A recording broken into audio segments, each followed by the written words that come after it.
Chapter 308. After Zhang Xiaohua finished his bath and tidied up his appearance, he sat comfortably on the chair and tasted the desserts that had been delivered. It wasn't a big deal, but he almost bit off his tongue. Ever since Zhang Xiaohua's cultivation entered the fifth layer of qi refining, he no longer needed to eat food. However, he still occasionally ate some sealwort to refresh his mouth. Seeing the desserts that he hadn't eaten in 4 years, his appetite was naturally aroused and he finished them all. After he finished eating the desserts, he withdrew his divine sense and sneered in his heart. He closed his eyes and began to cultivate, no longer paying attention to the others. In the cabin downstairs, a dozen or so Xian Rong faction disciples were arguing incessantly.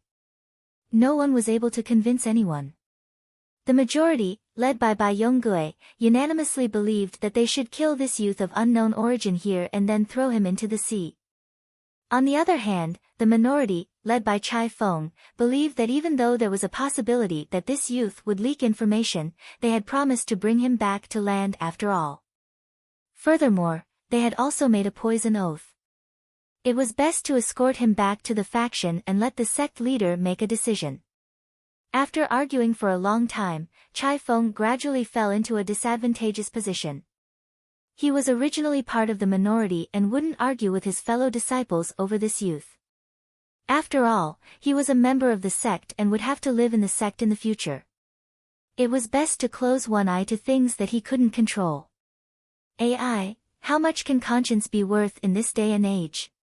Seeing Chai Feng compromise, Bai Yonggui smiled.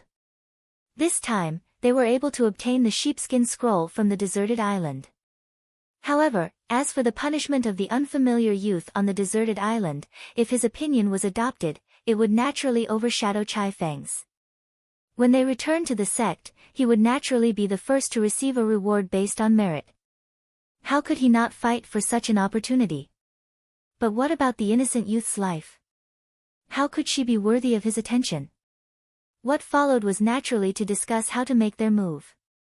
Of course, this discussion was only to add some fun to the boring journey. Or perhaps they wanted to find a reason for their conscience. In short, it didn't take long for them to agree to make their move after dinner. Although Zhang Xiaohua was cultivating and did not release his divine sense, how could he put these people in his eyes at this time? If it weren't for the fact that he wanted to board this ship, he would have already made his move when Bai Yonggui ambushed him on the deserted island. Why would he wait until now? Since they had already waited until now, why would they be afraid of a little trick? When it was already late, a sailor came up to invite Zhang Xiaohua downstairs for dinner. Zhang Xiaohua originally did not want to go downstairs, but with her spiritual awareness, she sensed that everyone downstairs was in high spirits, as if they wanted to watch a good show. She could not help but think, they have just boarded the ship, and there is still a long way to go. If I don't teach them a lesson first, there may not be peace in the future. Alas, the tree wants to be quiet, but the wind will not stop. By the time Zhang Xiaohua followed the sailors down to the cabin, all the wine had already been prepared. Although it was far from being as luxurious as the Southern Sea Flood Dragon Palace, it was still a rare sight on this vast sea. Just like before, there was no place for Zhang Xiaohua at the head of the table. There was only a place left for him at the end of the table. Moreover, when he came down, the banquet had already begun. How could there be an empty seat? Zhang Xiaohua stood in front of the door and smiled as she looked at everyone in the hall. She cupped her hands at them and sat down without any trace of politeness. The people of the Xian Rong faction did not show any abnormalities because of her appearance. Instead, as everyone drank and ate, their eyes revealed a hint of playfulness. Only Chai Feng, who sat at the head of the table, had an apologetic expression. He looked at Zhang Xiaohua a few times with unease. Although Zhang Xiaohua's head was lowered, she had already released her divine sense. Everyone in the hall could see clearly. Moreover, this banquet had clearly stated that they wanted to thank her. However, they did not wait for her to come down before starting the banquet. They also did not introduce her to everyone. Clearly, they treated her like a dead person. Everyone's etiquette had been stripped away, leaving behind only naked ugliness.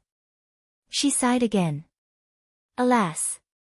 For some reason, Zhang Xiaohua sighed a lot more today. Was it because she was getting older? Zhang Xiaohua secretly scratched her head. Of course, after freshening up and taking a closer look, she realized that she was no longer the childish youth from 4 years ago. If she walked in front of Pulsatilla Wang now, he might not be able to recognize her.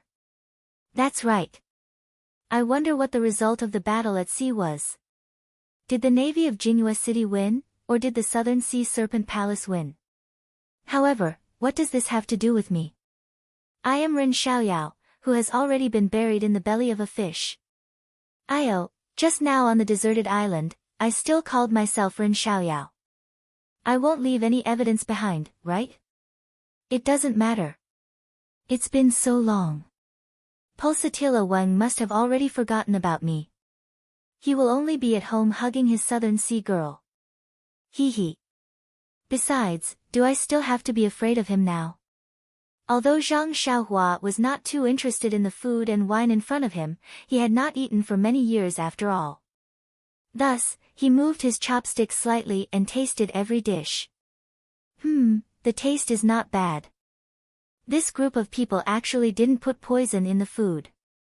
After eating 2 more mouthfuls, Zhang Xiaohua felt bored. However, she knew that there was still a good show to be performed. She could not leave early. Sure enough, Bai Yonggui's eyes never left Zhang Xiaohua. From the moment Zhang Xiaohua entered the cabin to her interest in eating, he saw everything. Seeing that she stopped eating, he thought that she had not eaten hot food for a long time and was not used to it. When he was about to leave, he hurriedly said, "Fellow brothers, it was all thanks to Brother Ren that we were able to find the corpse of our senior brother in this vast sea. Everyone, let's toast to this little brother." Seeing everyone raise their cups, Zhang Xiaohua also smiled, raised her cup, and took a sip. Everyone drank it in one gulp and saw that Zhang Xiaohua was ignoring them. Bai Yonggui said again, "Brother Ren, you fished out my senior brother's corpse from the sea and buried him. I admire you very much. I'll take this opportunity to toast you on behalf of my senior brother."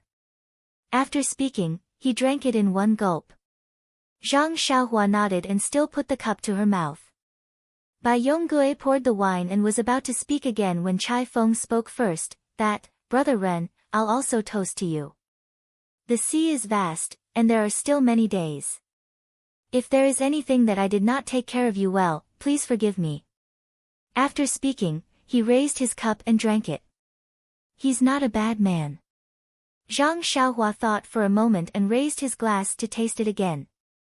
Bai Yonggui looked at Chai Feng with dissatisfaction and said to Zhang Xiaohua with a smile, "Brother Ren, if you are full, I have something to tell you." After hearing this, Zhang Xiaohua stood up and said with a smile, "Hero Bai and Hero Chai have already toasted me a few times. I'll also return the favor and toast to Hero Bai." After speaking, she floated up and exerted force on her feet. Her body shot out like an arrow, and in the blink of an eye, she was in front of Bai Yonggui. Before Bai Yonggui could react, she raised her cup and said, "Come, Hero Bai, please drink this cup." In an instant, everyone was shocked. Bai Yonggui was not the only one who was stunned. Looking at the wine cup that suddenly appeared in front of him and Zhang Xiaohua's smiling face, he had an indescribable feeling in his heart. The rest of the people were even more surprised. A few of them lost their composure and suddenly stood up, wanting to draw their swords from their waists. Chai Feng was surprised but reacted quickly. He immediately coughed and said, "That, senior brother Bai, cough cough, senior brother Bai." Bai Yonggui seemed to have woken up from a dream. He hurriedly stood up, and even the wine cup on the table almost spilled. Zhang Xiaohua's hand was as fast as lightning. She immediately held the wine cup and handed it to Bai Yonggui. She smiled and said, "Hero Bai, you don't have to be so polite. You can sit down." Bai Yonggui said awkwardly, There's no need. Since Brother Ren came to propose a toast, of course I have to stand up." Zhang Xiaohua smiled and said, "Hero Bai, you are too polite. Please. After speaking, she raised her cup to her lips and returned to her seat with a smile. Bai Yonggui looked at the wine cup in his hand. After thinking for a while, he raised his head and drank it. After that, the atmosphere in the cabin immediately became oppressive. The rest of the people looked at Bai Yonggui and Zhang Xiaohua with uncertain expressions. They didn't know what to do next. Zhang Xiaohua looked and asked, Hero Bai, didn't you have something to tell me just now? May I ask what it is? Bai Yonggui seemed to be infected. He also coughed twice and said, It's nothing big. It's just that we still have a long time on land. If there's anything, just tell us. Little brother, you have lived alone on a deserted island for so many years. If there's anything you're not used to, just tell us. Please tell us. Zhang Xiaohua cupped her hands and thanked him, then I thank Hero Bai.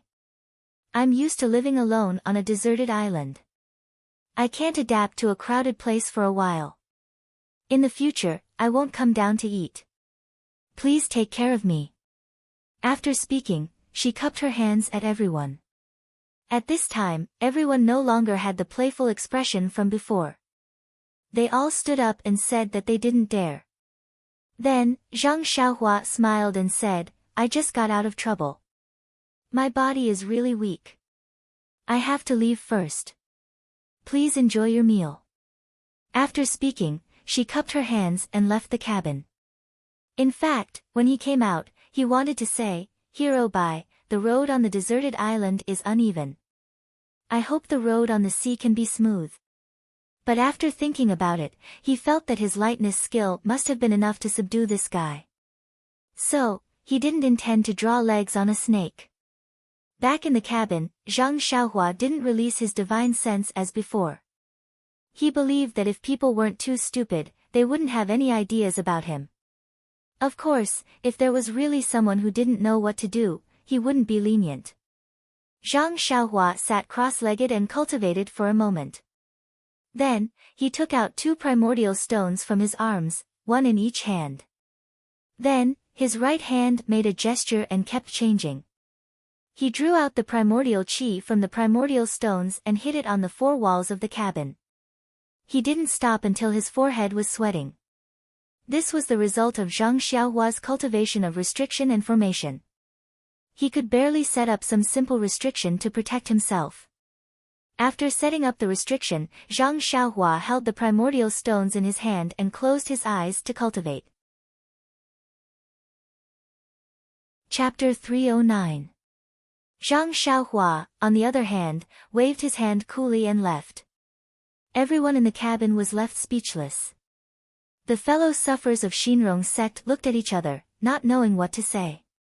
That's right, in their eyes, this was just an ordinary boatman, an ant-like thing that they could crush with just a stretch of their hands.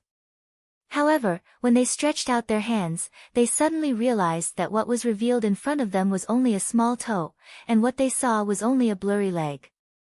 As for his entire strength, please, they didn't even have the time to see it clearly.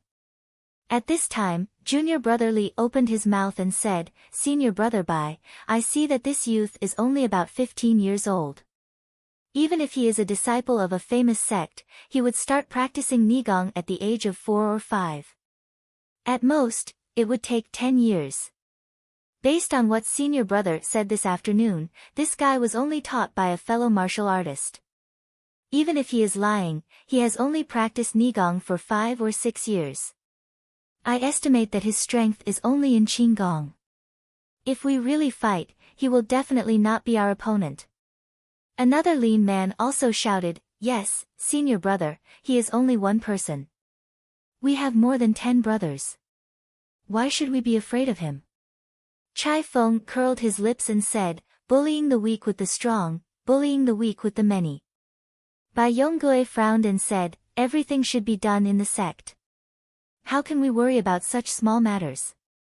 Another person asked, That's right, Senior Brother Bai, can you confirm that this youth only knows Qinggong and doesn't know any other martial arts?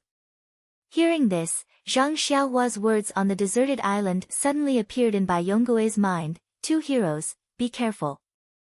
There are a lot of stones on the ground. Don't be like me. You must pay attention to your feet. Don't sprain your ankle. When he said this, wasn't he going to sneak attack him from behind? Could it be? Could it be that he already knew? He purposely used the corpse to block my sword. In an instant, a layer of sweat appeared on Bai Yonggui's forehead. His heart felt weak and he felt cold. If that's the case, then isn't this youth very scary? Seeing that Bai Yonggui's expression was not right, the lean man said, "Senior brother Bai, what's wrong? Are you scared? You were just careless just now. If you were really facing an enemy, how could you let him get close to you?" Bai Yonggui looked at everyone in the hall and rolled his eyes. He smiled and said, "It's fine. Brothers, I was just careless just now. What junior brother you said makes sense.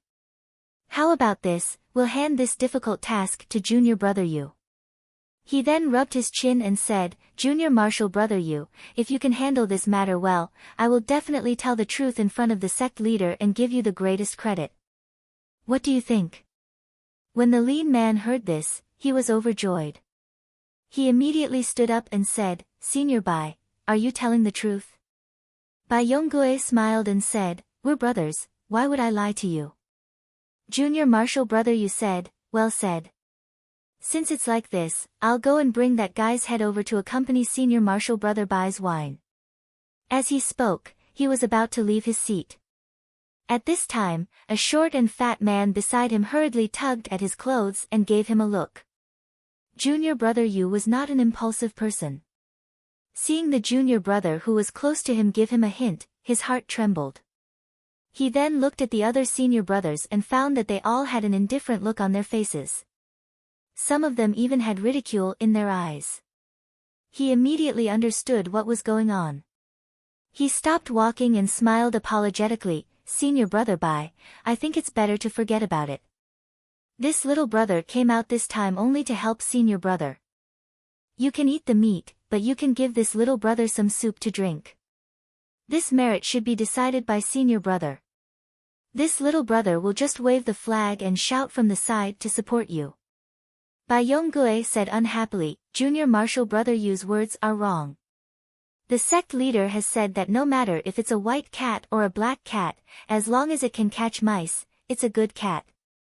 It doesn't matter if you're a senior martial brother or a junior martial brother, as long as you can contribute to the sect, you're a good disciple. I'm only bringing you out.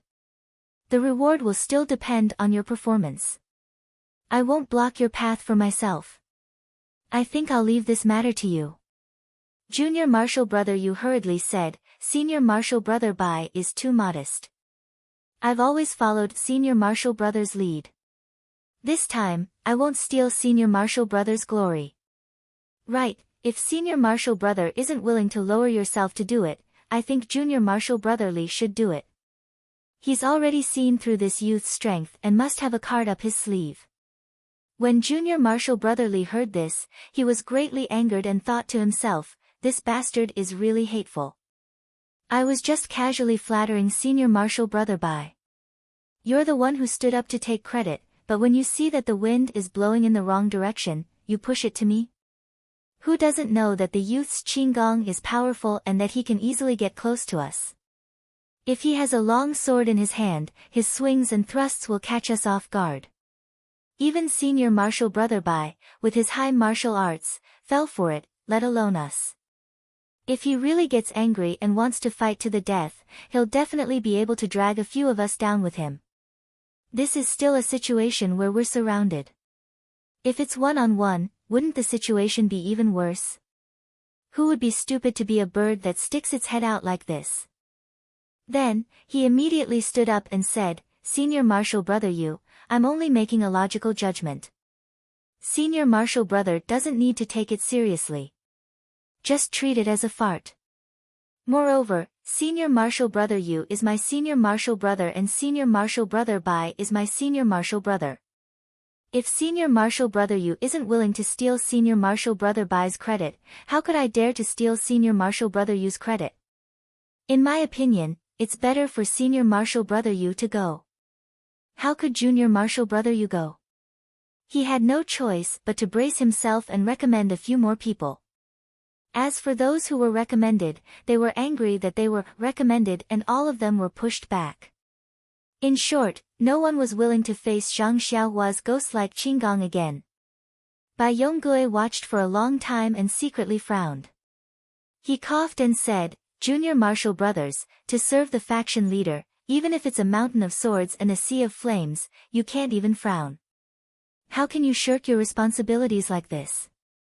Hearing this, all the junior martial brothers were overjoyed and said in unison, "If that's the case, then senior martial brother Bai must personally take action." Bai Yonggui's face reddened and said, "This is an important matter. It's better for us to discuss it again. We must have a foolproof plan before we can take action. What do you think, brothers?" Everyone laughed and said, "That's how it should be." Chai Feng also watched for a long time before he opened his mouth and said, "Senior martial brother Bai, junior martial brothers, although this matter is important, we still have a long journey ahead of us. There's no need to rush. It's already late, so everyone should rest early and discuss it again tomorrow. What do you think?" Hearing this, everyone stood up and cupped their hands before returning to their cabins. After the sailors finished cleaning up, they served fragrant tea.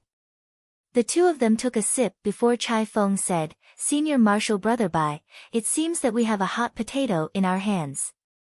Bai Yonggui felt the same and nodded. "Junior martial brother, did you also think of the words Ren Xiaoyao said on the deserted island?" "Yes, senior martial brother. Now that I think about it, there was a hidden meaning in those words. If it's really as we guessed, then this youngster's martial arts are far from what we can compare to. Perhaps only us junior martial brothers can take action together. Junior martial brother, are you not insisting on sending him to land and letting him leave safely?" Chai Feng said, "A gentleman's word cannot be taken back. Junior martial brother is still willing to abide by the maxim and send him to land. However, junior martial brother isn't an inflexible person. If this youngster doesn't have the strength to truss up a chicken, then he must have no connection with Jianghu. If he returns to land, then he'll just mix in with the common people and probably won't leak any information about us. However, this youngster's martial arts are so strong that he might have some connection with some sect or sect. If he returns, then he might leak the information about the sheepskin scroll. I know that sect leader doesn't want the people of Jianghu to know that it was our Xian Rong sect that gained the benefits.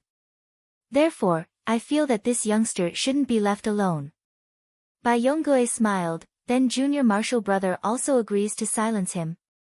Then let's properly discuss how we should act." Chai Feng shook his head and said, "Senior martial brother Bai, it's not necessary to silence him to seal the information. This youngster only got involved by chance and doesn't know the details. Why don't we invite him to our sect and let him stay for a period of time?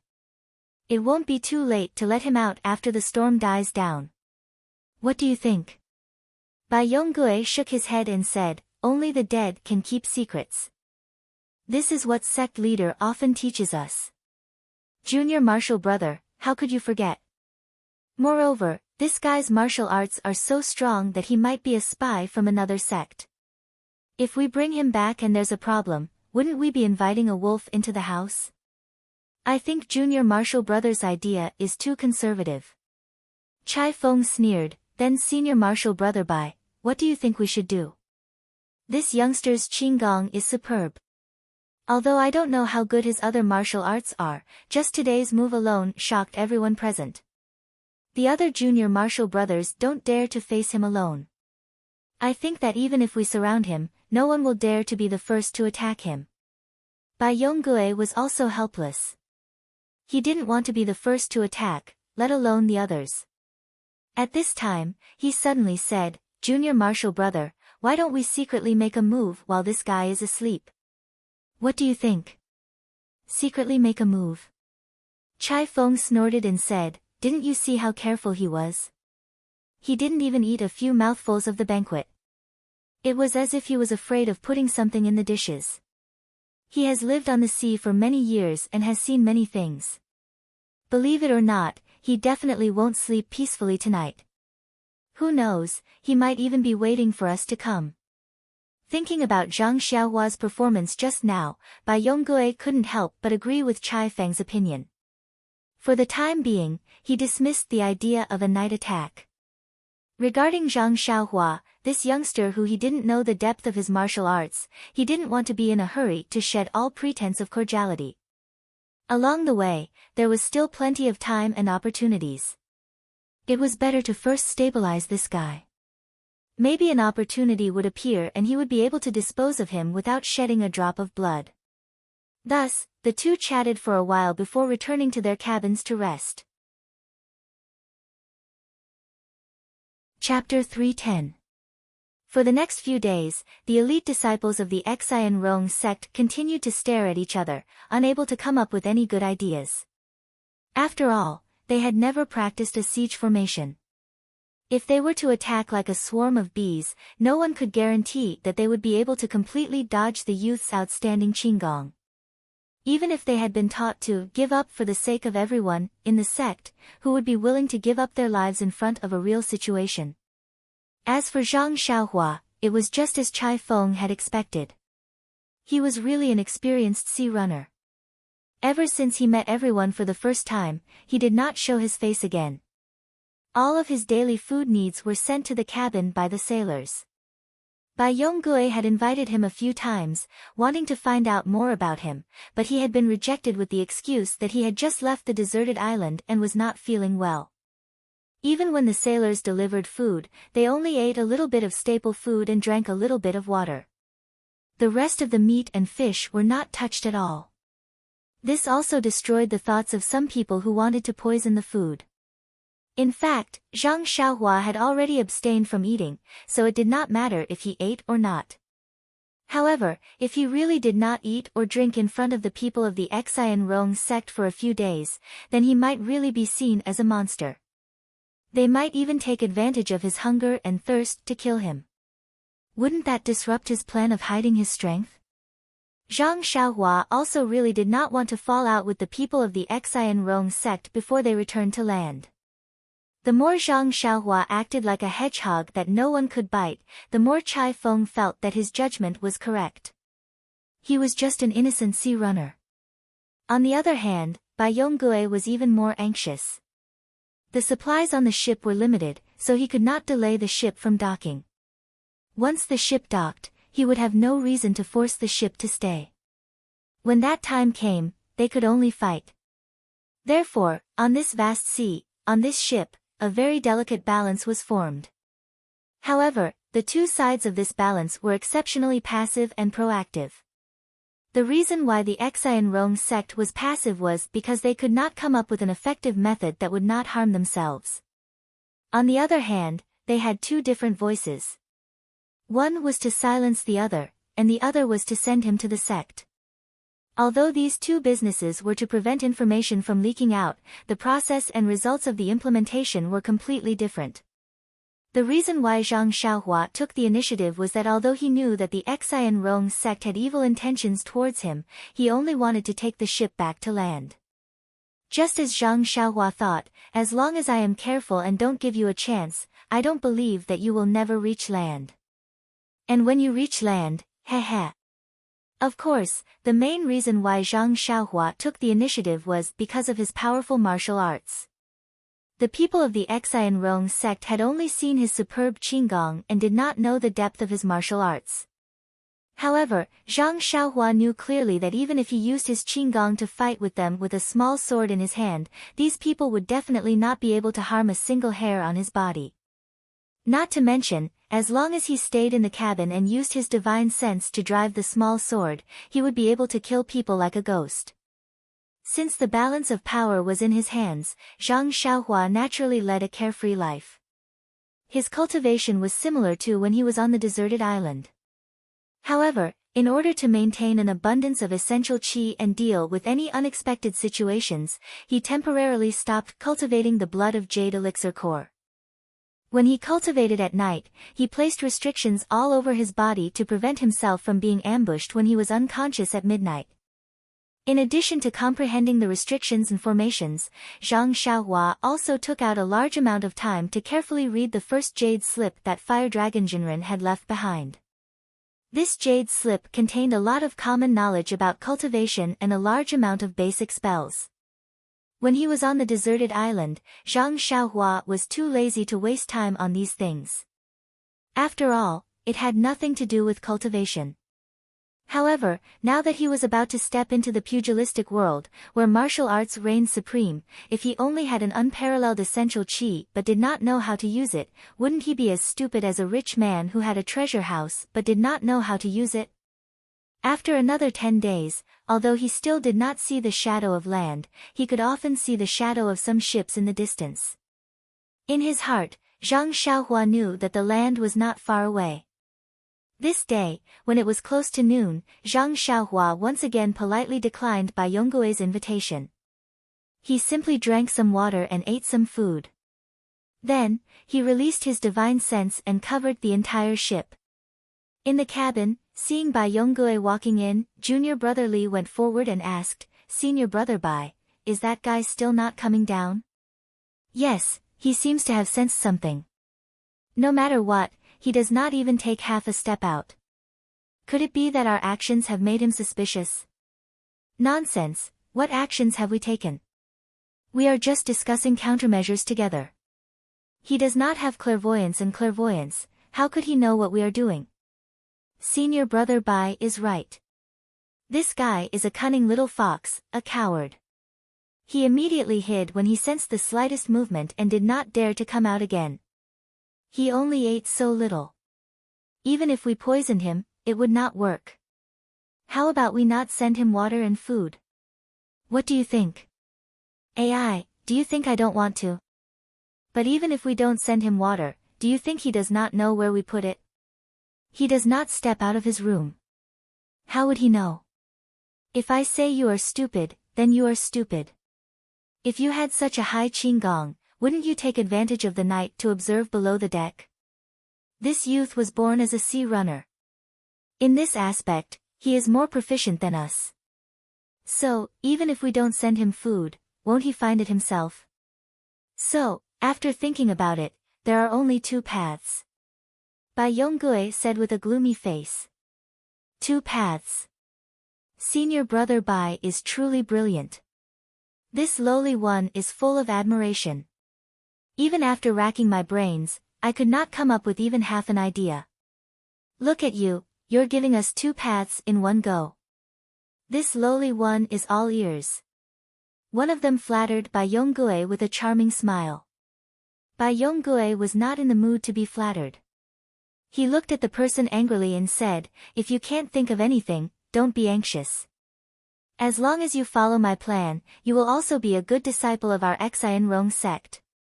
The person shrunk his neck and felt that something was wrong. However, he still smiled apologetically and said, "Senior brother Bai, please tell me. Let's see if I have the ability."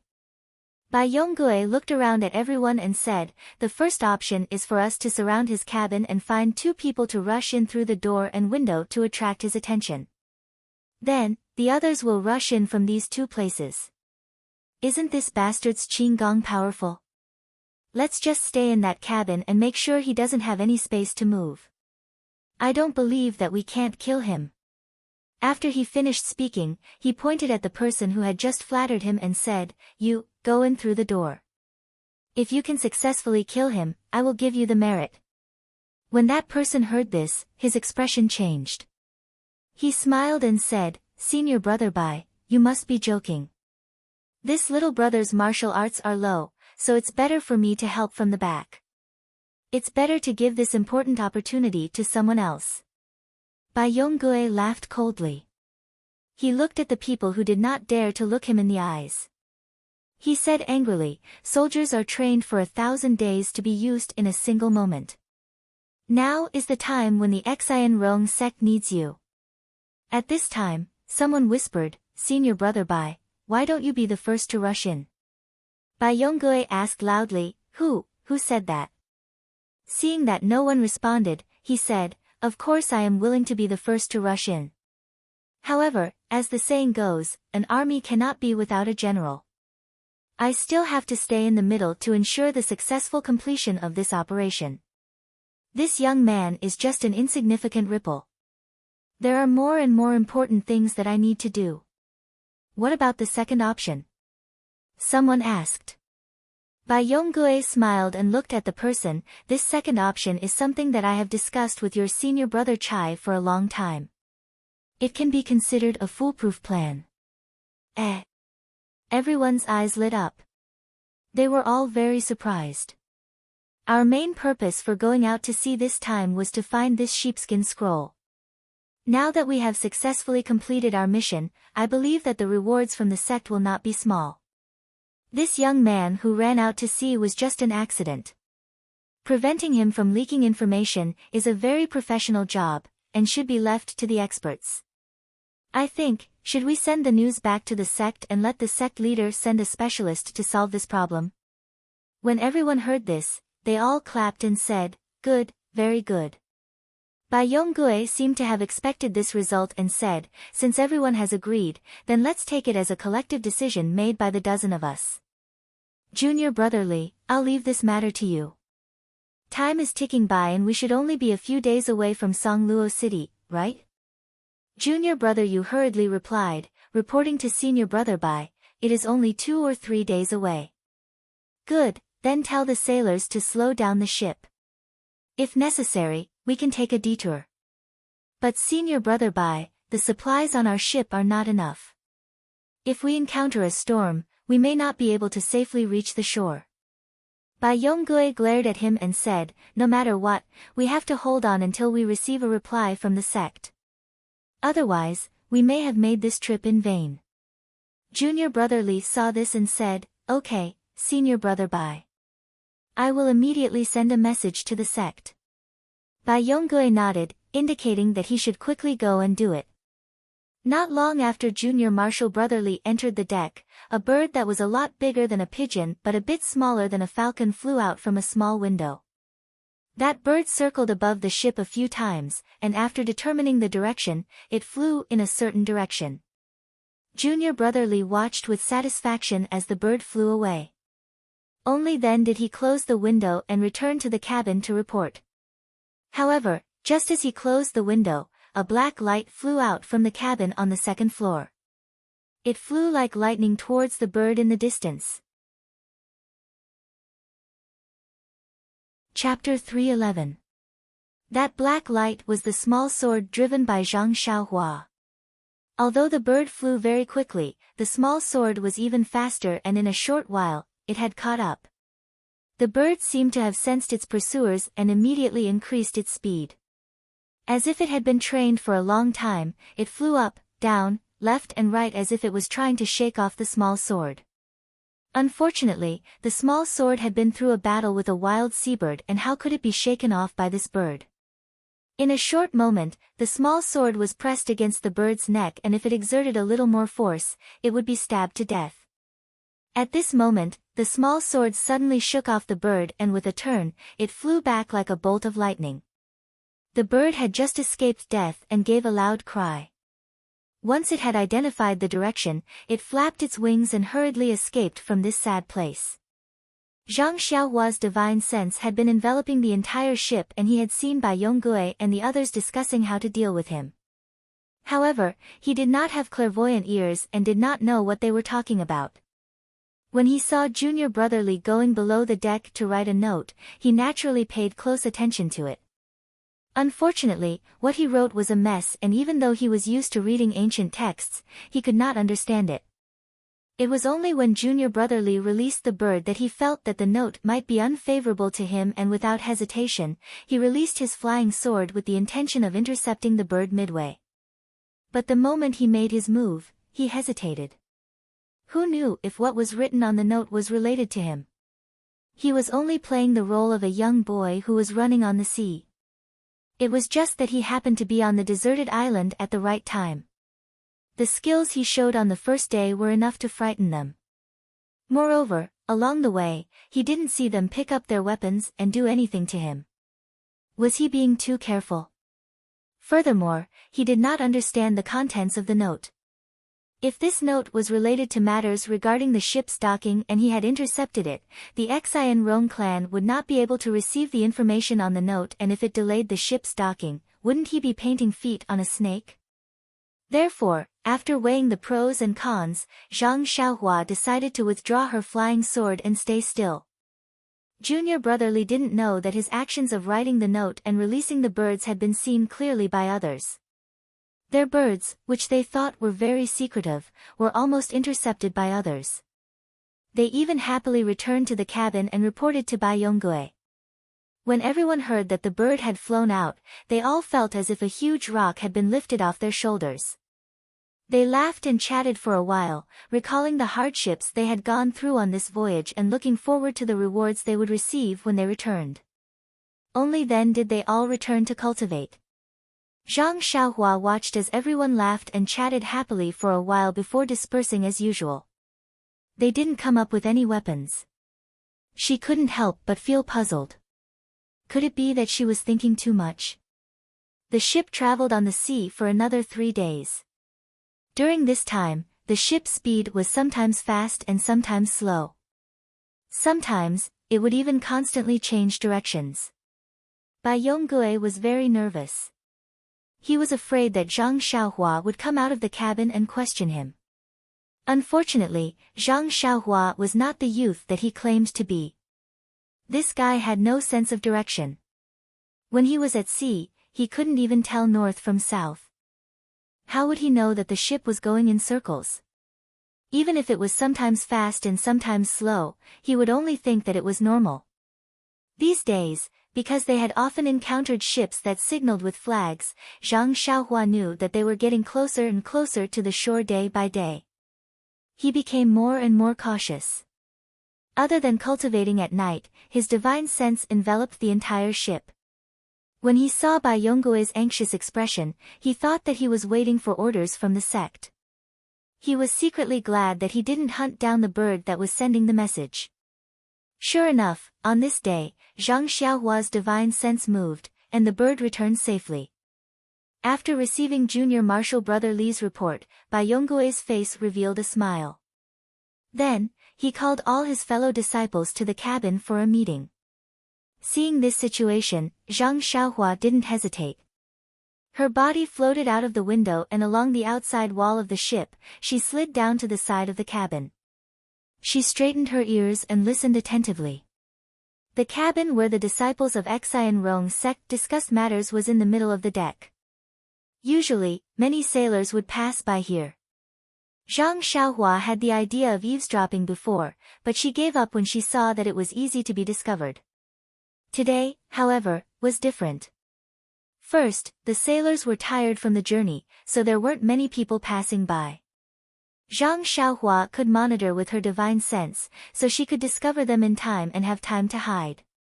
Second, Zhang Xiaohua wanted to know what was written on the note and whether it was related to her. Sure enough, when all the senior and junior brothers had gathered in the cabin, Bai Yonggui smiled and waved the slip of paper in his hand. Junior brothers, I just received a message from the sect today. The sect leader is very pleased that we were able to find the things we wanted. He has decided that when we return to the sect, he will reward us heavily. From the sect leader's words, this reward seems to be beyond our expectations. Moreover, the sect leader didn't complain that we brought someone back. He even followed our suggestion and... Just as he said this, Zhang Xiaohua's divine sense moved. 2 sailors turned around from the back of the ship. Zhang Xiaohua quickly jumped up and disappeared from her window. She waited for the 2 sailors to pass by before she came back down. At this time, Bai Yonggui said, when the ship docks, we will cooperate with the 2 masters to take down this guy. The sect leader said that in order to ensure that nothing goes wrong, he specially invited a master with outstanding qigong. There will definitely be no problem. Fellow junior martial brothers, when the time comes, we will just surround him. As for the rest, the 2 masters will take care of it. We just need to take the credit. Everyone said, senior martial brother Bai's plan is good. Little brother admires it. Bai Yongui waited for everyone to finish speaking before he said, "Fellow junior martial brothers, we will soon arrive at Pingning port. The sect leader instructed us to dock at an abandoned pier. The two masters will probably arrive on time. Everyone should go back for the time being. Have a good rest and recuperate your true qi. When the time comes, we will do our best for the foundation of the sect." Everyone stood up and said, "It is our duty to dedicate ourselves to the cause of the sect." Only then did everyone go back. Bai Yongui called out to Junior Martial Brother Yu and said, "Junior Martial Brother Yu, inform the sailors that there is no need to take a detour or slow down. From now on, speed up to Pingning port." Junior Martial Brother Yu complied and left. When there was no one in the cabin, Zhang Xiaohua sneered. Just as she was about to return to the cabin, she heard someone talking inside. She heard Chai Feng say worriedly, "Senior Martial Brother Bai, did the sect leader say how to deal with this Ren Xiaoyao? Will we capture him and bring him back to the sect or kill him on the spot?" Bai Yongui sneered and said, "Junior Martial Brother Chai, you should put away your conscience. Although you and I made a poison oath on the deserted island, the oath only said that we will safely send this guy to land. It didn't say what we will do when we arrive on land." Chai Feng was speechless. After a moment, he said, "At that time, I didn't think too much about it. I just felt that this boy was innocent for getting involved in this muddy water." Innocent? There are many innocent people in this world. Since he came across Tan Wu's corpse, it means that this is heaven's will. If he doesn't take out Tan Wu's corpse, won't he not get involved? But if he doesn't dig out the corpse, will Senior Martial Brother Bai let him on the ship? About that? Who knows? If that's the case, won't he end up the same way whether he hands over the corpse or not? Bai Yongui seemed to tacitly agree with Chai Feng's words. He didn't refute them, but his voice was a little loud as he said, "Aren't I doing this for the sake of the Xian Rong sect? If this news spreads to Jianghu, won't we end up like the Tan family? We chased Tan Wen and Tan Wu for several years, and they died in a foreign land. Don't tell me you want us to end up like them." Chai Feng immediately shook his head and said, "Senior Martial Brother Bai, I don't have any other thoughts. I just feel that this boy is being treated unjustly. He has already delivered what we want, yet we still have to kill him." Bai Yongui sneered again, "Put away your senseless pity. Do you know why the sect leader gave you a death order to listen to me this time? Isn't it because of your indecisiveness? If it weren't for you last time, we would have killed and captured Tan Wu on Yanming Mountain. How could we have let him escape overseas?" Chai Feng heaved a long sigh and didn't say anything else. Bai Yongui didn't let him go and said, "Don't think that you can extricate yourself from this. Are you afraid of your own oath? Don't forget that when we were on the deserted island, you were the same as me. You also attacked that boy at the same time. If that boy kills you out of hatred, you won't be able to escape." Chai Feng said angrily, "Senior Martial Brother Bai, isn't that because you used the sect leader's hint to force me?" After he finished speaking, he was about to rush out of the door. Bai Yongui stepped forward and grabbed him, "Junior Martial Brother Chai, listen to me. This Jianghu has always been a place of mutual deception. There is no mercy. With your character, if you weren't under the protection of the sect, you would have lost your life long ago.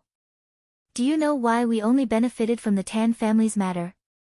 When Chai Feng heard this, he couldn't help but become curious and said, "I know my character's shortcomings. I'm very trusting, indecisive, and don't like to hurt people. I'm not cut out for the Jianghu. However, we grew up in the sect. If we don't mingle in the Jianghu, how can we make a living? And what is the relationship between my character and the Tan family?"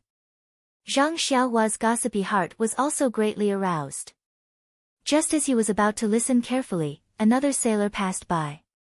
He had no choice but to return to the cabin and wait for the sailor to pass before coming down. Although Zhang Xiaohua secretly cursed this guy for interrupting his story, he also knew that the number of sailors had decreased because they were about to reach the shore. If it was before, he wouldn't have been able to stay outside the window for even a moment. Sure enough, Bai Yonggue, who was in the cabin, had already started talking. I also happened to find out from a senior marshal brother who was in charge of intelligence that our Xian Rong sect had already noticed the Tan family's strange movements 5 or 6 years ago. We had already begun to make arrangements and gather relevant information. However, the Tan family was a large martial family. Outsiders rarely entered, so it was extremely difficult to find out any information. Only one of the senior marshal brothers' disciples, who disguised himself as a jade shopkeeper, was able to establish a little bit of contact with a young master of the Tan family who liked jade. Chapter 312. Chai Feng didn't understand and asked, "What does this have to do with my personality?" Bai Yonggue ignored him and continued, "This Tan family's third young master became familiar with our shopkeeper after a while, and our shopkeeper happened to have a cousin who was as beautiful as a flower and jade. Tell me, how could this Tan family's third young master not fall into the trap?" Although this Tan family's third young master didn't like women, the temptation of having a close female friend was always there. People don't always say that it's enough to have a close friend. If it's a close female friend, it's even rarer. This Tan family's third young master also thought that his luck was against heaven's will to meet a close friend who could talk to him. He gradually became defensive, and in the end, he told him everything he knew. He almost told him that he wet his bed when he was 3 years old. Unfortunately, this third young master Tan is a good-for-nothing disciple of the family. Above him are the eldest young master and second young master, both of whom are elites of their time. However, even though the information he provided was limited, it still allowed the gang leader to obtain a lot of useful information. Let's not talk about the Tan family obtaining the sheepskin scroll. The gang leader had no choice but to report it. However, no one would have thought that the sheepskin scroll was hidden in Tan Wen and Tan Wu's bodies. These two are only side branches of the Tan family. When the Tan family was exterminated, they were lucky enough to escape the calamity. When everyone else thought that the sheepskin scroll was destroyed in the Sea of Fire and became a mystery, only our gang leader knew in his heart. What does this mean?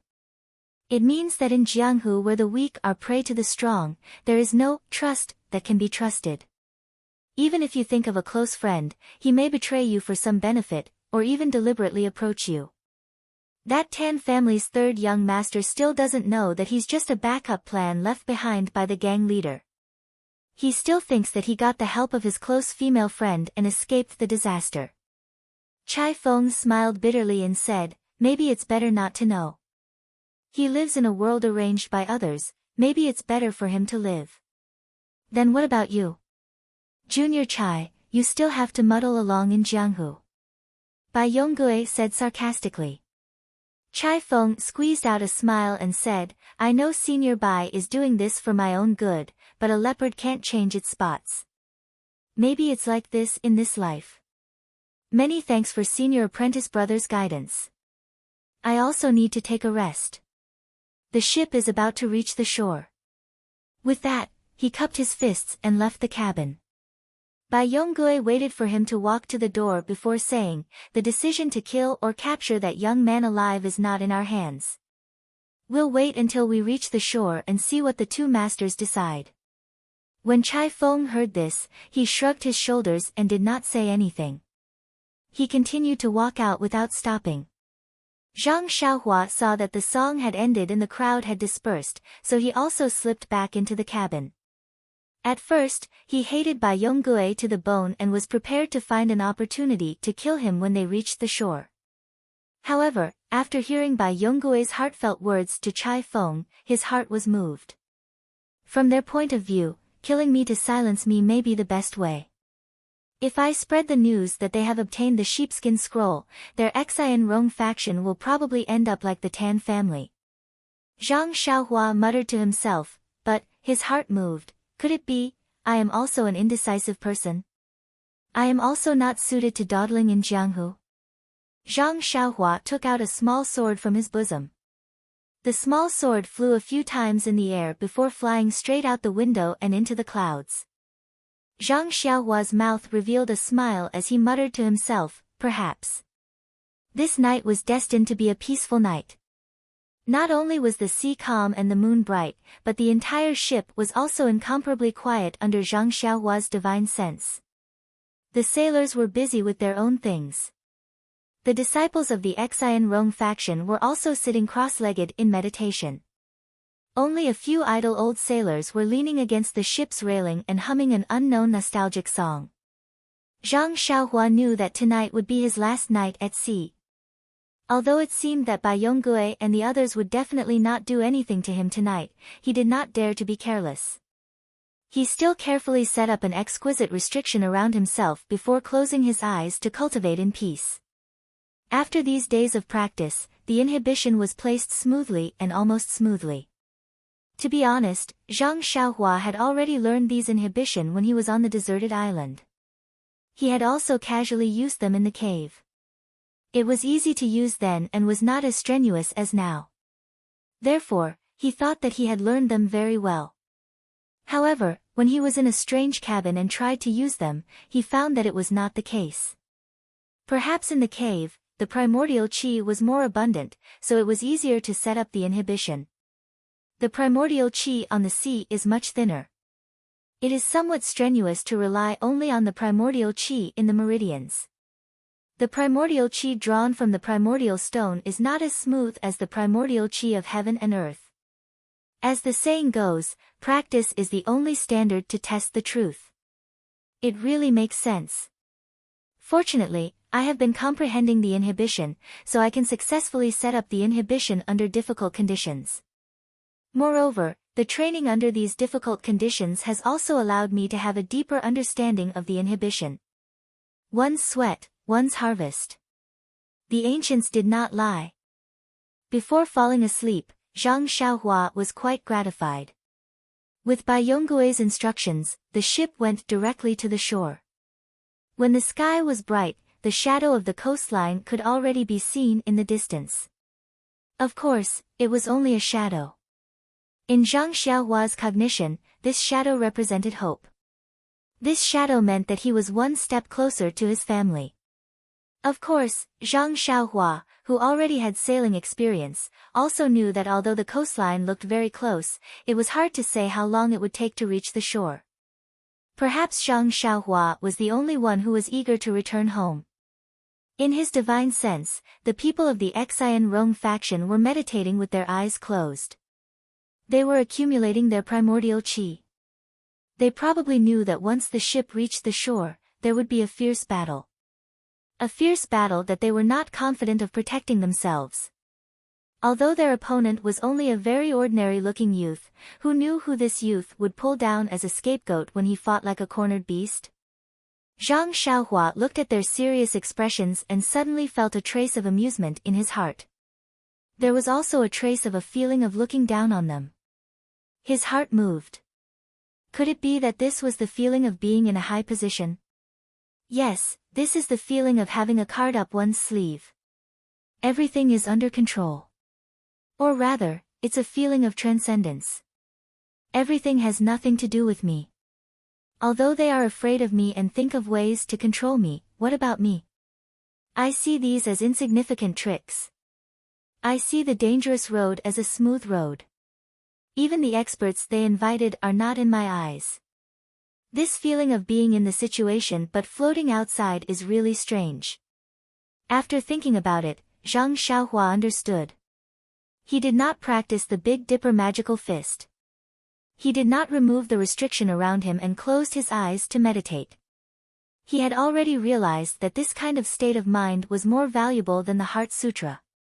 The Heart Sutra could be done step by step and progress step by step, but the state of mind came too randomly. Fortunately, seeing that they were about to reach the shore, the people of the Xian Rong sect also wanted to pass the last part of the journey peacefully. No one came to disturb Zhang Xiaohua. Even the sailor who delivered the food, after knocking on the cabin door for a long time, did not see anyone open it. He only placed the food at the door and ignored them. He must have received instructions from someone else. However, when evening came and the port was already in sight, Zhang Xiaohua's cabin door still did not open. Only then did the sailor panic and report it to Junior Marshal Brother Li. Junior Marshal Brother Li was also puzzled. Although Zhang Xiaohua's cabin door was usually closed, the food was always taken in. Could it be that something had happened when they were about to reach the shore? Naturally, he did not dare to be negligent and quickly went to find Bai Yonggue to discuss it. On the way back to the shore, Zhang Xiaohua was a thorn in their hearts.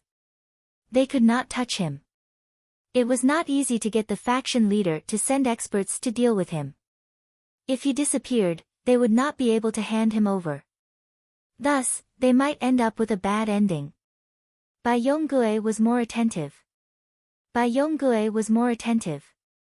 After hearing the report, he wasn't in a hurry to see what was going on. He first asked the sailors about the situation last night. After knowing that there weren't any ships that passed by, he was relieved. He smiled and said to everyone, since there weren't any ships that passed by last night, then this young man must still be in the cabin. He used to hide in the cabin, so he must have seen that we're going to dock today. He's not a fool, so he naturally knows that there won't be any good results when we dock. So he hid in the cabin and thought of a countermeasure. As long as we guard carefully and don't let him escape, it will be a great merit. Junior Brother Li said uneasily, but, Senior Brother Bai, if he really is not in the cabin and we can't hand him over when we reach the shore, what should we do? Ha, that's easy. Junior Brother Li, I will give you a task. Go to the cabin and ask that little brother to come out. How about it? Ah, me? Oh, I also agree with Senior Brother Bai's opinion. The sea is vast and there are no ships passing by. No matter how good his Qing Gong is, he can't be in the water and not sink. He must still be in the cabin scratching his head.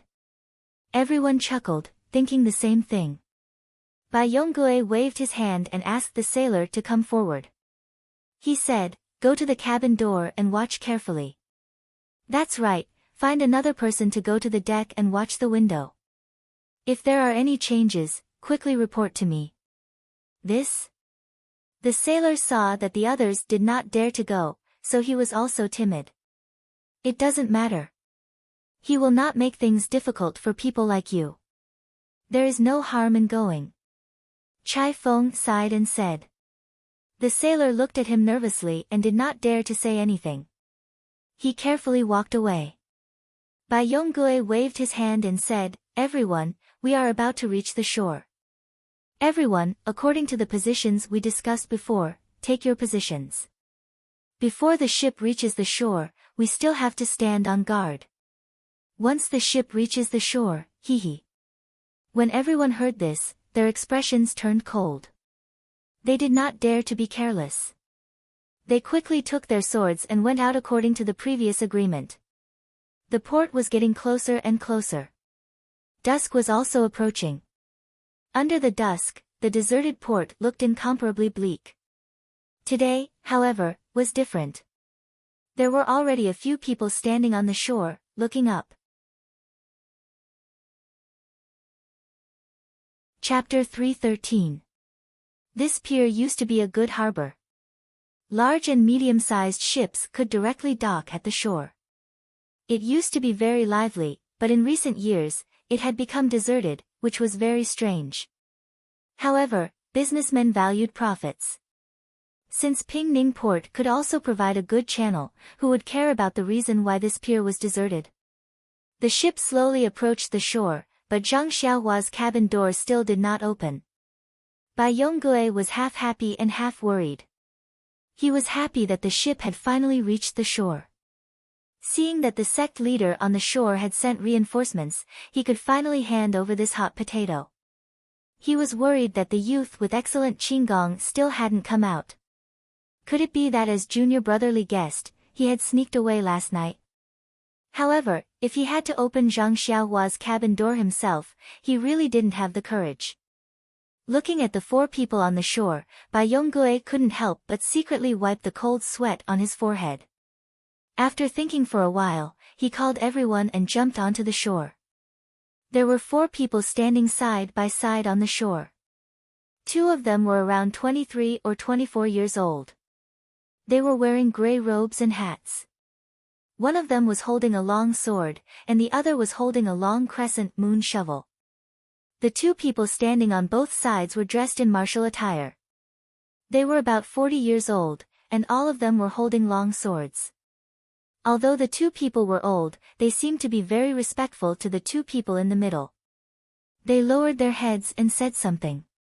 Of the 2 people in the middle, one closed the door and didn't say anything. The other one replied occasionally. They weren't arrogant, but they were extremely indifferent.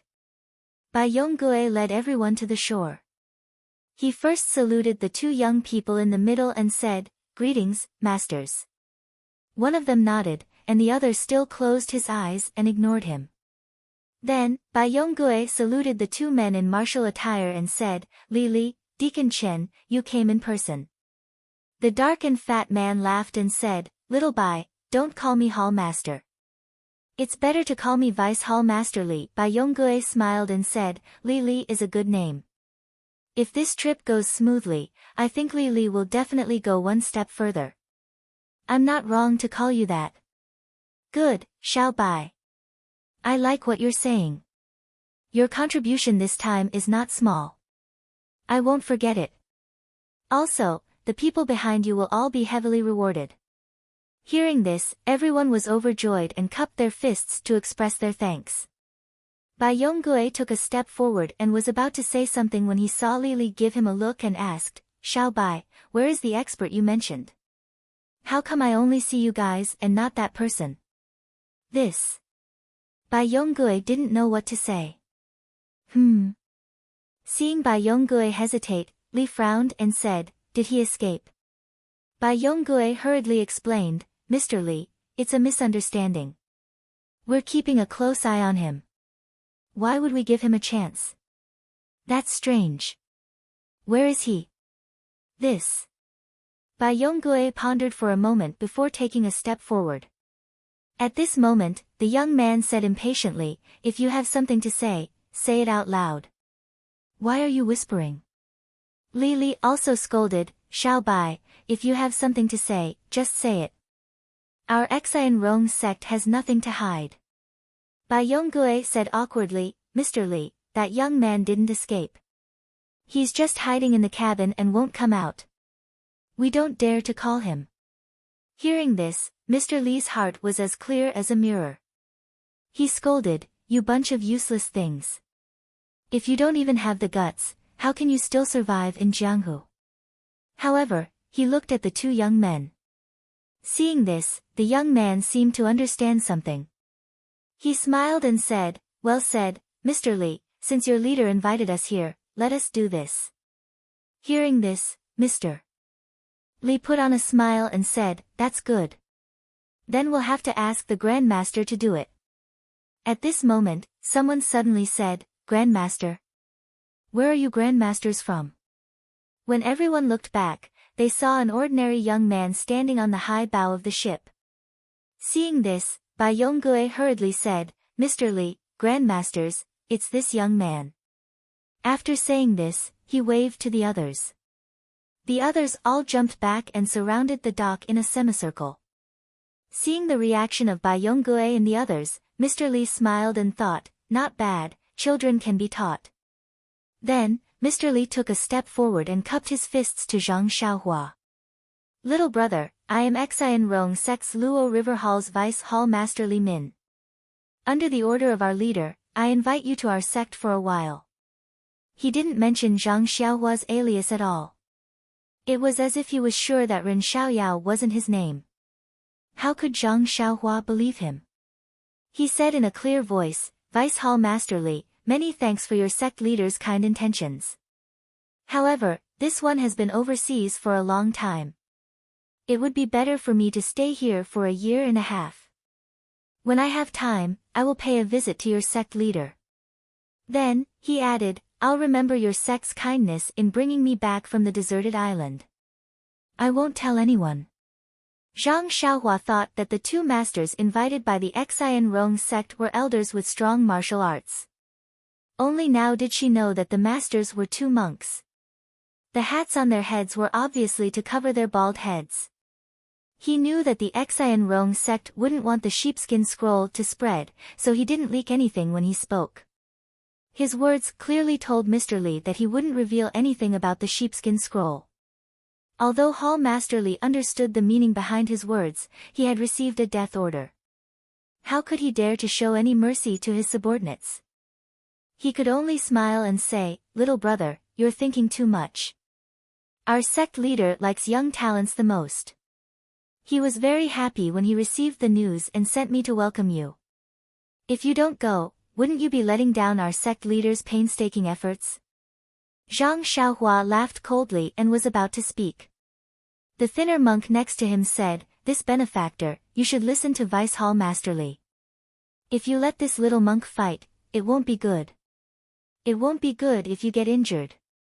Zhang Xiaohua smiled and said, "If I go with you, what will you say?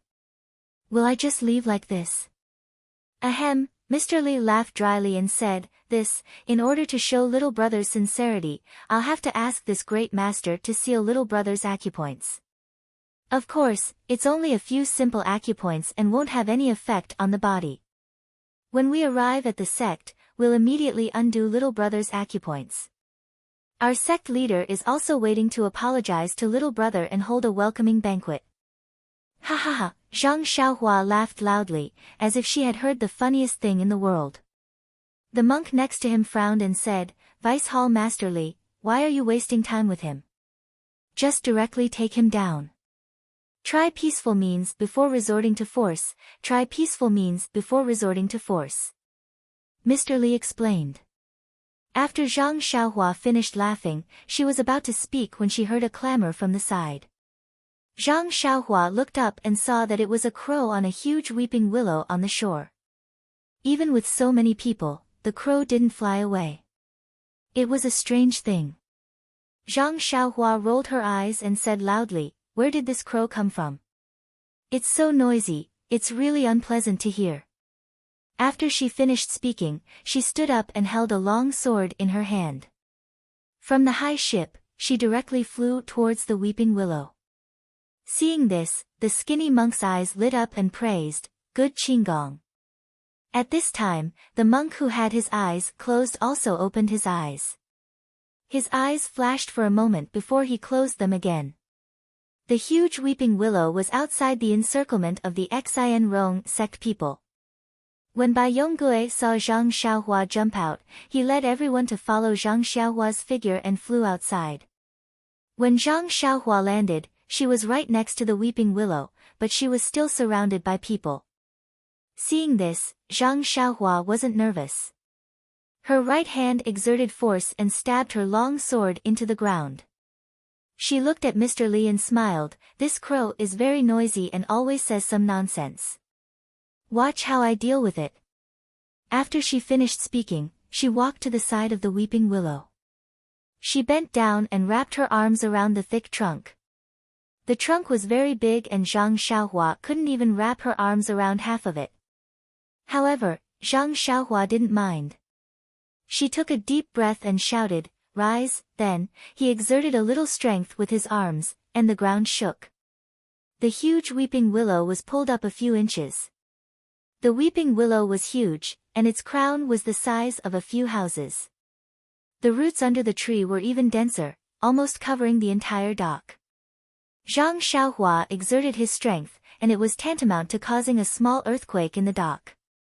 Zhang Xiaohua originally wanted to pull out the entire weeping willow.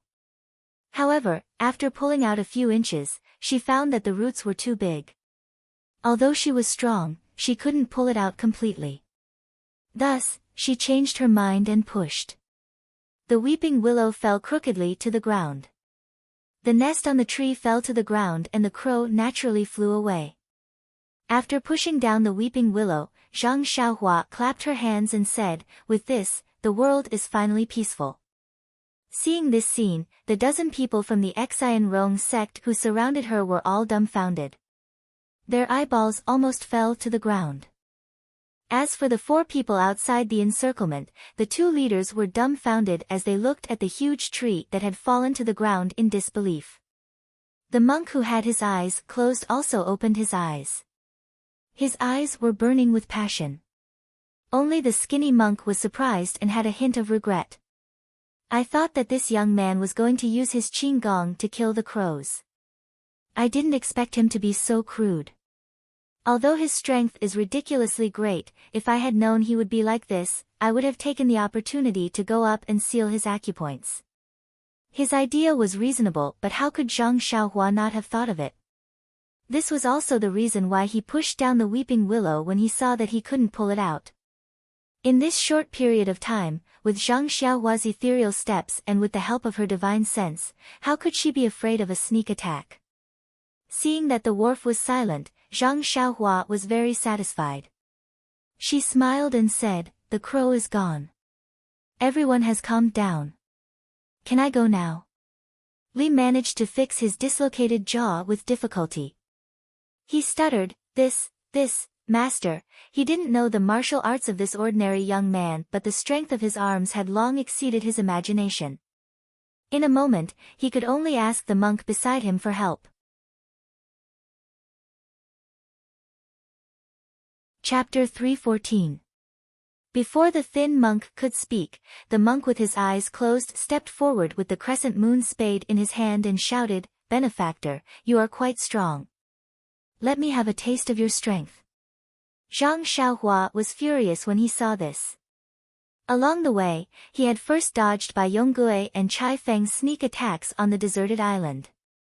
Then, he had used his lightness skill to intimidate the people of the Xian Rong sect. He had even hidden in the cabin and refused to see them. Just now, he had used his strength to pull out the weeping willow. He had endured it again and continuously intimidated them. He wanted to tell them that he was not afraid of them. He just did not want to cause trouble and wanted to go home quietly. But what about the people of Xian Rong sect? Since they failed to silence him, they asked for help. They even let him seal their acupoints and go with them. It was obvious that they wanted to kill him.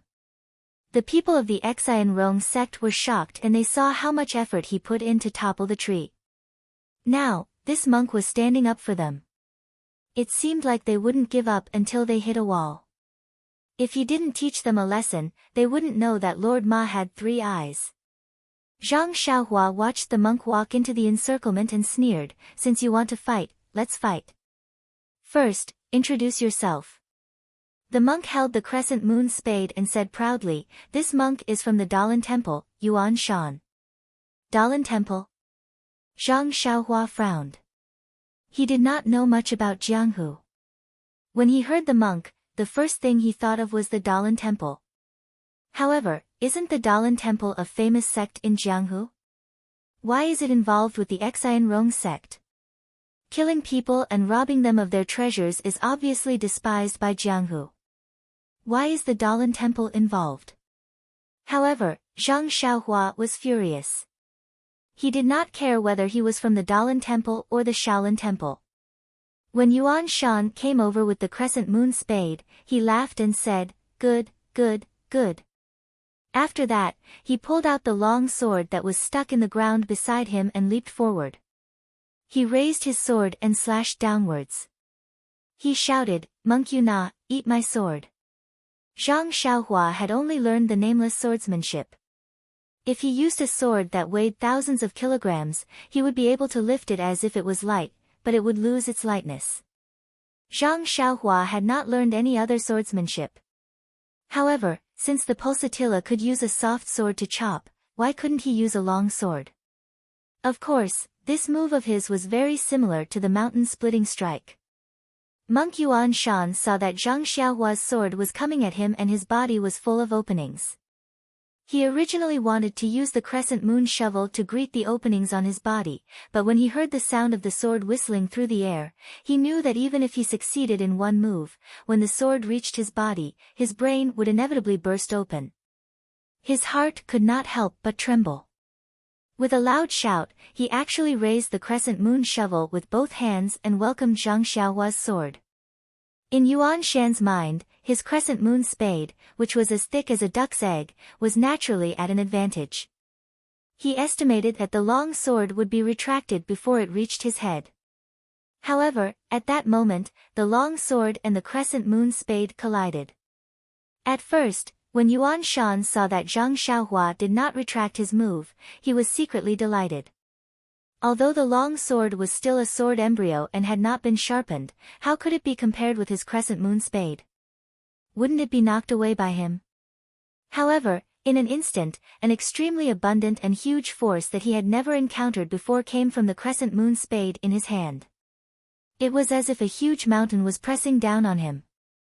Yuan Shan's eyes widened and his face turned ashen. He clenched his teeth and used all the strength in his body to resist. In everyone's ears, they heard a loud, crack sound. Yuan Shan was actually half a head shorter and his whole calf sank into the ground. Then, with a puff sound, Yuan Shi spat out a mouthful of blood and shouted, "Good." The strength in his hand weakened by half. Then, with another puff sound, he spat out another mouthful of blood and said, "Good." The crescent moon spade became a little shorter again. Yuan Shi's arm trembled slightly. Then, with another puff sound, he spat out another mouthful of blood and said, "Good." The crescent moon spade also fell to the ground with a clang sound. Yuan Shi spat out 3 mouthfuls of blood and his body collapsed.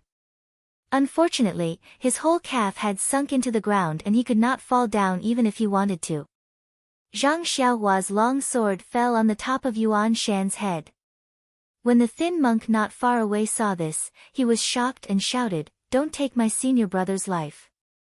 Before he finished speaking, the monk had already stabbed the long sword in his hand towards Zhang Xiaohua's glabella. His lightness skill was like an arrow leaving the bowstring. Even Zhang Xiaohua was shocked when she saw it. Unfortunately, with Zhang Xiaohua's divine sense, she had already seen the long sword's momentum. When the long sword reached her body, she slightly tilted her head and dodged. The long sword missed. The thin monk was also outstanding. When he saw the long sword miss, he first used a sword flower to protect his body. Then, he flipped in the air and faced Zhang Xiaohua, continuing to stab. Zhang Xiaohua had no intention of harming Monk Yuan Shi's life. The long sword in his hand only touched Monk Yuan Shan's head.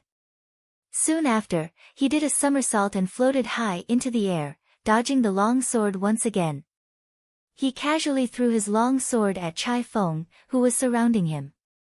When Chai Feng saw the long sword flying towards him while the two of them were in a heated battle, he was already scared witless.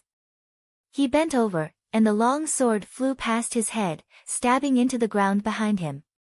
After throwing the long sword away, Zhang Xiaohua took out a small sword from her bosom.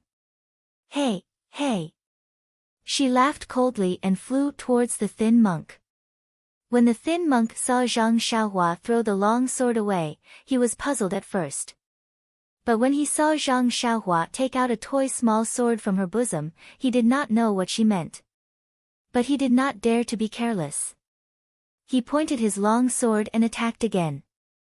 When Zhang Xiaohua saw the long sword coming, she did not retreat but advanced. She dodged, her body strangely dodged half an inch, avoiding the tip of the sword. The small sword in her hand also quickly stabbed towards the thin monk's throat. The monk was shocked. He moved his body sideways and kicked towards Zhang Xiaohua's waist. Zhang Xiaohua was in the air, she also bent her leg and kicked. With a muffled sound, the two people kicked together. The thin monk used the momentum to stand up, but Zhang Xiaohua was like a wisp of smoke, flying towards the encirclement. The thin monk thought she was going to escape, so he shouted, "Don't go." He chased after her again, but Zhang Xiaohua used the momentum to fly. How fast was she? When he chased after her, Zhang Xiaohua had already swept into the encirclement. But Zhang Xiaohua did not fly over the encirclement as the thin monk thought.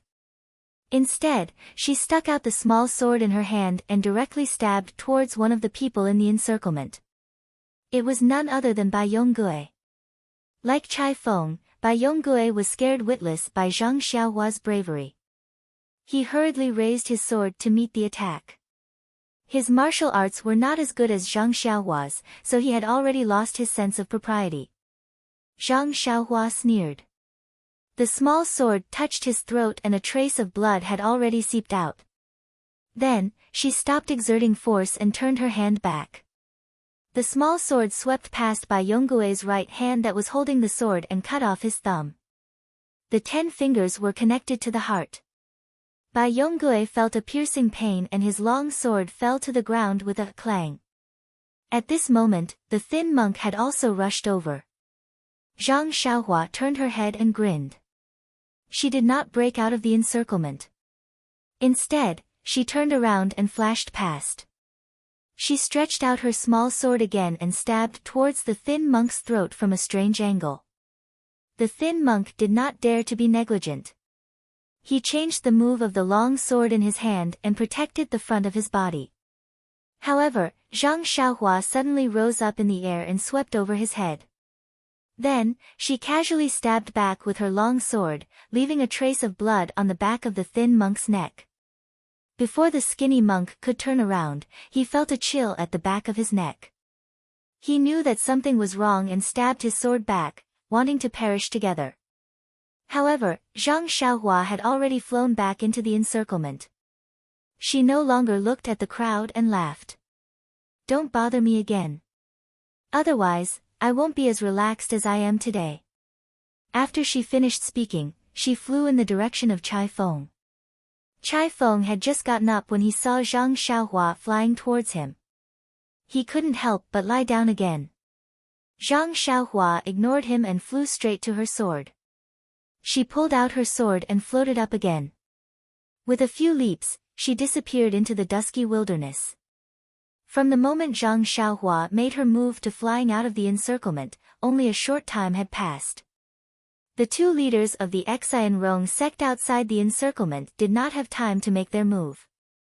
At this moment, they also quickly flew over and wanted to chase after her. However, they did not dare and looked hesitant. The skinny monk stood there with a pale face. He stared blankly at his hand. There was only a faint trace of blood in his palm. After a while, he regained his senses. He looked at Li Li, who was standing in the middle of the encirclement and did not move even half a step forward. He said with great frustration, "Don't chase after him. You are not his match. Moreover, you can't catch up to him." Li Li immediately said, "Yes, great master." The skinny monk said again, "Let's go and check on my senior brother's injuries." In fact, he already knew that this young man did not have any killing intent. He had just reincarnated under his sword. Presumably, his senior brother's life was not in danger. Sure enough, Monk Yuan Shan's internal organs were severely shaken and his whole body was weak. After taking the Dalan Temple's secret elixir, he woke up after half an incense stick's worth of time. Zhang Xiaohua had already gone far away. The people of the Xian Rong sect did not need to surround her. Now, they were all standing at the side in a daze. Thinking that they had actually been on the same ship as such a great expert for so many days, they could not help but feel a lingering fear. However, they were also quite glad that their decision was correct and did not provoke him. Otherwise, they did not know where their lives would have been lost. When Chai Feng saw Bai Yonggui's injuries, his heart was in turmoil. He knew that the seemingly ordinary young man did not have any intention to hurt him. The sword that was thrown at him was only a warning.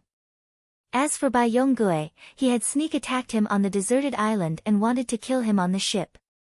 Although he was not killed by him, the thumb on his right hand was cut off by the young man. He would never be able to use a sword again. Fortunately, this young man seemed to remember the benefits of bringing him back to land and spared his life. Only then could Bai Yonggui struggle at death's door and end his life. The skinny monk originally wanted to ask about Zhang Xiaohua's situation in detail. However, when he saw Monk Yuan Shan's dispirited and listless appearance, he said, "Senior brother's injuries are serious. I have to bring him back to the temple for treatment. You guys deal with the aftermath here." When I return to the temple, I will report this matter to the elders. You guys should also hurry back to the temple. After he finished speaking, he did not stay any longer. He carried Monk Yuanshi on his back and used his qinggong to immediately leave. Chapter 3:15. The skinny monk didn't reveal his name from the beginning to the end. Hall Master Li's expression was uncertain as he watched the figure gradually disappear into the distance. He had originally thought that it would be a good job, but all he had to do was capture a young man of unknown origin. With the help of 2 monks from the Yuan generation of the Dalan Temple, wouldn't it be a piece of cake? But reality played a joke on him. This was not an easy job, it was a job that took their lives. Looking at the situation, if it wasn't for the fact that the other party didn't want to kill them, none of them would have been able to survive. How am I going to explain this to the sect? Li regretted messing up the job. He wanted to use this job to win the faction leader's favor. But then, he smiled. Since he couldn't even capture the senior monks from the Dalan Temple, one of them almost lost his life, how could the faction leader blame him? After thinking, he called Bai Yonggue, who had just finished bandaging his wound, over and asked gently, "Little Bai, how are your injuries?" Bai Yonggue bared his teeth and said, "Thank you for your concern, Li. This guy is too sinister. He actually chopped off my right thumb. But I've already found it. When I go back and find the faction's doctor, he should be able to reattach it." Li frowned and said with a smile, "It's okay, little Bai. As long as you don't lose your life, everything is fine. Don't worry. Even if your thumb can't be reattached, I will find you a stable position in the hall." Bai Yonggue was moved to tears. He clasped his hands and said, "Li treats me like this. How can I not serve you?" Li muttered in his heart, "You're already crippled. What service are you talking about? You have to have some value." But he still said fervently, "You don't have to be like this. Our Xian Rong faction doesn't differentiate between high and low. We only have different jobs. We are all stones of the faction's great cause. We will move wherever we are needed. No matter where we are, we must shine for the faction's great cause. Little Bai, the faction leader has seen everything you have done. He will not let you have any worries. Moreover, although your position will be different in the future, I still hope that you can make extraordinary contributions in your ordinary position and prove that you are the outstanding backbone of our Xian Rong faction." Hearing Li's words from the bottom of his heart, Bai Yonggue's heart was about to break. He hadn't even returned to the faction, hadn't even been treated by the faction's doctor, and his fate was already decided. Sigh, if I had known this would happen, I wouldn't have done it in the first place. Bai Yonggue thought. Looking at Hall Master Li's eyes and his attempt to comfort Bai Yonggue, how could Bai Yonggue not know what he was thinking? Bai Yonggue helplessly took out the iron box from his bosom and presented it to Hall Master Li. He forced a smile and said, "Hall Master Li, this is something that Junior Marshal Brother Chai and I found overseas. Please accept it on our behalf. Please be careful on the way. When we arrive at the sect and hand it over to the faction leader, I hope Hall Master can put in a good word for us." Li narrowed his eyes and looked at it. He wasn't in a hurry to accept it. He said, "Little Bai, this is your and Chai Feng's work. It's better for you to take it with you. Those who know will know that you are injured and can't protect it. Those who don't know will say that I stole your credit." He enunciated the word injured very clearly. Bai Yonggue said helplessly, "Hall Master Li is wise. This matter is of great importance. Now that I'm injured, I can't protect it well. If anything happens, I'll be the sinner of Xian Rong faction. I hope that Hall Master can understand my difficulties and keep it for me." When Li heard this, he smiled and said, "If that's the case, then I will reluctantly do it. If the credit is yours, then it is yours. Others can't take it even if they want to. Don't you think so, little Bai?"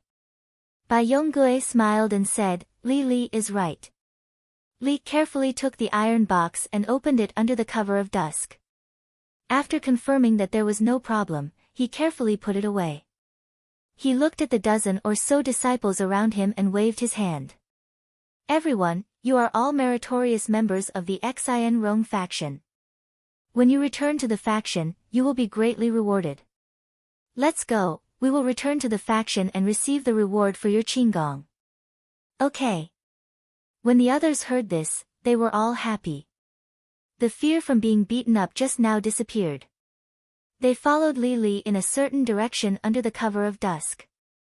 Killing one person in 10 steps, unstoppable for 1,000 miles. Awesome. At this moment, Zhang Xiaohua only wanted to scream. He really liked the feeling of being in control of his own fate. He used his qinggong to leave the pier, but his divine sense did not leave. He understood the reactions of the people around him. When he was far away, he retracted his divine sense. His body flashed and disappeared. He actually burrowed into the ground and moved stealthily. Then, he jumped out from somewhere and randomly found a direction. He used his qinggong to run in all directions. After that, he used his qinggong to move stealthily for a long time. He did this a few times until it was late at night. He then came out and looked around. There was a small village in front of him. Zhang Xiaohua was overjoyed. He moved stealthily and found a huge pile of wheat in a wheat field.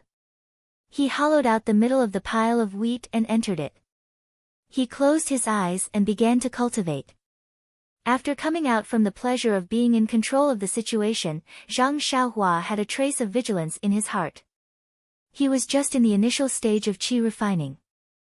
There was still a long way to go before Venerable Fiery Dragon, who was in the foundation establishment stage. With Venerable Fiery Dragon's strength, he could not help but turn into dust. How could he let go of any opportunity to cultivate? Moreover, the people he had just fought were just some small fries.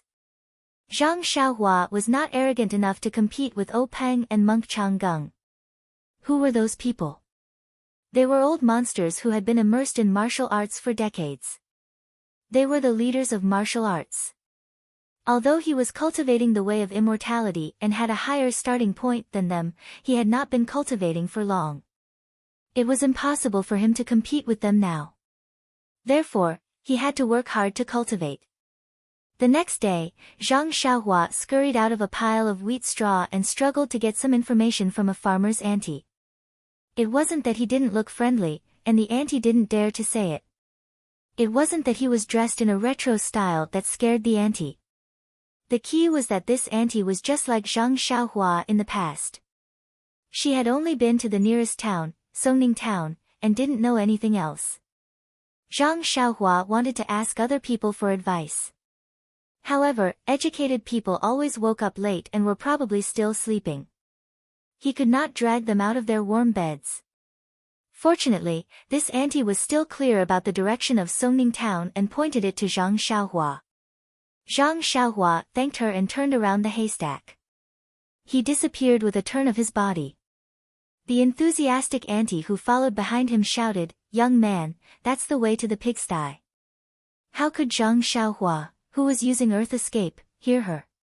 He only wanted to rush to Songning Town and find the way home. However, after walking for a while, when he felt that it was about time, he released his divine sense but did not see many people. He found a secluded place to jump out and ask someone. Only then did he know that he had gone the wrong way. Alas, he was a directionally challenged idiot, regardless of whether he was above ground or underground. Zhang Xiaohua was helpless. He thanked the person again and continued on his way. Yes, it was the bottom path. This time, although Zhang Xiaohua was very careful to identify the direction, it was all gray underground. How could he see clearly?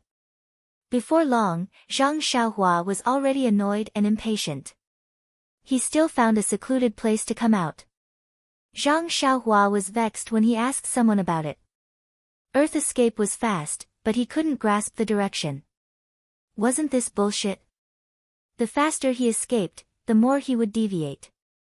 This wasn't a long-term solution. However, looking around, he was in the wilderness. Even the passers-by he had just met were looking at his crutches in panic. Oh, no, his long sword. They thought that he was going to rob them. Where would he find a horse or a carriage? Alas, it was better to use lightness skill. Although he would still be seen, there were people in Jianghu after all. He might not get into trouble. After thinking about it, Zhang Xiaohua used the levitation technique according to the direction pointed by the passers-by and flew straight over. He opened a path when he met a mountain and built a bridge when he met a river. In just the time it took to eat a meal, an extremely lively town appeared in front of him. This was a town about the same size as Lu Town. Zhang Xiaohua was on the main road into the town. Just like any other ordinary town, there were some tea sheds a few miles away from the town entrance for pedestrians and merchants to rest. Zhang Xiaohua picked a slightly larger one and walked in. There was a waiter in this tea shed. He looked at Zhang Xiaohua's appearance with surprise. It was not until the tea shop owner slapped him on the head that he understood. He hurriedly greeted, "Young master, please take a seat. What kind of tea would you like?" Zhang Xiaohua did not want to drink any tea, but looking at the waiter's respectful manner, he felt embarrassed. He could only find a place to sit and said, "Anything will do. I have something to ask." The waiter was somewhat embarrassed. This small shop only has Longjing tea before the rain. I don't know if young master is used to it. Zhang Xiaohua was surprised and said, "I am not a young master. You can just get me some water." The waiter looked at his robe and said with a smile, "Yes, young master is not a young master. I will serve you Longjing tea right away." With that, he left with a smile. At this moment, the people in the tea shed who saw Zhang Xiaohua walking in also came back to their senses. They each said their own things to quench their thirst. A quiet conversation entered Zhang Xiaohua's ears. "I don't know which family this young man is from, but he's also wearing vintage clothes to show off. I don't know what's wrong with him these past few years, but he likes to wear vintage clothes. I really don't know what's so good about this robe. Old Tang, that's because you can't stand it. I've seen many learned people in Hu City wearing clothes like this. At first, it's really awkward, but after looking at it for a long time, I actually feel that it's very impressive. Don't you see this young master? He's obviously a playboy, but when he wears this set of clothes, he actually looks cultured and refined, like a learned scholar. It's just that he looks too ordinary. His eyes are a little small, his nose is a little flat, and his ears are small too. He doesn't have good fortune. Otherwise, he could be considered a romantic and elegant person." Zhang Xiaohua almost laughed out loud. He looked at his robe, not knowing whether to laugh or cry, and was speechless.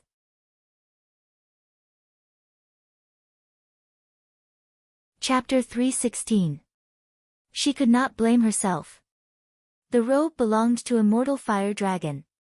He was a person from 10,000 years ago. How could his dressing not be retro? Moreover, the long robe was very tight on the body, and not even a speck of dust could touch it.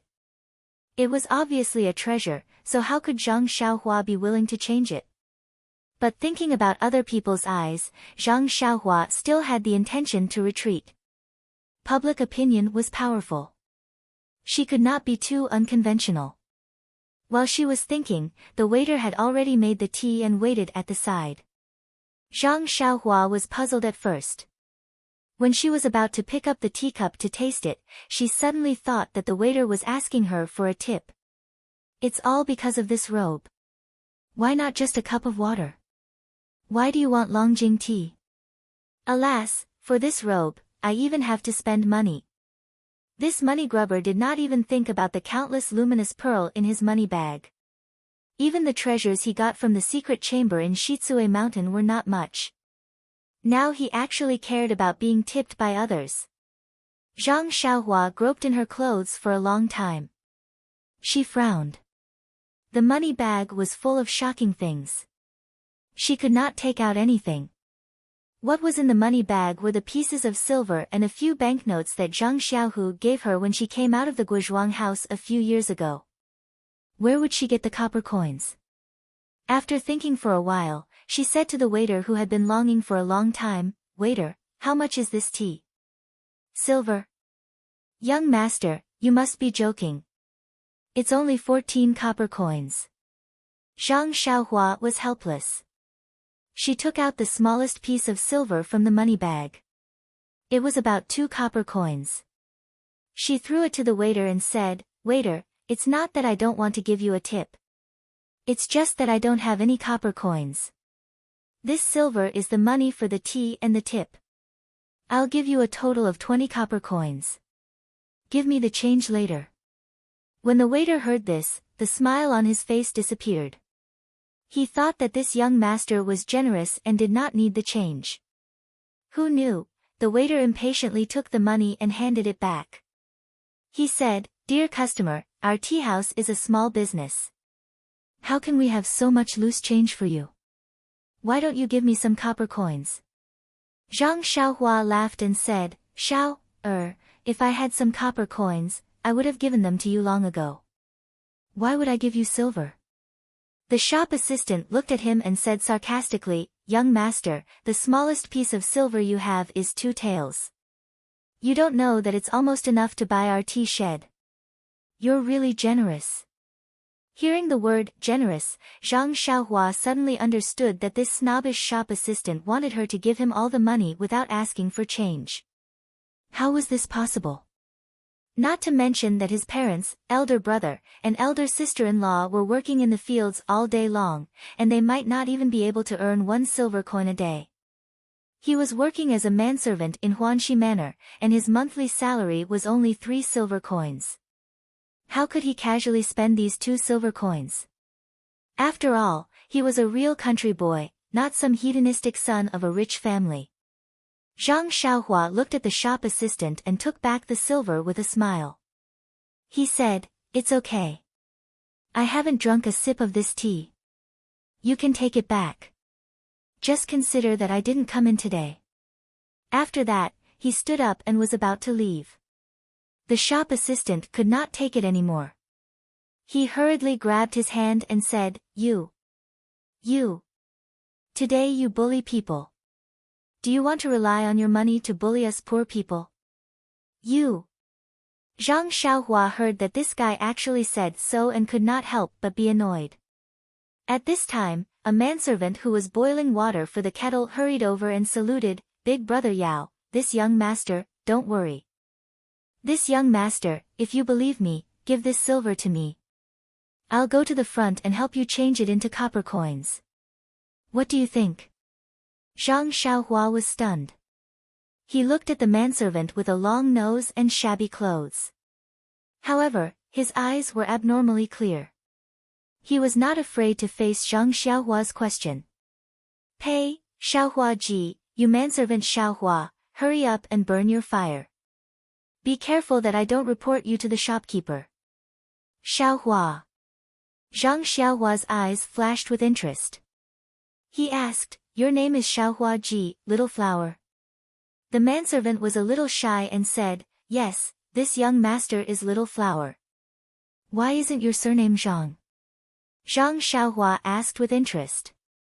Xiaohua ji saw that this young master was very amiable and also very respectfully replied, "My father's surname is Ji and my mother's surname is Zhang. Naturally, I followed my father's surname. How can I follow my mother's surname?" Zhang Xiaohua laughed and said, "Xiaohua, how old are you?" 9 years old, young master." "Humph, your father died when you were 7 years old. Your life is really tough. Even your mother is sick because of you." The shop assistant said somewhat fiercely, "In a few days, you will change your surname to Zhang Xiaohua." Hee, what a funny name. From Ji Xiaohua to Zhang Xiaohua, how unpleasant to hear. Shua, Zhang Xiaohua grabbed the teacup on the table and splashed it on the shop assistant's face. His face was ashen and said, "Shut up, did I let you speak?" When Zhang Xiaohua was angry, there was a faint imposing manner. The shop assistant was so scared that he almost forgot to wipe the tea on his face. Fortunately, the tea had been dried for a while and was no longer boiling hot. Otherwise, at this time, the shopkeeper of the tea house heard the noise from outside and hurriedly came in. He didn't ask about the situation and immediately apologized. Zhang Xiaohua ignored him. He smiled and handed the silver to Xiaohua Ji and said, "Okay, this silver is for you. Help me exchange it." The shopkeeper hurriedly persuaded, "This young master, no need. This tea is on me. You don't have to pay." How could Zhang Xiaohua take advantage of him like this? He smiled and said, "It's not easy for you to do business here. Naturally, you should take money. However, my silver didn't grow on trees. I can't give it to you for free." After he finished speaking, he waved his hand at Xiaohua Ji and let him go. At this time, a man at the table next to them stood up and said, "This young master, perhaps you rarely go out." Zhang Xiaohua saw and smiled, "Yes, I've always been studying at home. I rarely go out." The man walked over and said, "There's a saying in the pugilistic world. Rely on your parents at home and rely on your friends when you go out. Since we can meet in such a remote place, it can be considered fate. Little brother, I'll pay for the tea for you. Come over and have a chat." Zhang Xiaohua looked at the man and didn't want to pay much attention to him. However, she thought that she still needed to find out the location of Pingyang City and Lu Town. Perhaps she could get some information from this man. Hence, she smiled and said, "Sure, I admire people like you who roam the pugilistic world. I'd like to learn a thing or two from you." After she finished speaking, she invited the man to take a seat. The shopkeeper and the shop assistant saw that they had nothing to do and left. However, since no one was around to light the fire, the shop assistant had to do it himself. The man and Zhang Xiaohua sat down together and chatted casually. From time to time, he bragged about his experiences in the pugilistic world. He didn't forget to show off his muscles and martial arts skills. Then, he discreetly tried to find out more about Zhang Xiaohua.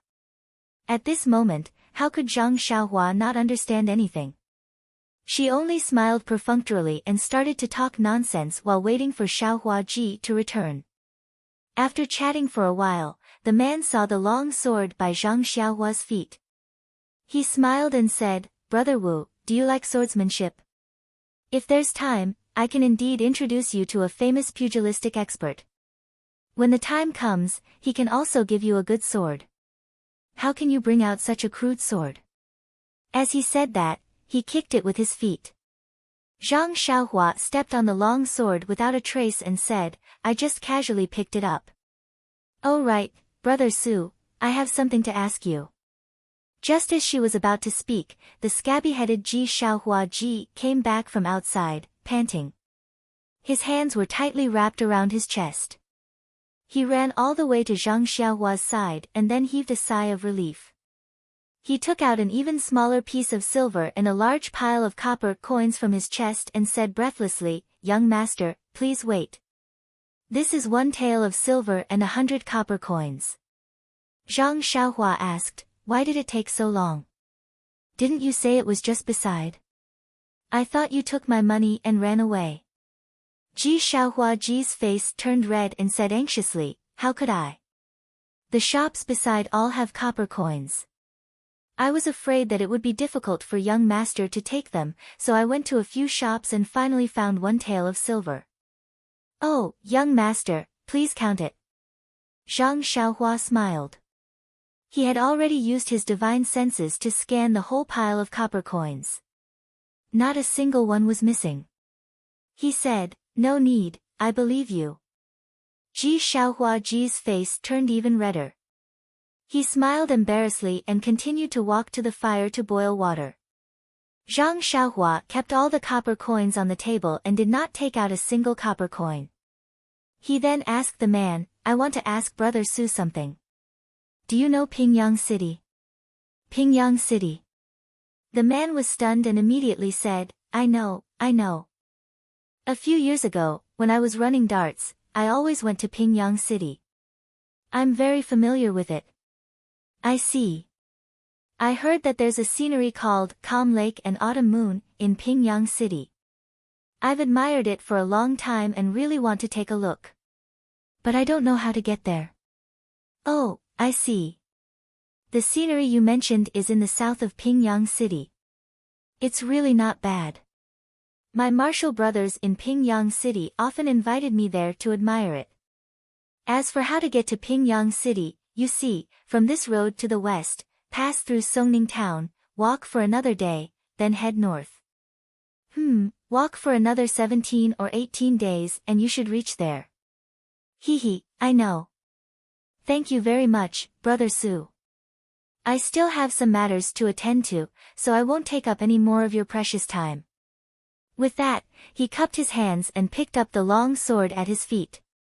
He shouted to the shopkeeper, "Shopkeeper, this Master Su has paid for my bill."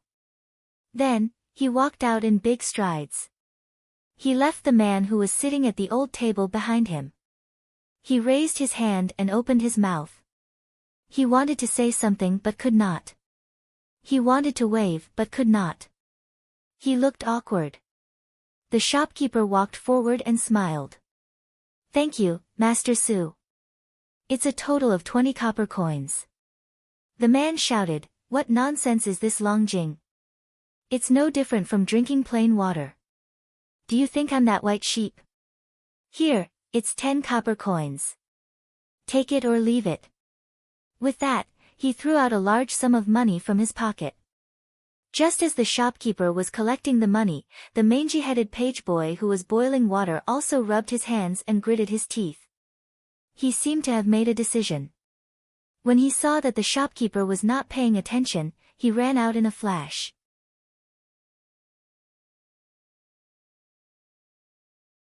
Chapter 317. Zhang Xiaohua was able to drink a pot of top-grade Longjing tea without spending a single copper coin in the tea shed. Regardless of whether these tea leaves were truly Longjing tea or whether he really needed to drink tea, the feeling of taking advantage of others was very satisfying for Zhang Xiaohua. "Do you think I don't know what you're trying to do? Do you really think I'm an inexperienced young master? My face has been exposed to the wind and sun on this deserted island. Do you think I've become a pretty boy?" Zhang Xiaohua touched his cheek and was somewhat pleased with himself. Just as he was about to withdraw his divine sense, he suddenly saw the scabby-headed Ji Xiaohua hastily running out from the side of the tea shed. He was very astonished. He had a good impression of this manservant. Of course, without the comparison of the shop assistant, Zhang Xiaohua might not have been able to see how outstanding this manservant was. At the very least, he had exchanged 100 copper coins for himself and hadn't embezzled a single copper coin. He also hadn't been waiting to ask for a tip, right? Ji Xiaohua exited the straw shed and stood on the main road.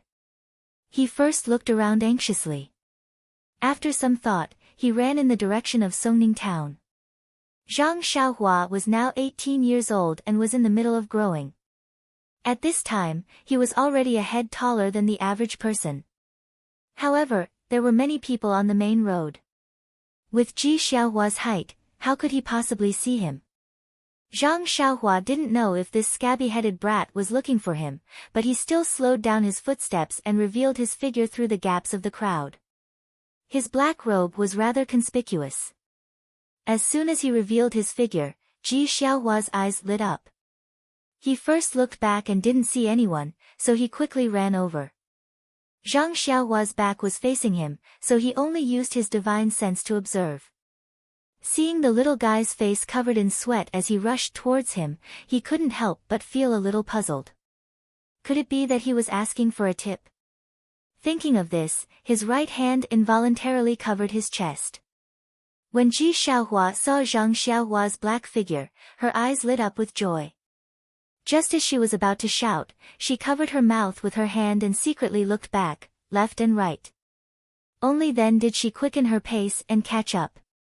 Seeing this situation, Zhang Xiaohua had a little understanding in her heart. This manservant with the same name as her probably had something to tell her. Sure enough, after Ji Xiaohua caught up with Zhang Xiaohua, she didn't dare to speak loudly.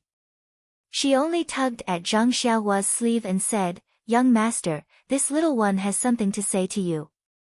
Then, she looked around and scurried to a big tree on the side of the road like a kitten. Then, she looked back and waved at him anxiously with her small hands. Zhang Xiaohua found it very funny, but she was also slightly touched. No matter what this servant came to her for, as long as he didn't want to harm her, she would give him a little reward. Well, how much should she give him? Was this a problem? Seeing Zhang Xiaohua walking over leisurely, Ji Xiaohua was a little anxious. She wanted to go over and tug at him but didn't dare to. She could only look back and stomp her feet. When Zhang Xiaohua was behind the big tree, she said anxiously, "Young master, you must not believe what that man said just now." Zhang Xiaohua looked at her with interest and smiled. "Ji Xiaohua, why should I believe you?" "Don't believe him. Besides, do you know where Pingyang City is?" When Ji Xiaohua heard this, her face flushed red. Her childish voice was a little high-pitched as she said, "It's okay if young master doesn't believe me. I also don't know where Pingyang City is. However, you must not believe him. Every time he gives directions here, he will first go west, pass through Songning town, and then go north. I think this Pingyang City might not be a place he has been to before.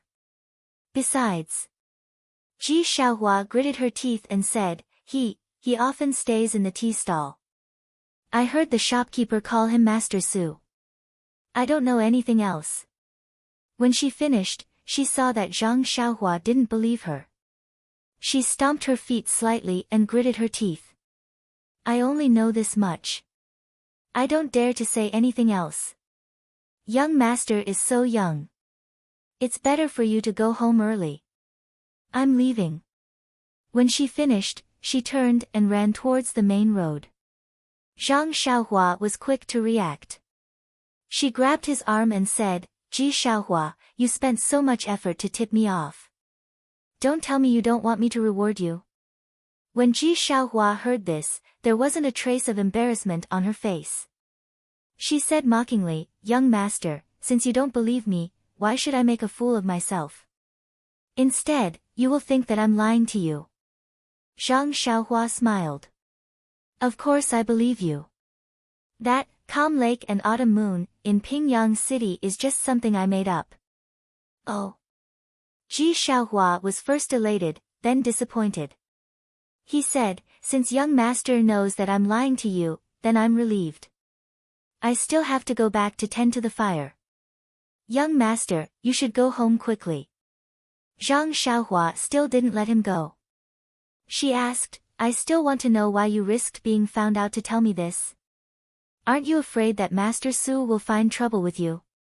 Ji Xiaohua scratched his scabby head and said, Young master, I can't explain it clearly. Maybe it's because you splashed the tea on Gue Air's face just now. This guy always bullies me and even badmouths me in front of the shopkeeper." Following that, she said in a desolate tone, "How would Master Su notice someone like me?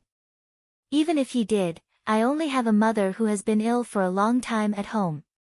Even eating is difficult for her. How would he be able to do anything?" Then, she shook off Zhang Xiaohua's hand with all her might and said, "Young master, I have to go back quickly. The shopkeeper already said that if he finds out that I did anything wrong, I won't be allowed to boil water in the tea shed. Hold on to me.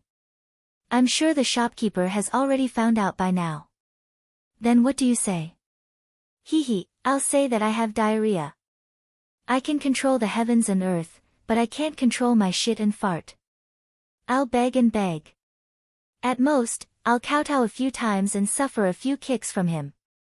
I'm sure he'll let me stay." At that moment, Zhang Xiaohua felt a lump in his throat. It was as if he saw himself coming out of the Guizhuang house and coming to Pingyang City. He thought that he had suffered enough at Huanxi Mountain Villa, Lotus Escort Agency, and Misty School. However, looking at this kind-hearted Ji Xiaohua who wanted to earn some money to buy food for himself and his sick mother, he was really too blessed. At least, he had his second brother Zhang Xiaohu to take care of him. At least, he had a warm and happy home in a distant village. Following that, Zhang Xiaohua asked gently, Ji Xiaohua, how many copper coins do you get for boiling water in the tea shed for a day?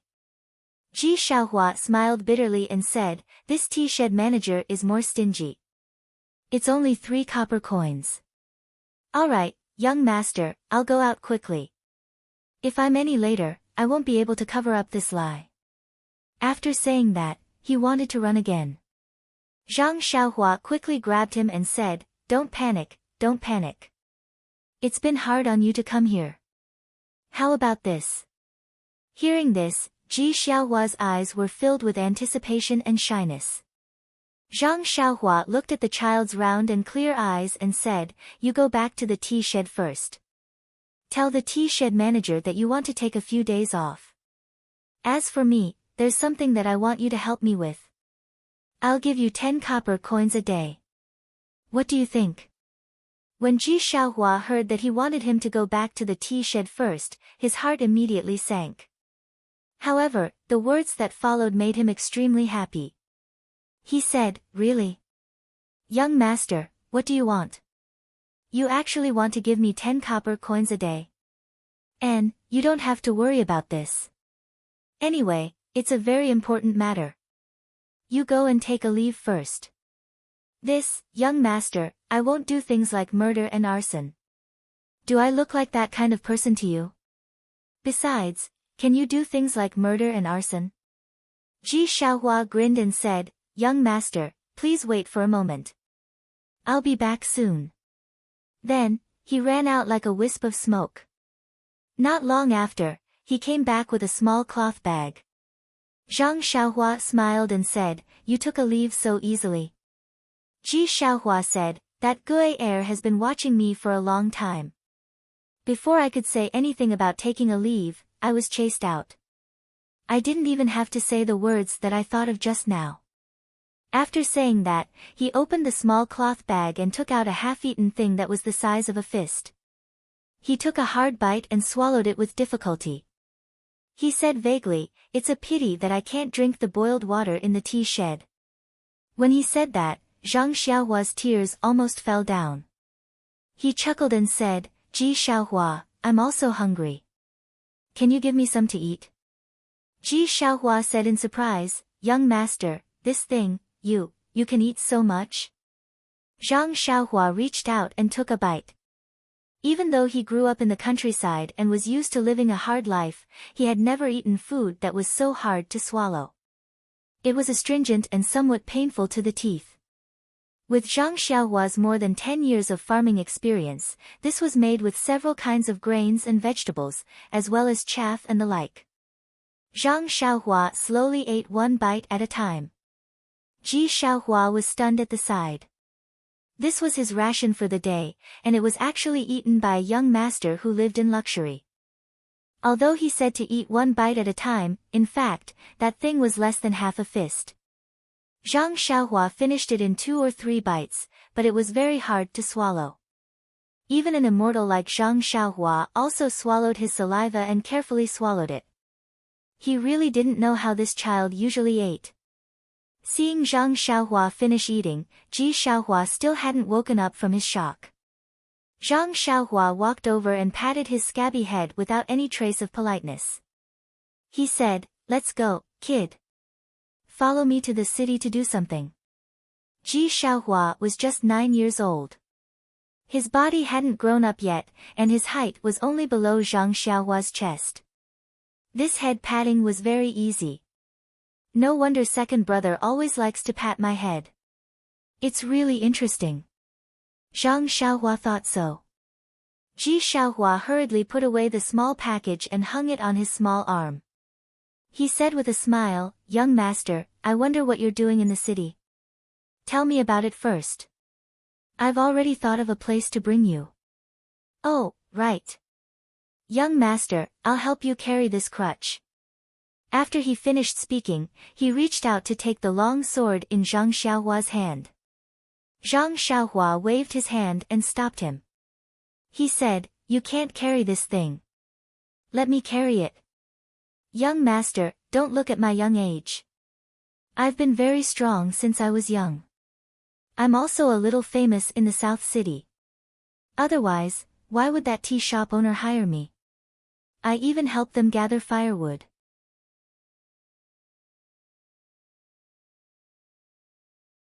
Chapter 318.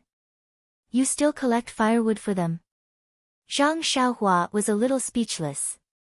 When he was young, he also went up the mountain to collect firewood.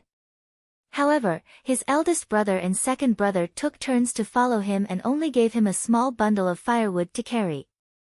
That feeling was still fresh in his memory. That's right. Otherwise, their tea stall would have to spend another 2 copper coins to buy firewood. Xiaohua said with a smile. Seeing that there weren't many people around, Zhang Xiaohua's childlike innocence was aroused. He put the long sword on the road and said with a smile, then you carry it. If you can carry it, I'll give you an extra copper coin every day. However, if you can't carry it, I'll deduct a copper coin every day. Ah. Really? Young master can't trick me. Zhang Xiaohua said, how can I trick you? Carry it for me. Xiaohua went forward ecstatically. His small hand grabbed the middle of the long sword and tried to lift it up. However, the long sword didn't move at all on the ground. Xiaohua was shocked. He took the small bundle from his shoulder and walked to the side of the long sword. His 2 hands grabbed the 2 sides of the long sword and tried to lift it up. Unfortunately, even if he used all his strength and his small face turned red, the long sword still didn't move. At this time, Xiaohua realized how naive he was. His tears were about to fall. He was extremely regretful. Great, now he lost a copper coin a day. Then, he let go of his hand and picked up his small bundle. He lowered his head and said dejectedly, young master, this little one can't carry it. You can carry it yourself. Zhang Xiaohua looked at his appearance and laughed in his heart. He bent down and picked up the long sword and said, let's go. Bring me into the city. Xiaohua said weakly, yes, young master. Please follow me. Zhang Xiaohua saw this and said with a smile, Xiaohua ji, don't mind it. I was just joking with you. Now I officially announce that I'll give you 11 copper coins every day. Ah. It's true. Ji Xiaohua beamed with joy and said, young master is such a good person. When Zhang Xiaohua heard this, she frowned slightly and said, can you not call me young master? That's why it sounds so weird. Xiaohua asked curiously, young master, if I don't call you young master, what should I call you? Zhang Xiaohua scratched her head and felt depressed. That's right. What should Ji Xiaohua call her? Forget it. Call me if you want. Zhang Xiaohua waved his hand helplessly. Alright, young master, please come with me. With that, Ji Xiaohua happily led Zhang Xiaohua along the main road towards Songning town. However, just as they entered the town, Zhang Xiaohua keenly noticed the sweat on Ji Xiaohua's forehead. Zhang Xiaohua found it very strange. They had just walked for a while. Logically speaking, this child often walked, so how could he be so tired? While she was puzzled, Xiaohua Ji stopped and wiped the sweat on her forehead. She turned around and asked, young master, we're already in the city. What do you want to do? As she spoke, the fragrance of a steamed bun wafted over from a nearby store. The child couldn't help but look over and secretly spit. Io. Zhang Xiaohua instantly understood and couldn't help but secretly want to hit herself. That thing just now must be Xiaohua Ji's ration for today. He hasn't eaten yet, but I ate it first. I wanted to let him have a good meal at noon, but I didn't expect that he hasn't eaten in the morning. The sweat on his forehead is probably from hunger. With this thought, Zhang Xiaohua smiled and said, the first thing to do after entering the city is of course to eat. This young master hasn't eaten breakfast yet. Let's go, I'll treat you to some steamed buns. With that, she walked towards the steamed bun store first. Although Xiaohua Ji was young, she had been outside for a few years. How could she not know Zhang Xiaohua's thoughts at this time? Looking at Zhang Xiaohua's back, she gratefully followed. Unfortunately, she didn't know that the young master in front of her was just a fake. Otherwise, she would have dragged him to a restaurant long ago. The vendor selling steamed buns was also a perceptive person. Seeing Zhang Xiaohua's dress, she hurriedly shouted, "This young master, do you want to eat some steamed buns? Come and have a taste. You're used to eating fish and meat. Eat some of our vegetable buns. It's good for the body." After that, she looked at the dirty little table awkwardly. She didn't know if she should let Zhang Xiaohua sit down. Zhang Xiaohua didn't mind and sat down. Xiaohua Ji followed and stood beside Zhang Xiaohua. She didn't know whether she should sit or stand. Zhang Xiaohua smiled and said, "Sit down, Ji Xiaohua. Don't be polite. Thank you for calling me young master several times. Today, I'll treat you to some steamed buns." Ji Xiaohua sat down obediently. She sat at the end of the bench far away from Zhang Xiaohua. To be honest, it was one thing to work for a young master and another to eat with him. She heard that rich families had rules when eating. This was the first time she ate with a young master. Moreover, they were eating meat buns that she had been craving for. How could she not be careful? Seeing this, Zhang Xiaohua didn't say much. She said to the vendor, "Give me 4 steamed buns and 6 steamed buns." The vendor happily said, "Okay, I'll give it to you right away." After that, she took 2 trays from the top of the 2 tower-like steamers. She picked them up and gave them to the 2 of them. Zhang Xiaohua saw Ji Xiaohua staring at the fragrant steamed buns. She smiled and pushed the 4 steamed buns in front of him. Ji Xiaohua's eyes were a little disappointed. She reluctantly looked at the steamed buns in front of Zhang Xiaohua. She swallowed her saliva and asked, "Young master, you eat first." Zhang Xiaohua smiled and said, "Let's eat together." After that, she picked up a pair of chopsticks from the table. Seeing this, Ji Xiaohua hurriedly said, "Young master, wait." Zhang Xiaohua was stunned and looked at Ji Xiaohua strangely. Ji Xiaohua took the chopsticks from Zhang Xiaohua's hand and skillfully picked up the tea from the table. After it was slightly hot, he handed it to Zhang Xiaohua. Zhang Xiaohua was a little helpless. Why was this young master not reliable at all? That's right, when did Zhang Xiaohua eat so delicately? Seeing Zhang Xiaohua pick up a steamed meat bun, Ji Xiaohua quickly picked up the chopsticks from the table, picked up a steamed vegetable bun, and took a bite. The steamed bun had just been taken from the fire. Although the outside was cold, the inside was very hot. Ji Xiaohua had very little experience in eating steamed buns. How could he know that it was so hot that his mouth kept sucking in cold air? Even so, he was reluctant to spit out the steamed bun in his mouth. Zhang Xiaohua looked at him and smiled.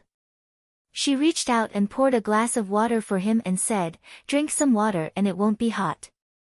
Ji Xiaohua quickly stood up and muttered, "Young master, how can I let you pour water?" Zhang Xiaohua raised her hand and motioned for him to sit down and handed the water to him. Ji Xiaohua took it and quickly drank it, then drank it in one gulp. Although he was boiling water in the tea shed, he didn't dare to casually drink the water. He had been busy from morning until now and hadn't had a sip of water. How could he not be thirsty? Ji Xiaohua blew on the steamed vegetable bun while eating it. He was about to eat the second one when Zhang Xiaohua smiled and pushed the steamed meat bun beside her to him and said, "Eat the meat bun now." Ji Xiaohua was stunned and didn't understand what was going on. Zhang Xiaohua smiled and said, "You eat first. We'll talk while eating." After receiving the order to eat, how could Ji Xiaohua still be reserved? He picked up the meat bun and began to eat. Fortunately, he had the experience of eating the steamed vegetable bun just now, so his mouth wasn't scalded by the meat bun. Zhang Xiaohua saw that he was eating happily and said, "When I was young, the first time I ate a meat bun, I scalded my mouth and had diarrhea. Later, I heard people say that if the stomach doesn't eat meat for a long time, it's best to eat some vegetables first and then eat meat. That's why I let you eat a meat bun first. Ji Xiaohua suddenly understood. With a meat bun in his mouth, he muttered, "Young master knows a lot." Zhang Xiaohua curled her lips. Nonsense, how could he not know the experience that was exchanged with diarrhea? After Ji Xiaohua ate 3 meat buns, Zhang Xiaohua didn't let him eat anymore and said, "Okay, if you eat too much, your stomach will feel uncomfortable. Pack up the rest of the buns. It won't be too late to eat when you're hungry later." Ji Xiaohua was overjoyed and hurriedly and carefully put away the rest of the buns. Seeing Ji Xiaohua's careful appearance, Zhang Xiaohua felt very strange and asked, "We'll eat in a while, you don't have to be so serious." Ji Xiaohua looked up and said seriously, "I'm already full. I want to bring this back for my mother to eat." The word mother made Zhang Xiaohua's nose sour again. She didn't know who was missing her, or who thought that she had already passed away and was sadly missing her mother. He waved his hand and said to the vendor, "Waiter, pack up 2 more trays of steamed buns for me, 1 for vegetables and 1 for meat." Ji Xiaohua curiously asked, "Young master, you didn't eat a single one just now. Could it be that you're waiting to eat on the road?" Zhang Xiaohua smiled and said, "This is for you to bring back to your mother." Ah! Ji Xiaohua couldn't believe her ears and said, "Is this true?" "Yes, why would I lie to you? This is 40 copper coins. Young master, you're so generous." "Ah. 40 copper coins, ah. I thought it was 36 copper coins. AI, this world is not like the old days. Forget it, I'll be generous this time." Zhang Xiaohua paid the bill. Xiaohua nimbly packed up the steamed buns and asked, "Young master, it's time to get down to business." Zhang Xiaohua looked at the things in his hands and said with a smile, "Don't worry, my business is very easy. Take back the things in your hands first, then we'll talk." "Okay, mother probably hasn't eaten anything either. It's just right to send it back now." Xiaohua was overjoyed at this turn of events. Ji Xiaohua's house was in the south of Songning City. Although it was in the city, it was a shabby little courtyard with leaky little houses everywhere. It was even worse than Zhang Xiaohua's Guozhuang house. Zhang Xiaohua didn't enter the house and just stayed in the courtyard. He didn't feel any discomfort, but Ji Xiaohua wouldn't let him in no matter what, saying that it would be too slow to treat Zhang Xiaohua. Zhang Xiaohua's divine sense had already swept through the shabby house. There was only a middle-aged woman with grizzled hair inside. She was curled up on the bed and coughed from time to time. Although she tried her best to endure, how could she endure it? In Zhang Xiaohua's divine sense, he seemed to see that woman spit out traces of blood. Zhang Xiaohua sighed and thought of his grandmother. Wasn't she like this in the past? Therefore, the peak of martial arts should be comparable to the 5th or 6th layer of the Immortal Path's Qi refining stage. Moreover, the Qi of heaven and earth was insufficient now, so magic could not display its power. Of course, it was inferior to martial arts. Of course, Zhang Xiaohua now felt that he couldn't compare with O Peng, Chang Gung, and the others, but he was belittling himself. He already had the earth escape, the fire escape, and the flying sword. He was already in an invincible position. If he couldn't beat them, he could escape. There was also a tourist who said that Zhang Xiaohua's strength was amazing. It should be the effect of the wrist guard. Why didn't I mention it in the book? I think that other books write it so clearly. It's obvious that it's like some TV dramas nowadays, treating the audience as everything needs to be explained or narrated. I'm afraid that the audience doesn't understand or know, so I didn't write it. Actually, the readers are very smart. Even if I didn't mention it, wouldn't the tourists know? Oh right, I also forgot the martial arts moves. First, it highlighted that Zhang Xiaohua's martial arts practice was different. Second, if a few words could explain the moves, then there would be no need for a master to teach. Especially, if the men's football team was given a training manual, they would have dominated the World Cup. And it seems that the so-called training in the country should be world-class.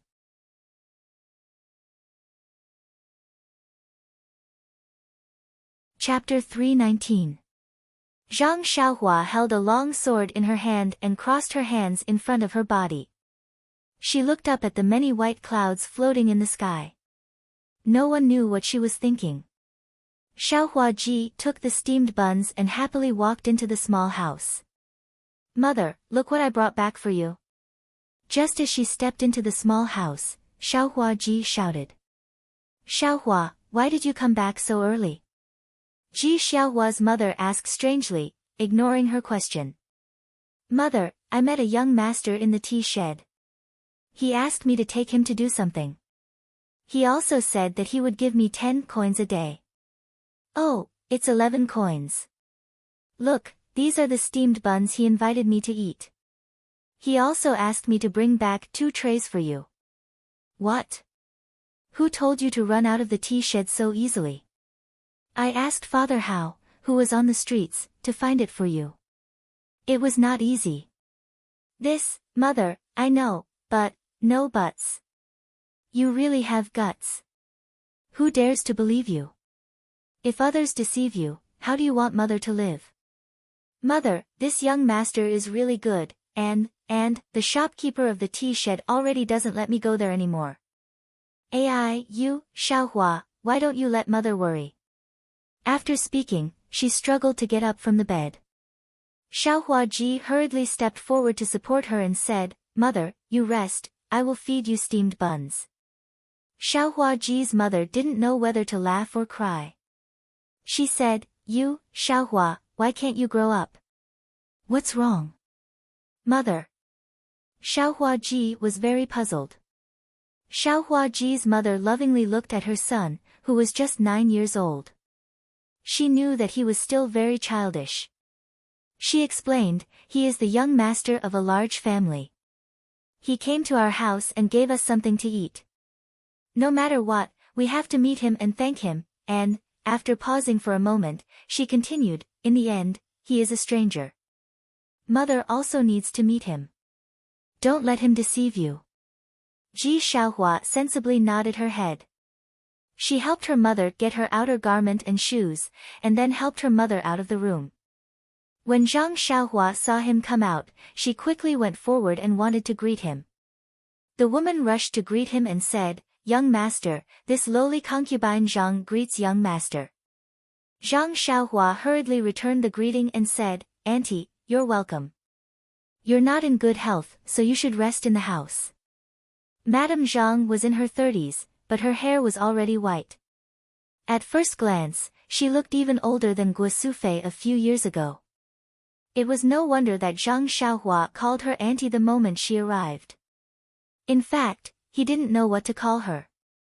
Mrs. Zhang smiled bitterly and said, "Young master, don't be like this. This lowly concubine can't afford it. Just call me Mrs. Zhang." As he spoke, he coughed a few more times. Zhang Xiaohua smiled and said, "Then it's better to call you Aunt Zhang." Madame Zhang repeatedly said that she didn't dare. Then, she carefully sized up Zhang Xiaohua and thought to herself, this young master is not bad. He is very approachable and doesn't have the air of a young master.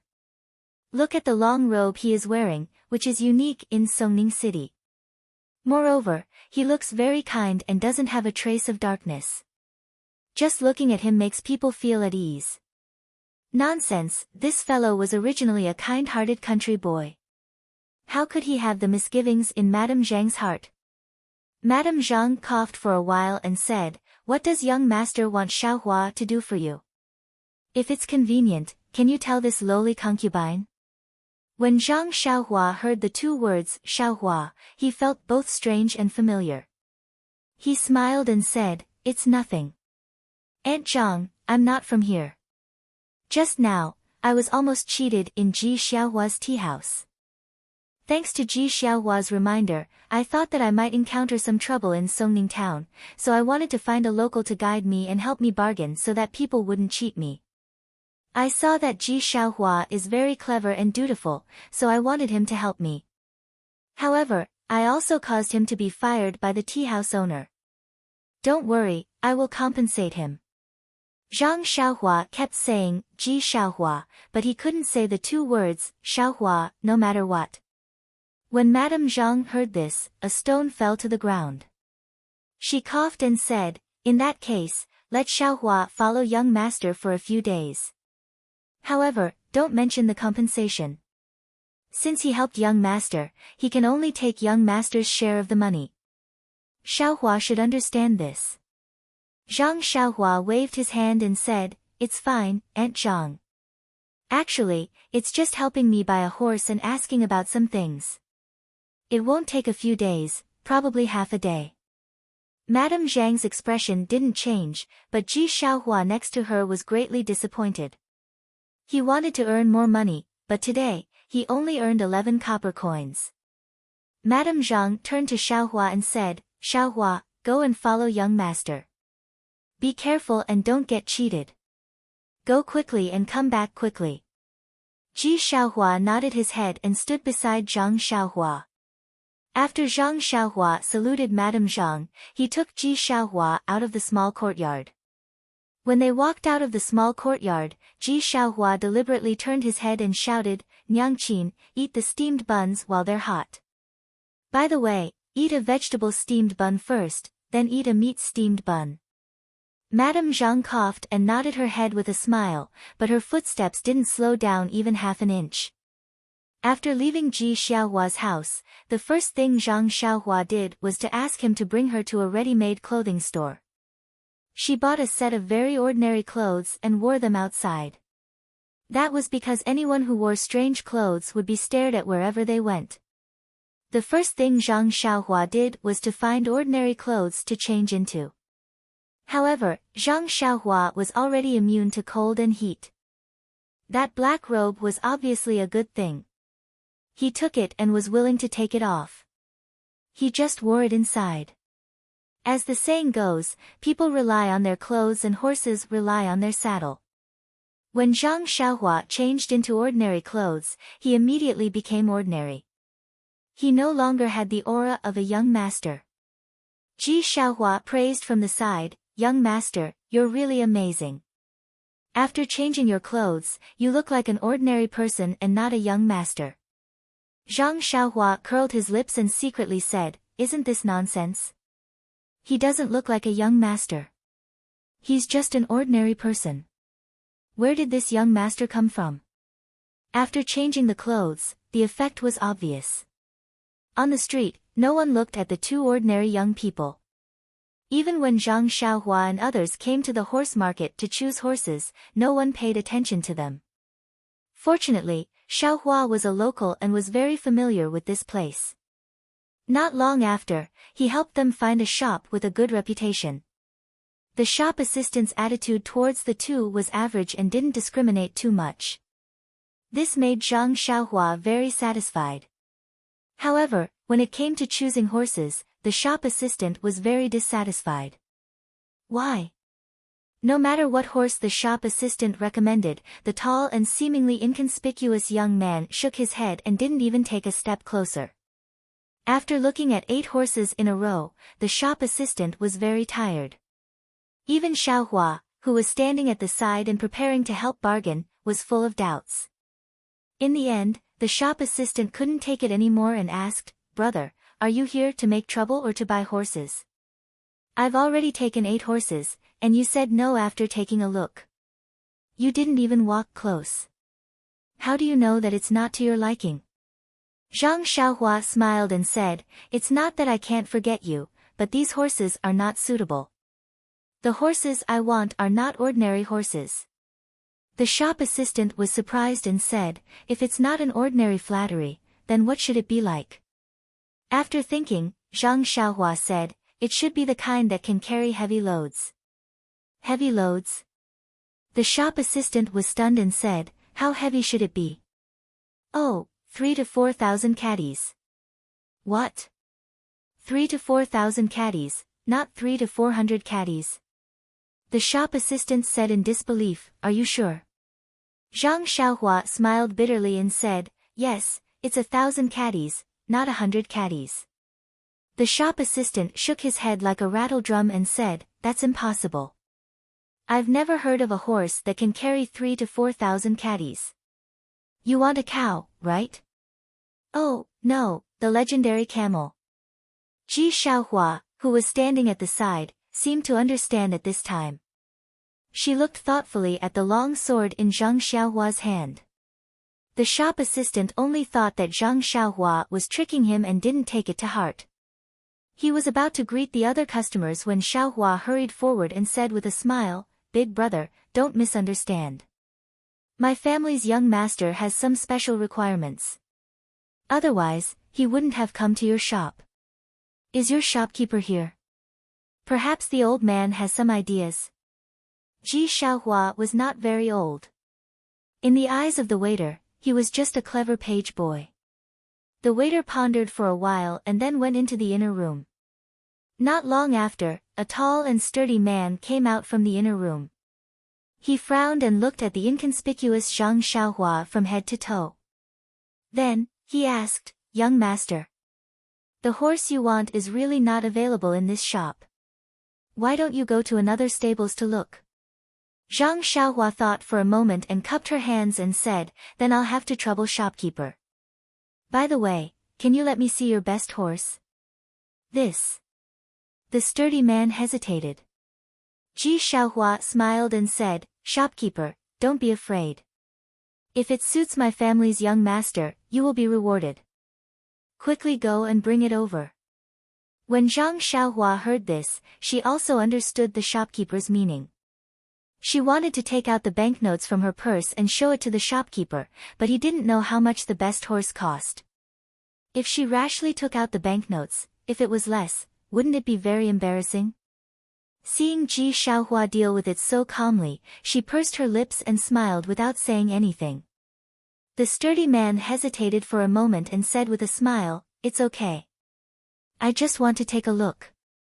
Young master, please follow me to the back to take a look. Zhang Xiaohua looked at Ji Xiaohua with satisfaction and followed the sturdy man to the back. After turning a few small aisles, they entered a large courtyard. At a glance, there were dozens of tall horses in this courtyard. However, they couldn't use their divine sense to recognize the horses. Otherwise, wouldn't Zhang Xiaohua be able to sweep them away? Just when Zhang Xiaohua was overwhelmed, the sturdy man turned around and said, Young master, please come with me. After that, he brought Zhang Xiaohua to a stable in the corner facing the sun. He saw that there was a tall and beautiful date red horse tied to the stable. Although Zhang Xiaohua didn't know much about horses, he could roughly tell whether it was good or bad. This horse was obviously not on the same level as the one the shopkeeper brought over. Please add it to your collection, please give it a tip, thank you.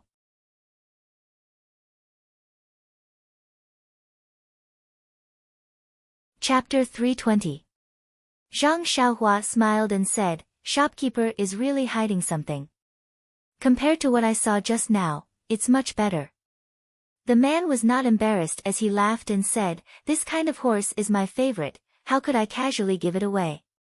If it wasn't for the fact that young master really loves horses and sincerely asked for it, how could I bear to part with it? Bullshit, isn't it just to buy more money? How do I look like someone who loves horses? I just want to find a horse that can carry a sword. Hey hey. Zhang Xiaohua silently cursed in her heart. Zhang Xiaohua smiled and said, I don't know if this one can come closer to take a look. The man said, Of course, but young master should be careful. This horse's temper is very fierce and it won't submit to people. It wasn't easy for this one to subdue it. Zhang Xiaohua waved her hand, indicating that it was fine. She slowly walked closer. This was a good horse with a fat body. It could be seen at a glance. Seeing Zhang Xiaohua walk closer, the horse's eyes revealed a vigilant look. Its hind legs also trembled, eager to try. When Zhang Xiaohua saw this, she stopped and turned her head to ask, Shopkeeper, can I touch it?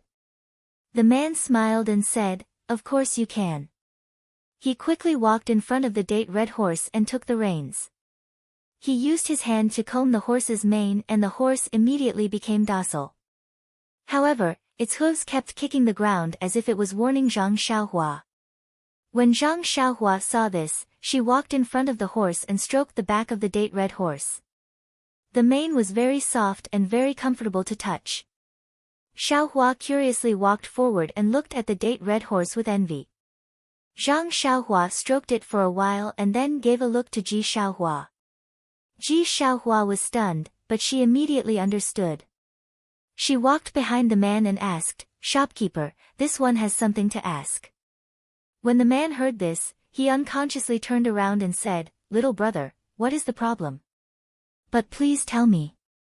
While he was turning around, Zhang Xiaohua exerted force with her hands. The date red horse's legs went soft and it almost fell to the ground.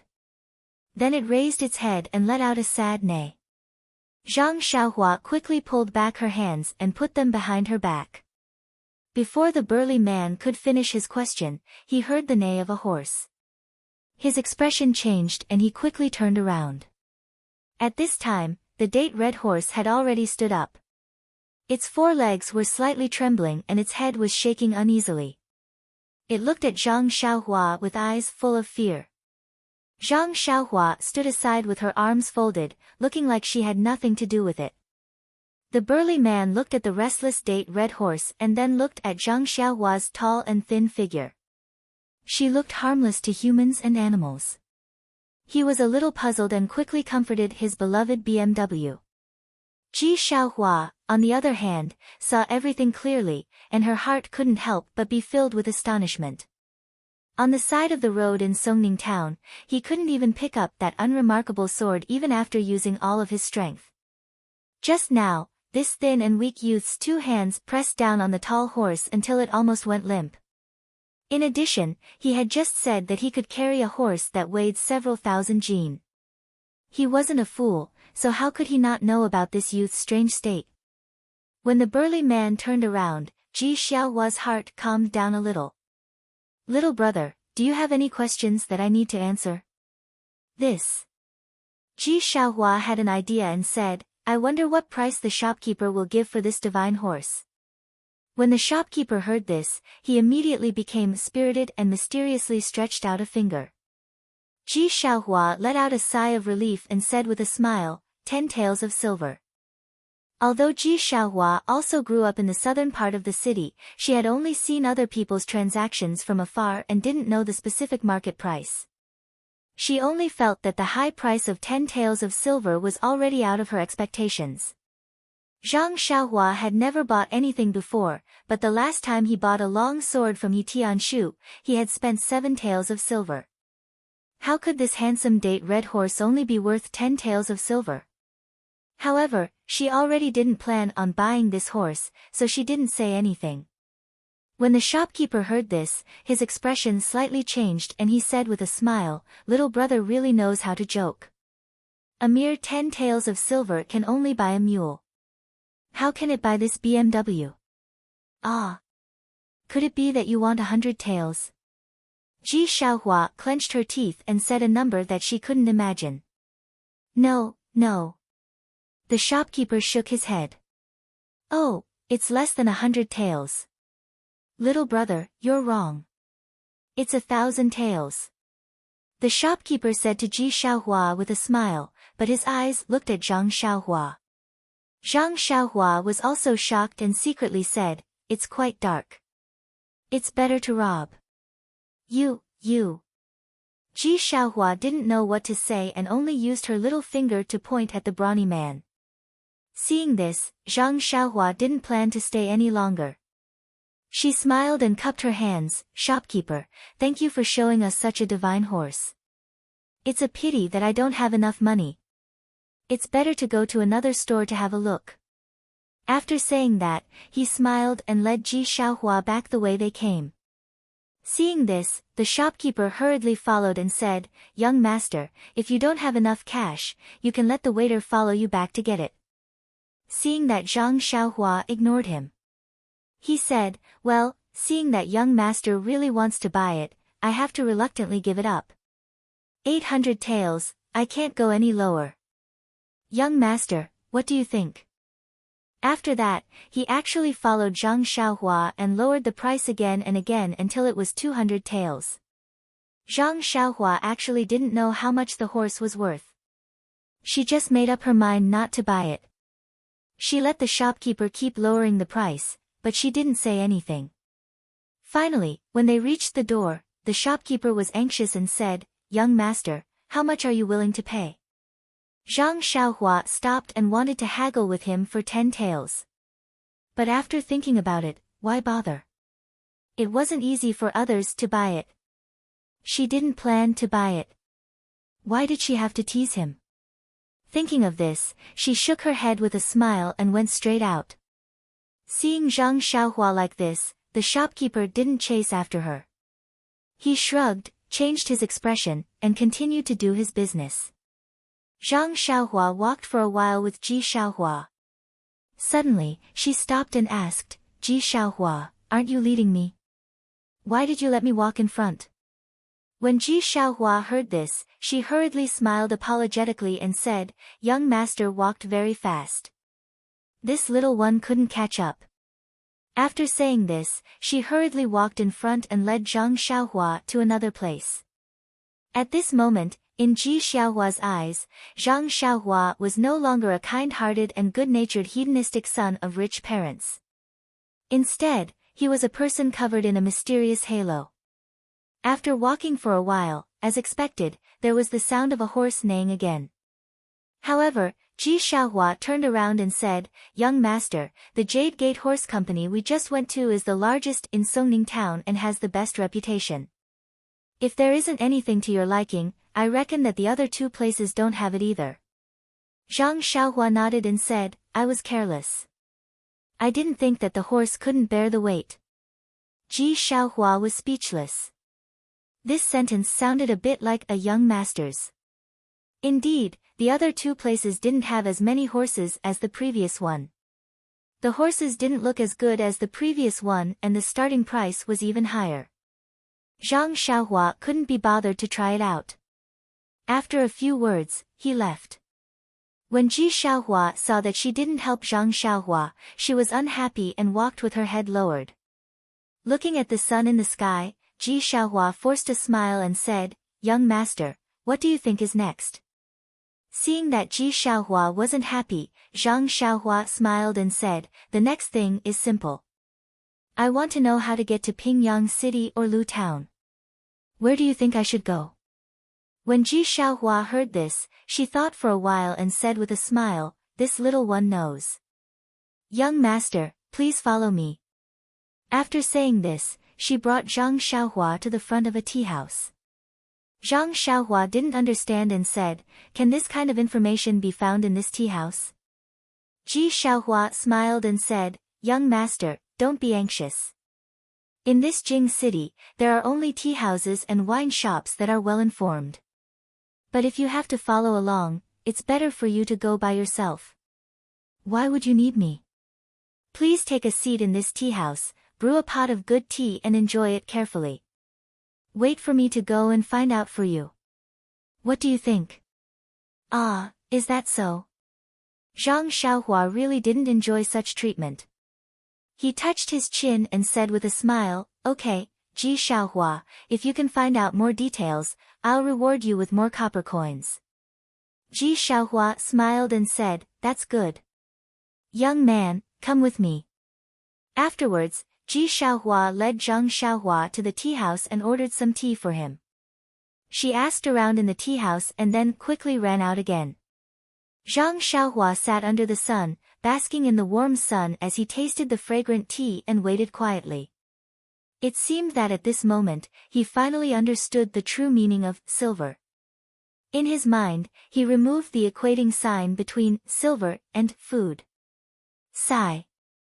He sighed and looked away from the steam rising from the teacup to the bustling crowd on the street outside the tea house. He couldn't help but feel a sense of realization. Humans, in the blink of an eye, Zhang Xiaohua seemed to be in a trance. His consciousness rose up high and watched the people on the street. Gradually, There were more and more people on several streets. Later, he saw the entire Songning town and the entire town. He also seemed to see Xiaohua running around busily. However, these people slowly became as small as ants in Zhang Xiaohua's eyes. Their actions were extremely laughable. Zhang Xiaohua's consciousness rose higher and higher. He felt like a white cloud floating in the sky. Everything on the ground had nothing to do with him. His heart only yearned for that freedom. In the tea house, Zhang Xiaohua's body held the teacup in his left hand under the sunlight. He didn't move at all and didn't even blink. He actually had an otherworldly appearance. There was a faint flicker of brilliance and sometimes, there was even a hint of transparency. Zhang Xiaohua's consciousness rose higher and higher. He actually saw the sea, the ships on the sea, and the islands that were like black dots. In Zhang Xiaohua's heart, there was no trace of emotion. He just rose up like that. Suddenly, a thunderous voice resounded through the world. "Young master, what are you doing?" In the blink of an eye, Zhang Xiaohua's consciousness, which had floated high, suddenly fell down. The situation just now seemed to be rewinding. He fell to the ground. In an instant, he fell from the 9th heaven to the tea house. Zhang Xiaohua's body didn't move. His eyes immediately lit up. He blinked and saw Xiaohua beside him looking at him with a face full of fear. The boiling hot teacup in his hand was already cold. The noon sun had already passed the top of his head.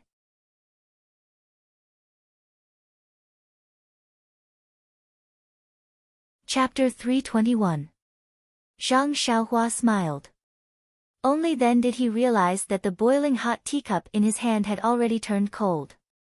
The noon sun had already passed over his head, and his body, which was sitting under the sunlight, was gradually moving into the shadows. That fleeting moment had actually taken such a long time.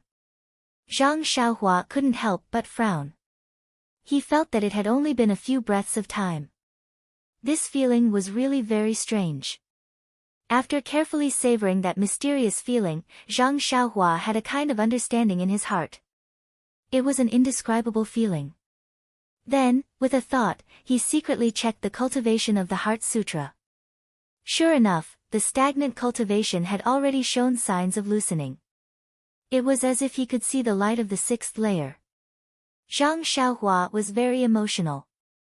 In the past, he had to painstakingly absorb the vitality in vitality stones in order to advance a little. Just now, in just a few breaths of time, his cultivation, which had been unable to advance no matter how much vitality he absorbed, had advanced a solid step forward. It seemed that the cultivation methods of the middle and early stages of the qi refinement realm were still very different. Thinking about the situation just now, Zhang Xiaohua still felt some lingering fear. He wasn't too sure if this situation was lucky or unlucky. He only knew that if Ji Xiaohua had called him a little later, perhaps his consciousness really would have flown beyond the 9 heavens. Misfortune is where fortune lies where misfortune lies. Zhang Xiaohua looked at Ji Xiaohua's childish and anxious face and felt very emotional. He had only come to Songning town to inquire about the way home, but he had met this child who had the same name as him and so many things had happened. The improvement of his mental state and the increase of his cultivation were real matters. All of this was inextricably linked to Ji Xiaohua. However, what could he do for him? Although he knew how to refine pills, he only had a pile of fasting pills. He didn't have any immortal pills for living people or pills for curing illnesses. Although he cultivated the path of immortality, he only knew how to kill people. What could he help him with? Just as he was thinking, Xiaohua called out again, "Young master, are you all right?" Zhang Xiaohua smiled and said, "How could I be all right? I'm fine, I'm fine." Then, he called out, "Waiter, give me some desserts." "All right," the shop assistant in the distance replied cheerfully. But in his heart, he secretly thought, this guy must be a fake young master. He didn't even drink a cup of tea and sat there for the whole afternoon. Isn't it because he's afraid of eating too much snacks? When he saw that his companions were here, he quickly ordered one. He, I've seen a lot of people like him. Zhang Xiaohua pointed at the stool and said, Ji Xiaohua, have a seat. You look exhausted. Drink some water first and have some snacks later. After that, he picked up the teapot and poured some water for Xiaohua. Ji Xiaohua didn't dare to sit down and rushed to pour herself. Zhang Xiaohua smiled and said, You'd better do it. I want to thank you with this cup of water. Xiaohua said shyly, Young master, you're welcome. Didn't you want me to do something for you? Zhang Xiaohua reached out and patted him on the shoulder to let him sit down. She put the poured tea in front of him and said, I have something else to thank you for. Ah. Xiaohua said in surprise, Young master is amazing. You already know. Zhang Xiaohua asked curiously, What do I know? Is this not what young master is talking about? Xiaohua said as she carefully took out a piece of white cloth. What is this? Zhang Xiaohua asked. So young master doesn't know. Know what? How would I know? If you don't tell me, of course I don't know. Only if you tell me will I know. Zhang Xiaohua was in a good mood and chatted with Ji Xiaohua. At this moment, the waiter served the fragrant pastries. Zhang Xiaohua pointed at the pastries and said, This is also to thank you. Eat to your heart's content. Xiaohua stuck out her tongue and swallowed her saliva. She said, Young master Xie, you should take a look at this first. Zhang Xiaohua took the white cloth and unfolded it. On the upper right corner were the words Songning Town, and on the lower left corner were Pingyang City and Lu Town. In the middle were a few other names. In between these names, there were many lines drawn. Could this be the route from Songning Town to Lu Town and Pingyang City? Looking at Zhang Xiaohua's surprised expression, Ji Xiaohua was very pleased. As he ate the desserts, he said, Young master, the Pingyang City that you mentioned is really far away. I've asked a few people and they all told me different things. However, this route is what most of them said. Moreover, it's really a coincidence that someone in Lu Town had gone there to sell silk before and found out about it. Silk? Why didn't I know that Lu Town produces silk? He, young master, it's just fake silk. Oh, I see. Subsequently, Xiaohua continued, I could have come back earlier, but I thought that if I told you, you might forget in a while. I wanted to draw one myself, but it was like a cat scratching. I had no choice but to find a street artist to help me draw it. Following that, she took a big bite of the crispy pastry and said angrily, That guy actually took advantage of the situation to increase the price and asked me for 3 copper coins. It's more expensive than a New Year's painting. Oh, young master, I'll pay for these 3 copper coins. You don't have to worry about it. I didn't even manage to buy a horse just now. I feel sorry for making you come here for nothing. Zhang Xiaohua listened with interest. If you paid for it yourself, why did you tell me the price of this white cloth? This guy is really clever. He's much better than me when I was young. However, looking at the very detailed lines drawn on the white cloth, why would Zhang Xiaohua care about this little trick? It was smart of him to only do this little trick. There were many lines on the white cloth, but Zhang Xiaohua already understood them with just a glance. They were deeply imprinted in his mind. However, he still carefully folded the white cloth and kept it in his arms. Seeing this, Xiaohua smiled even more brightly, as if she had received the biggest reward for her hard work. After eating half of the pastry, Xiaohua stopped eating. Zhang Xiaohua asked curiously, It's already noon. Is this enough for you? It's enough, it's enough. I'm small and my stomach is small. I'm already full. Okay. Now that you're full, come with me to do something else. After Zhang Xiaohua finished speaking, he got up and was about to leave. At this moment, Xiaohua asked softly, Young master, can I take the rest of the pastry away? Zhang Xiaohua stared blankly and said repeatedly, Yes, of course you can. Xiaohua hurriedly took out a very clean handkerchief from his arms and carefully wrapped up the remaining pastry, keeping it in his arms. Zhang Xiaohua smiled and didn't say anything, letting the waiter settle the bill. After leaving, Xiaohua asked, "Young master, where are we going next?" "A bank." Songning Town was different from Lu Town. It was close to the harbor and had a very developed business. There were several banks alone. Zhang Xiaohua didn't care about it, so Ji Xiaohua went to the nearest one. This bank wasn't big and had few customers, which suited Zhang Xiaohua very well. Unlike other places, the bank didn't have any waiter to serve customers, only a tall counter. It was Zhang Xiaohua's first time coming to this kind of place. Looking at Ji Xiaohua, who was also looking around, it must be her first time as well. Zhang Xiaohua looked at the solemn old man behind the counter, took out a banknote, and handed it over. The old man with a grizzled beard was expressionless. He reached out to take it, but when he opened it, he frowned. That's right. Most of the customers who came to the bank would exchange large amounts of silver for banknotes for convenience of carrying around, or exchange banknotes for silver.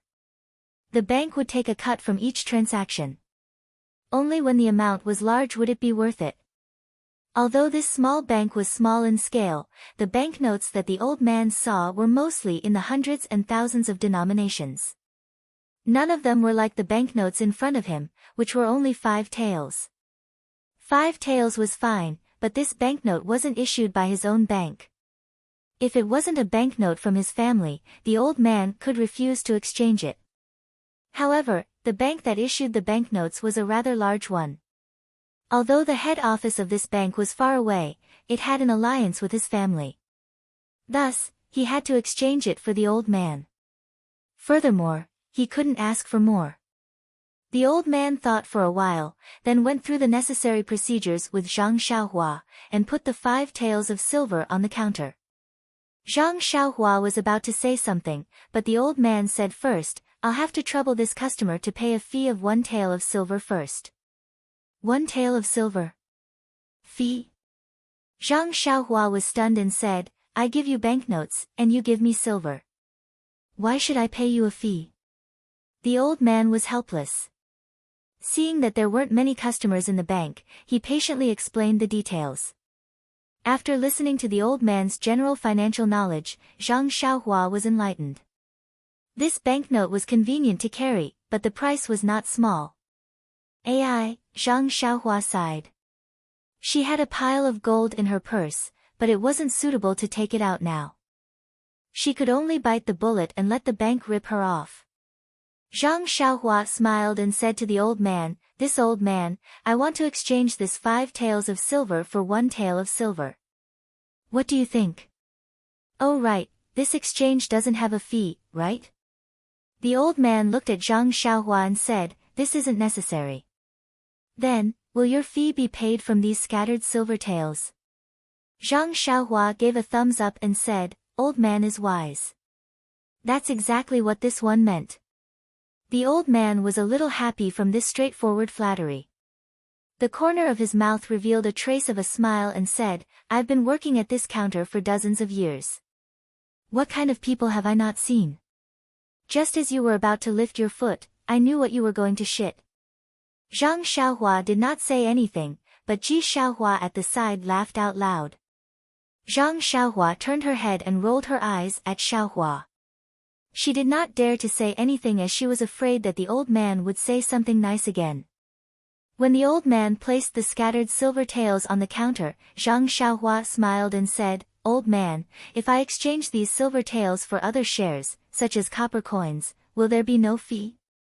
The old man was stunned and said, "As long as the banknotes are exchanged for cash, no matter if it is silver or copper coins, there is only 1 fee." Why is this customer asking this? Instantly, the old man had a bad feeling in his heart. Sure enough, Zhang Xiaohua waved her hand and cheerfully said, "That's great. Please exchange these 5 taels of silver for copper coins."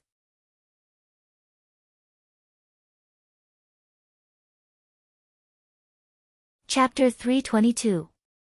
This? The old man from the bank was a little dumbfounded. He sat there for a moment, not knowing what to say. After a long while, he muttered, "Could it be that this guest came to our bank to find trouble?" Zhang Xiaohua was surprised. "I'm just taking my money." "Who wouldn't have the patience to find trouble with you?" "Then take the money and go." "Why do you need so many copper coins?" Zhang Xiaohua was even more surprised. "What's wrong with copper coins?" "I just like to spend copper coins." "What's wrong?" "Your bank is so big, but you don't even have 5 strings of copper coins." This. The old man was also choked by her words. Zhang Xiaohua was right. The bank was famous for money. How could they not have some copper coins in reserve? However, the transactions in this bank were usually gold and silver. If you took a large amount of silver or gold notes, it was very normal. But the person in front of them took 5 taels of silver notes and wanted to exchange them for 5 strings of copper coins, which was a big sum of 5,000 copper coins. This was unprecedented. "Are you a bank or not? Do you have copper coins?" Zhang Xiaohua was a little impatient. The old man came to his senses and confirmed, "Guest, do you really want to exchange them for copper coins?" "Yes, I want to exchange them for copper coins." The old man still persuaded, "Guest, when you go to the market to spend, you can just use the scattered silver." "Why do you have to go through so much trouble?" Zhang Xiaohua insisted, "Isn't the wall of your bank written, 'Above guest'? Can't you satisfy this small request of mine?" The old man looked at the 4 big words on the wall and had no choice but to stand up and say, "Xiao San, Xiao Si, go and give this guest 5 strings of copper coins." "Wait." Zhang Xiaohua thought of something and took out 2 banknotes from his bosom. "By the way, old mister, can I trouble you to exchange one of these banknotes for a copper coin and the other for a copper coin?" "Ah!" The old man was stunned. "Why do you want to exchange them?" "Yes?" "Don't tell me your bank doesn't have any copper coins." Sigh. The old man sighed helplessly. He waved his hand and said, "Xiao Si, you two go to the back and see if there are enough copper coins in our treasury." Fortunately, it didn't take long for them to hear groaning and groaning behind them. The 2 of them carried out a bunch of copper coins and walked to the back of the counter with great effort. They then used a lot of strength to place the coins on the tall counter. At this moment, the 2 of them had never complained more about who designed such a tall counter. Seeing the small mountain of copper coins on the counter, Zhang Xiaohua felt a little dizzy. He had never thought that 10 taels of silver could be exchanged for so many copper coins. Looking at the dozens of small pieces of silver on the side, they were also worth half of this mountain of copper coins. In an instant, Zhang Xiaohua's almost zero knowledge of finance was added with another thick stroke. Looking at so many copper coins, Zhang Xiaohua smiled and asked, "Old man, can your bank give me a big gunny sack?" The old man was already depressed enough from her harassment. He didn't say anything and waved his hand at Xiao San. Xiao San casually took out an old gunny sack from under his feet and threw it on the pile of money. Zhang Xiaohua didn't mind and happily took it. He put the 10,000 copper coins into the gunny sack and carried it with his hand. Then, he turned his hand and grabbed the dozens of small pieces of silver on the counter and put them into his bosom. Then, he quietly stood there. The old man saw that Zhang Xiaohua still didn't leave and frowned. "Guest, is there anything else?" Zhang Xiaohua was a little surprised. He opened his mouth to say something, but the old man quickly said, "Guest, you should hurry up and do your own things. Our bank really doesn't have any spare copper coins. Even if you want to exchange, you can't." Hearing this, Zhang Xiaohua chuckled and said, "Since you really don't have any, I won't exchange. However, your bank should carry more copper coins. Maybe I will exchange them tomorrow." The old man sat behind the counter and rolled his eyes. He almost fainted. He repeatedly waved his hand and said, "Guest, please walk slowly. I still have things to do, so I won't stand up." Zhang Xiaohua smiled and said, "You really want me to leave now?" "Yes, guest, you should hurry up and leave." At this time, the old man no longer cared about the guest is above all shop rules on the wall and said what was in his heart. Okay, I will leave now. After that, Zhang Xiaohua easily picked up the big sack and turned to walk out of the bank. Behind him, Xiaohua was also puzzled. As soon as they walked out of the bank, Xiaohua quickly caught up with Zhang Xiaohua and whispered, "Young master, did you make a mistake just now?" It seems that. Before Ji Xiaohua finished speaking, Zhang Xiaohua looked back and took Ji Xiaohua to run. He didn't care about the direction. After turning several intersections, he stopped and said with a smile, "I made a lot of money. I made a lot of money today. Today's money is worth a month of my time in Huanxi Mountain Villa." "Young master, what are you talking about? Why can't I understand? Is it because the bank doesn't have a commission?" Zhang Xiaohua didn't explain to him and said, "You are just a child. What do you know? Let's go." At this time, in the bank, the old man just got out of his impetuous state and was leisurely tasting the fragrant tea. He seemed to feel that something was missing in his heart. Suddenly, he put the teacup on the table and asked, "Xiao-san, Xiao-si, when you gave the young man the money just now, did you take out the commission?" The two of them looked at each other and explained, "The commission has always been taken by you. Of course, we will not snatch it from you." "Oh, I was confused by this little rascal just now and forgot to deduct the commission." After saying that, they hurriedly ran out of the bank and couldn't see him. The old man looked left and right but didn't see him. He stomped his feet and walked back. The two of them comforted him, "Don't be anxious, old man. Didn't that rascal say that he will come back tomorrow? We will ask him to return it tomorrow." "Return my ass. Didn't you see that the banknote says Pingyang City? This rascal is from another city. Who knows, he might leave the city in a while. Why would he come back tomorrow?" The two of them pursed their lips and said, "So, old man knew that he was from another city. That's why you said that the commission was 1 copper coin. It's not like you don't have a share in it. What's there to be indignant about? Forget it, forget it. You have been hunting geese every day. Today, you have been pecked in the eye by the geese. Go. Where do you want to go now, young master?" Xiaohua Ji asked very responsibly. Zhang Xiaohua held the long sword in one hand and the sack in the other. She didn't have a third hand to rub her chin. She thought for a while and said, "Let's go to your house first." Go to my house? Xiaohua Ji didn't understand. However, she still listened to Zhang Xiaohua Ji's words and turned to lead the way. At this moment, an old man wearing a felt hat and ragged clothes slowly walked over from the side.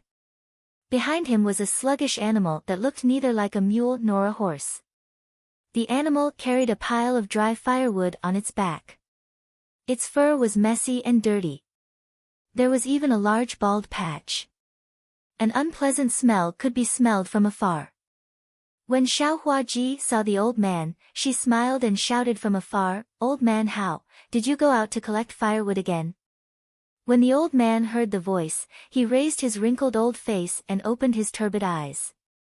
He looked around and said with dissatisfaction, "Xiaohua, why didn't you go to the tea shed to help today?" Xiaohua Ji blushed and argued, "Old man, how, it's not that I didn't put in effort. It's just that the shopkeeper, Old man Hao, raised his hand and rubbed Xiaohua Ji's little head. He sighed and said, "I know, Xiaohua. The shopkeeper is a little stingy. However, where can we, poor people, not be bullied? Tomorrow, I'll go and talk to you again. With my face, the tea house owner might be able to recognize me. You can earn as much as you can. The tea house has never been exposed to wind or rain, so it's very suitable for you." Seeing that old man Hao was educating Xiaohua Ji, Zhang Xiaohua could only stand aside and listen. This was no different from the kind uncles and aunties in the Guizhuang house. Even if it wasn't their own child, they would do their best to help as long as they could. At this moment, the animal standing next to them opened its almost closed eyes and sniffed. It seemed to have smelled something. When it saw Zhang Xiaohua, its eyes seemed to brighten. Therefore, it dragged its feet and walked to Zhang Xiaohua. It raised its head and put its strange head in front of her. Although the animal smelled a little strange, Zhang Xiaohua grew up in the countryside. How could she be afraid of this? Zhang Xiaohua threw the sack on the ground and raised her hand to stroke the animal's head. The animal seemed to enjoy it very much. It even stuck out its tongue and licked Zhang Xiaohua's hand. Zhang Xiaohua felt itchy and very comfortable. When she looked at the animal's eyes again, Zhang Xiaohua was stunned. The animal's eyes seemed to be filled with longing, desire, and expectation. Zhang Xiaohua couldn't believe it. She rubbed her eyes with her hand. When she looked carefully again, sure enough, the half-closed and listless eyes were now wide open and quietly looking at her. The animal's eyes seemed to be intelligent and seemed to be transmitting its thoughts. At this moment, Zhang Xiaohua remembered to look carefully at the strange animal. The animal's face looked like a horse's. It was long, but there were two protrusions on its head, which seemed to be like antlers. Its hooves were large, similar to a cow's, or even larger. The big tail behind it was like a donkey's. This strange animal looked like a deer, but it was not a deer. It looked like a horse, but it was not a horse. It looked like a cow, but it was not a cow. It looked like a donkey, but it was not a donkey. What was it? Xiaohua listened to Father Hao's lecture. When she saw the animal licking Zhang Xiaohua's hand, she quickly went up and said, "Young master, stay away. Don't dirty your clothes." But when she saw that Zhang Xiaohua didn't seem to mind at all, she smiled and said, "Young master, Huan is the cutest. It's gentle and won't bite. You probably haven't come into contact with animals. Huan seems to like you very much." Then, she said embarrassedly, "Although Huan smells, it will be very clean after washing. If you don't like it, I can wash it away now." Only then did Father Hao notice Zhang Xiaohua next to Xiaohua. He asked, "This young master is?" Ji Xiaohua told him the purpose of Zhang Xiaohua's visit. Father Hao smiled and nodded.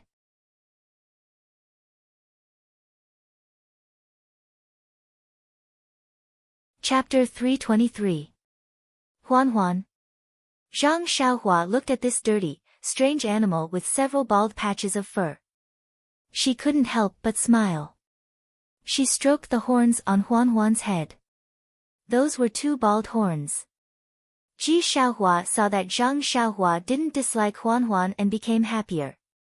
Zhang Xiaohua was about to ask him, but Old Man Hao said, "Xiaohua, you accompany the young master.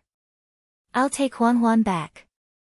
Xiaohua smiled and said, "The young master said he wanted to go to my house. Let's go together." Then she turned to Zhang Xiaohua and said, "Young master, put your sack on the firewood. Huan is very strong. She can carry it." Hearing this, Zhang Xiaohua's heart moved.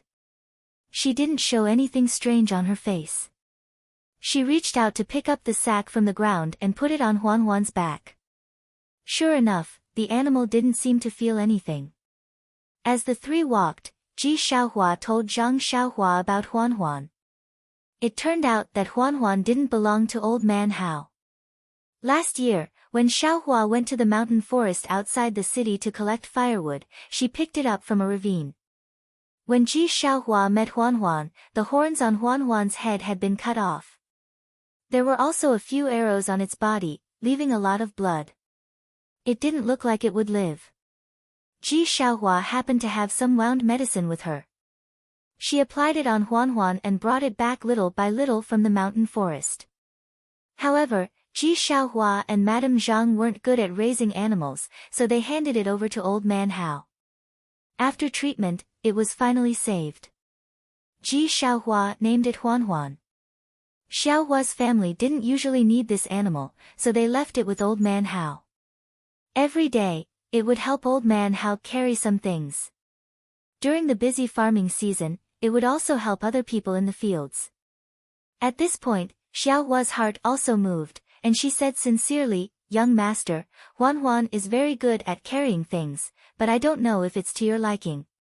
However, it's not like a horse, it's good at running, and if you ride it," at this point, he couldn't continue. He really hoped that his Huan Huan could help Zhang Xiaohua, but if Zhang Xiaohua really rode this thing that was neither a donkey nor a horse, wouldn't she be ridiculed to death? Huan Huan seemed to be able to understand Xiaohua's words and was extremely unhappy. She struggled against the reins in his hands and let out a long cry to express her objection. Xiaohua Ji quickly patted Huan Huan's back to express her sympathy. Zhang Xiaohua was also depressed. Yes, who didn't like to wear bright clothes, ride a tall horse, and swagger through the streets? But even a tall horse couldn't carry a long sword. Even if Huan Huan could carry a long sword, if it couldn't run as fast as a tall horse, what use would he have for it? Right now, I just want to find a proper way to go home. Carrying such a heavy sword, even if I take a carriage, it's still inconvenient. I can only travel alone. Since I can't buy a horse, I can only travel alone. Alas, it's easy to use lightness skills in the forest where there's no one, but it's extremely inappropriate to use lightness skills along the main road. I've never heard of people in the martial arts world using lightness skills to travel along the official road in broad daylight. Yes, they don't use lightness skills to travel because they're afraid of exhausting their internal strength, but I'm not afraid. I have primordial stones to replenish the energy of heaven and earth. Why would I be afraid of running out of vital qi? Thinking of this, Zhang Xiaohua's eyes unconsciously lit up. But then he thought, if I used the levitation skill to travel from Songning Town to Luzhen Town, my name would have spread throughout the martial arts world. Forget it, I'll keep a low profile. If I'm looking for trouble for no reason, it's better to use the usual method to go back. There must be a reason why people in the martial arts world don't use lightness skills to travel. There must be a reason. Then, Zhang Xiaohua touched his chin and looked at Huan Huan. He didn't know if this monster could carry a long sword. Well, the most important thing was, could it run fast enough? As for whether riding this monster was ugly or not, he threw that thought to the back of his mind. He had ridden a donkey in the Guozhuang house before, so it didn't seem to be a bad thing. Thinking of this, Zhang Xiaohua asked tentatively, "Xiaohua Ji, how heavy can Huan Huan carry?" "Young master, you have to ask old man how about this. I've never used Huan Huan like this." Old man Hao, who was walking slowly in front, turned around and said, "Young master, I'm not boasting, but Huan Huan is really the best animal I've ever seen." The mule squeaked when it carried a little bit of firewood, but Huan Huan didn't respond at all. It's even good at plowing the fields. Not only can it walk steadily, but it also plows deeply. It often does the work of other cows for 2 days. Several farmers near the city want to buy it, but Xiaohua is unwilling to part with it. That's why I've been keeping it. After saying that, he sighed and said, "Actually, young master, to tell you the truth, how can this old man not know Xiaohua's thoughts? My house is so bare. If I have Huan Huan as my companion, it won't seem lonely. Moreover, I can use Huan Huan to carry firewood every day. When the farm is busy, Huan Huan can help me get some pocket money. If I sell Huan Huan, this old man's life will be more difficult." Xiaohua Ji blushed and said, "Old man Hao, I'm not so noble. When I saw Huan Huan plowing the fields, I wasn't in a good mood. I knew it didn't like plowing, so I didn't sell it. If it entered someone else's house, wouldn't it have to plow the fields every day?" Zhang Xiaohua smiled at the side and didn't say anything. The ugly Huan Huan seemed to like Zhang Xiaohua very much. As it walked, it rubbed against Zhang Xiaohua. It sniffed his body and snorted from time to time. After walking for a while, Zhang Xiaohua asked tentatively, "Xiaohua Ji, you like Huan Huan so much. If I want it, are you willing to sell it to me?" Xiaohua Ji stopped and slowed down. Looking at Zhang Xiaohua's seemingly serious expression, he panicked first. He lowered his head, looked at the ground, and then at the reins in his hand, and said, "Young master, you really want it, but Huan Huan can't run fast, but, he was a little incoherent, but then he raised his head, and his eyes became firmer. He said, "Young master, if you really want to buy it, give me more money. Old man Hao relies on Huan to live." It seemed that Xiao Huaji really didn't want to part with this ugly animal. His words were a little incoherent, but his heart couldn't stand Zhang Xiaohua. At the last moment, he was a little ruthless and made a decision. However, ordinary people would think that the previous refusal was just for the sake of the final increase in the price. After all, this animal was his, and old man Hao was just raising it for him. However, from the short contact just half a day ago, Zhang Xiaohua knew that although the scabby child in front of him loved money, he wasn't greedy. The last sentence was indeed the main point of his words, but it was indeed his heartfelt words. He would indeed give most of the money he used to buy the animal to old man Hao. Therefore, Zhang Xiaohua asked again, "Xiaohua ji, but Huan is yours. Why did you give the money to old man Hao?" Xiaohua ji also asked strangely, "Young master, although Huan is mine, I can't raise it. Old man Hao is helping me raise it. I have to give the money to old man Hao. What's so strange about this?" Zhang Xiaohua blinked, touched her nose, and thought, what a good child. Old man Hao, who was next to them, became vigilant and asked, "Young master, what do you want this animal for? Your family doesn't lack animals to farm, and you don't have to worry about the family's land. Why make the child unhappy?" Zhang Xiaohua quickly said, "Old man Hao, don't blame me. I was just joking with Xiaohua ji. What I need is a fast horse. This ugly animal isn't a horse. What do I want it for? Don't you think so, Xiaohua ji?" Hearing this, Xiaohua ji said embarrassedly, "Young master, are you really joking with me?" Seeing Zhang Xiaohua ji nodding affirmatively, she was relieved and said with a smile, "I really thought that young master liked Huan. Look at its rotten body. How can it be worthy of young master?" While speaking, her eyes were a little absent-minded and flashed with guilt. She quickened her steps and led Huan forward. Not long after, the three of them arrived at the south of the city. Old man Hao's house was close to the street, but it was also shabby. The inside was even dirtier and smelled very bad. It was even worse than Ji Xiaohua's house. Zhang Xiaohua didn't care. She stood at the door and took down the sack on Huan's back. When she wanted to help with the firewood, Xiaohua ji wouldn't let her. She could only watch them, one old and one young, move the big bundle of firewood from Huan's back with difficulty. I don't know how old man Hao got the firewood on Huan's back outside the city. Zhang Xiaohua ji sighed. When Ji Xiaohua ji led Huan to the corner of the courtyard where flies were everywhere and the stench was endless, Huan wasn't as docile as usual. It stood on all fours like nails. No matter how hard Ji Xiaohua ji tried, she couldn't move it at all. Later, old man Hao also joined in. The two of them tried together, but the odd beast only shook its head left and right. Its eyes stared at Zhang Xiaohua at the door and didn't move. Zhang Xiaohua also looked at it in surprise. Just now on the street, he read Huan's emotions. Perhaps it was just a momentary illusion. At this moment, the desire and unwillingness in Huan's eyes were reflected in Zhang Xiaohua's eyes. When Ji Xiaohua ji saw this, she was so anxious that tears almost fell. Her small face flushed red. She mustered all her strength and pulled on Huan's reins, looking at Zhang Xiaohua ji Hao uneasily from time to time. Sigh. Zhang Xiaohua ji Hao sighed.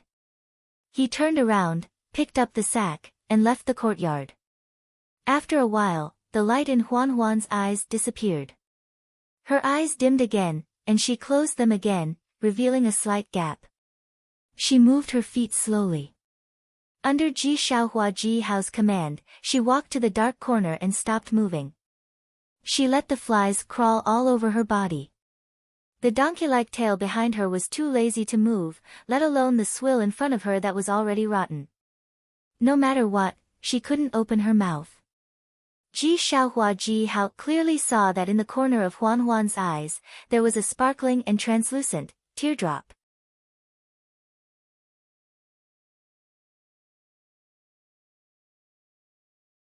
Chapter 324.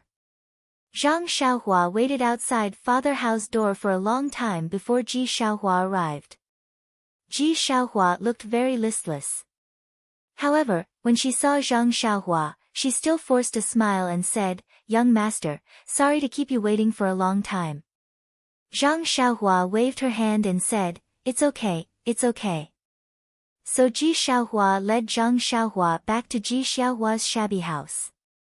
When they arrived at the door, Ji Xiaohua turned around and asked, "Young master, we're at my house. Do you want to go in?" Zhang Xiaohua nodded and said with a smile, "Yes, let's go in and talk." Ji Xiaohua was a little absent-minded. She pushed the door and went in without saying hello. Madame Zhang heard the movement inside and forced herself to be alert. She asked in a weak voice, "Xiaohua is back?" Ji Xiaohua was a little flustered and hurriedly responded, "Mother, it's me. I'm back." Madame Zhang coughed for a while and scolded, "You child, you didn't say anything when you entered the house. That young master has already left. Later, you and mother will go to Father Hao and let him talk to you again. The young master only gave you 10 or so coins, which can't be compared to the long-term income of the tea shed. You'd better go to the owner of the tea shed and admit your mistake. You can be beaten and punished, and then boil water for him. That. Mother, the young master hasn't left yet." With that, Ji Xiaohua looked at Zhang Xiaohua apologetically and walked into the shabby house. "What? He hasn't left yet, and you're back? Did you do something wrong again?" Ji Xiaohua's little face was a little red and said, "Mother, I didn't do anything wrong. The young master insisted on coming to our house." "Hey, the young master is here again. Why didn't you say so earlier? Xiaohua, come and help mother up." When Zhang Xiaohua heard this, she wanted to stop him, but after thinking for a moment, she stood there with a smile and didn't move. At this time, she heard Ji Xiaohua's voice inside the room, Mother, why haven't you eaten the buns from this morning? It's already noon, you must be starving. I'll heat it up for you now." Then there was a burst of coughing, and then a gentle voice said, "Xiaohua, you must be hungry. Go and heat up the buns. You can eat them. Nyangqin just drank last night's corn. I'm not hungry at all. Mother, that rice stubble has been there for several days. It has a rancid smell. Didn't you say that you would throw it away today? That's why you didn't let me eat it." "It's okay." Nyangqin originally wanted to throw it away, but after smelling it, it was still edible. "That's why I casually ate it. It can resist hunger and thirst. Xiaohua hasn't eaten buns for a long time, so eat a little more. Nyangqin's body is the same, but you're different. You're growing." The mother and son's voices weren't loud, but Zhang Xiaohua heard everything clearly. She was moved, and carefully tasted the affection of licking her child. In this world, the mother's love for her son was really the same. She couldn't help but think of her distant mother. Inside the room, Xiaohua said again, "Nyangqin, try it. This is a snack from Tasting Tea Pavilion. The young master ate it at noon. I brought back the rest. Nyangqin doesn't want to eat. You eat it. Nyangqin ate it when she was young. It's a pity that you haven't eaten it yet. I ate at noon. Nyangqin, the young master didn't eat a bite at noon. I ate it all. Nyangqin, quickly eat a bite." After saying that, Xiaohua took out a piece from the neatly wrapped handkerchief and put it in front of her mother's mouth. Mrs. Zhang shook her head and said, "Xiaohua, you eat it. Otherwise, you can eat it at night. Nyangqin doesn't feel well and doesn't want to eat it." Xiaohua was a little angry, so she said, "Nyangqin, I know you can eat, but you want me to eat more. However, I'm already 9 years old. I'm no longer a child. Don't lie to me. If you don't eat, I won't eat." Seeing Xiaohua like this, Mrs. Zhang's tears almost fell. She forced a smile and said, "Okay, Xiaohua, good girl. Nyangqin will eat a bite, okay? Xiaohua, good girl." Inside the room, Ji Xiaohua didn't feel much, but outside the room, Zhang Xiaohua's heart was touched. When she was young, didn't her grandmother call her like this? For a moment, Zhang Xiaohua's eyes were blurred. Her homesickness became stronger. She wished she had wings on her back.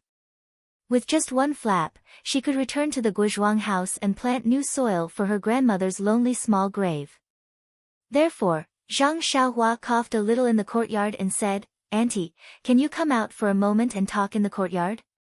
When Mrs. Zhang heard this, she hurriedly said, "Young master, please wait a moment. This lowly concubine will go out immediately. Young master has been waiting in the courtyard for a long time." Xiaohua also whispered, "Io, Nyangqin, I forgot that young master was in the courtyard." Mrs. Zhang sighed and said, "Xiaohua, you are still young. Did you offend young master in the morning? Quickly, help Nyangqin out." "How could that be? Nyangqin, there is no such thing." Xiaohua felt very wronged. You are just a child. If you didn't offend him, would young master come here?" Mrs. Zhang didn't believe Xiaohua. As soon as they went out, Mrs. Zhang apologized, "Young master, did Xiaohua offend young master in the morning? Or did she do something wrong? This lowly concubine will apologize on her behalf." Zhang Xiaohua hurriedly returned the courtesy and said, "Auntie is too polite. I really didn't. Xiaohua is a good child. I am very satisfied with her. I came here to say goodbye to you. I also have something to tell you." Mrs. Zhang felt strange, but she still politely asked, "Young master, you don't have to be polite. If this lowly concubine or Xiaohua can help, we will definitely help."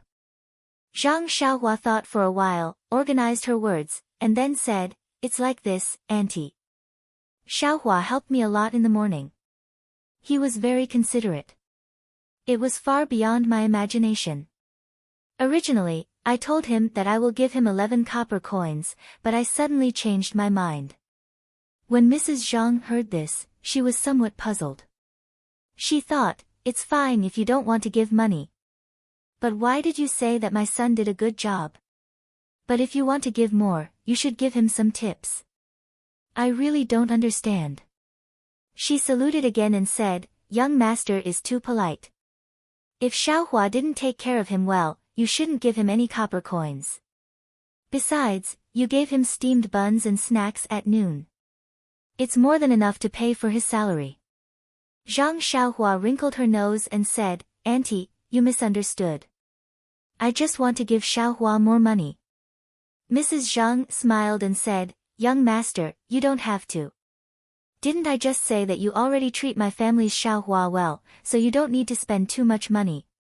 Zhang Xiaohua said, "Those are just casual things. I have to thank Xiaohua for what he did for me. You don't have to refuse." Mrs. Zhang smiled and said, "In that case, this lowly concubine won't refuse. Xiaohua, come and thank the young master." Xiaohua stepped forward and saluted Zhang Xiaohua, "Thank you, young master." Zhang Xiaohua nodded and said, "You don't have to be too polite. Xiaohua, I'm very satisfied with what you did this morning. You wrote the route in detail. How can I let you pay for those copper coins?" When Xiaohua heard this, her face became a little hot. Zhang Xiaohua continued to say, "Your mother's health isn't good, so you have to take care of her at home. That's right, it's best to let the doctor in the medical hall diagnose your mother. If she's always like this, how can her body withstand it?" When Mrs. Zhang and Xiaohua heard this, they both smiled bitterly. Then, Zhang Xiaohua threw the huge sack in her hand in the courtyard with a peng sound. She took out the small bag of silver coins that she just exchanged and handed it over. She said, "Auntie, this is what I want to give to Xiaohua. You can take it." Ah! Mrs. Zhang and Xiaohua were dumbfounded. Zhang Xiaohua looked at them and explained, I originally wanted to give Xiaohua banknotes, but I thought that it would be suspicious for a child to take out banknotes. Moreover, if you have ingots of silver at home, wouldn't it be easy to attract trouble?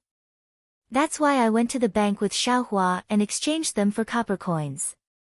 There are 10 strings of coins in this sack and 5 taels of silver coins in this small cloth bag. Oh, when we were exchanging, Xiaohua was also present. He knows that these small taels of silver won't bring you any trouble. That's right. Based on Zhang Xiaohua's experience in Lu Town and Pingyang City, there were bound to be sinister people in this world. If Ji Xiaohua and Madame Zhang went out with 5 taels of silver, they would probably be targeted by some bullies or scoundrels before they could spend it. She was kind enough to help them, but she did not want to bring disaster to them for no reason. Young master, you went to the bank to exchange copper coins for me? Xiaohua looked at the unfamiliar young master in front of her in disbelief. She did not even know his name. Yes, do you think that I have nothing better to do and exchange copper coins for fun? This thing is very heavy. It's 10,000 copper coins and you didn't even help me carry it. Zhang Xiaohua said jokingly. Young master Xiaohua did not know what to say. No. Young master, we can't accept this money. When Mrs. Zhang saw this, she did not hesitate and said resolutely, I still want to bring Xiaohua with me. Please don't be like this. Zhang Xiaohua knew that Mrs. Zhang had misunderstood and smiled, Auntie, you misunderstand. I have no intention of bringing Xiaohua with me. He also knows that my home is not here and I still have a long way to go. Moreover, to be honest, I'm not some rich young master and don't need anyone to serve me. So don't worry, Xiaohua will still be by your side. But, young master, you are so kind to us. Why, are you doing this for us? Mrs. Zhang really did not understand. If it was an older person, she could understand that it was because he coveted her beauty. Not to mention that her appearance was not outstanding, this young master was still too young. If he wanted to buy her child was not worth so much money. She didn't want to take the money, but the poor had no ambition. She deeply understood the difficulties of a poor family. It was one thing for her to suffer, but she had to watch her child go out before dawn every day and come back late at night. Her child was bullied in other people's tea shed. Although he didn't say anything, she still heard his cries at night and felt pain in her heart.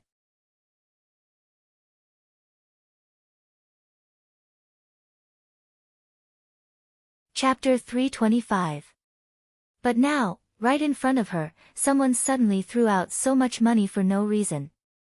He only said that he would give it to them without asking for anything in return. How could she refuse? In fact, even if this person had some ulterior motives, she would still consider it carefully.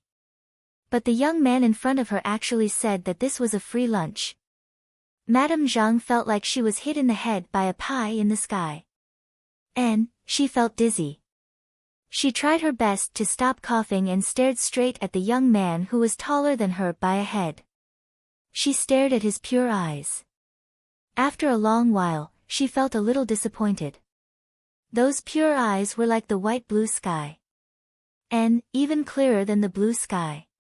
In that purity, she could see the hot blood in the young man's heart. This time, Madame Zhang really believed that this young man didn't ask for anything in return. She just somewhat believed. Xiaohua, who was next to him, excitedly confirmed again, Young master, you really want to give all this money to this little one? Really? Zhang Xiaohua turned his head to look at the young man with a scabby head and said with a smile, Of course, it's true. When you came to the tea house to eat snacks, I had already decided. When Xiaohua heard this, he jumped up in an instant and cried, Young master, I'm sorry, I was wrong, I misunderstood you. Wait, really, wait. After that, he shook off his mother's hand and rushed out of the yard. Xiaohua, Madame Zhang shouted loudly. She didn't know what her son did wrong and what he was going to do. Zhang Xiaohua was also surprised at first, but after all, he had his divine sense. After a slight sweep, the corner of his mouth showed a trace of a smile. Seeing her son run out, Madame Zhang coughed for a while and asked, "Young master, there is no free lunch in this world. Do you really want to give us so much money for no reason?" Zhang Xiaohua sighed and said, "I know that you won't believe me no matter what I say. Even if it's me, if someone suddenly gives me so much money for no reason, I will also hesitate. Perhaps only a few years ago, when I still haven't walked out of the farmland, I will foolishly believe in such a good thing. Young master, why don't you tell me, maybe I will believe you." After thinking for a while, Zhang Xiaohua said, "Actually, it's very simple. I'm not the young master of a rich family like you think. I'm the same as you. Oh, I'm a bit worse than you. You live in the city, my home is in the countryside. As for me, I haven't seen my mother for several years. Seeing Xiaohua Ji has such a good relationship with you, it reminds me of my mother. If I were Xiaohua, of course, I would be happy." Madame Zhang listened thoughtfully. Zhang Xiaohua continued, "In addition, Xiaohua Ji really helped me a lot. He may not know it himself, but he really helped me a lot. I really don't know how to express my gratitude. If I have any panacea, I will not hesitate to let you take it, but I don't. I only have some money, but I really don't dare to give you more money, so I can only give you this little. Ah. Just in one morning, my Xiaohua Ji helped you so much." Madame Zhang didn't believe it. It was just a route, how could it be worth such a big fuss? Zhang Xiaohua smiled and said, "Yes, it's really like this. If you don't accept my gratitude, it will have a great impact on me. So, aunt, for me, you have to accept my kindness." How could Madame Zhang believe these words? She only thought that Zhang Xiaohua was making excuses. But she didn't know that these words were really true and there was no exaggeration. "Of course, there is another reason." Zhang Xiaohua was about to say, but a smile appeared on the corner of his mouth. It seems that Xiaohua Ji is really a good child. While Madame Zhang was puzzled, Xiaohua Ji held Huan and walked to the door. Xiaohua Ji put Huan outside the door and walked in with tears on his face. When he saw Zhang Xiaohua, he was even more sad. He cried and said, "Young master, this little one didn't know that young master was so good to this little one. You treated this little one like this, but this little one still hid it from you. I really can't stand it." Zhang Xiaohua patted his shoulder and said gently, "Ji Xiaohua Ji, don't be like this. I want a horse, not a cow that can carry things.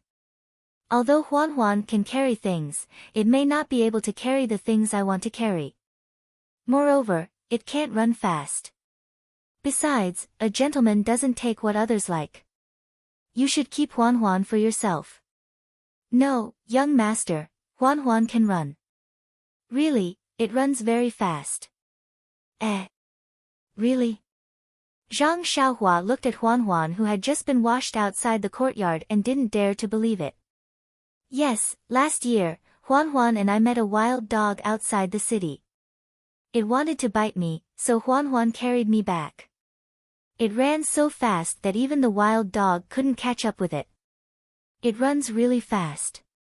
Seeing that Zhang Xiaohua didn't believe it, Xiaohua Ji pulled Zhang Xiaohua and said, "Young master, if you don't believe me, you can ride it and see."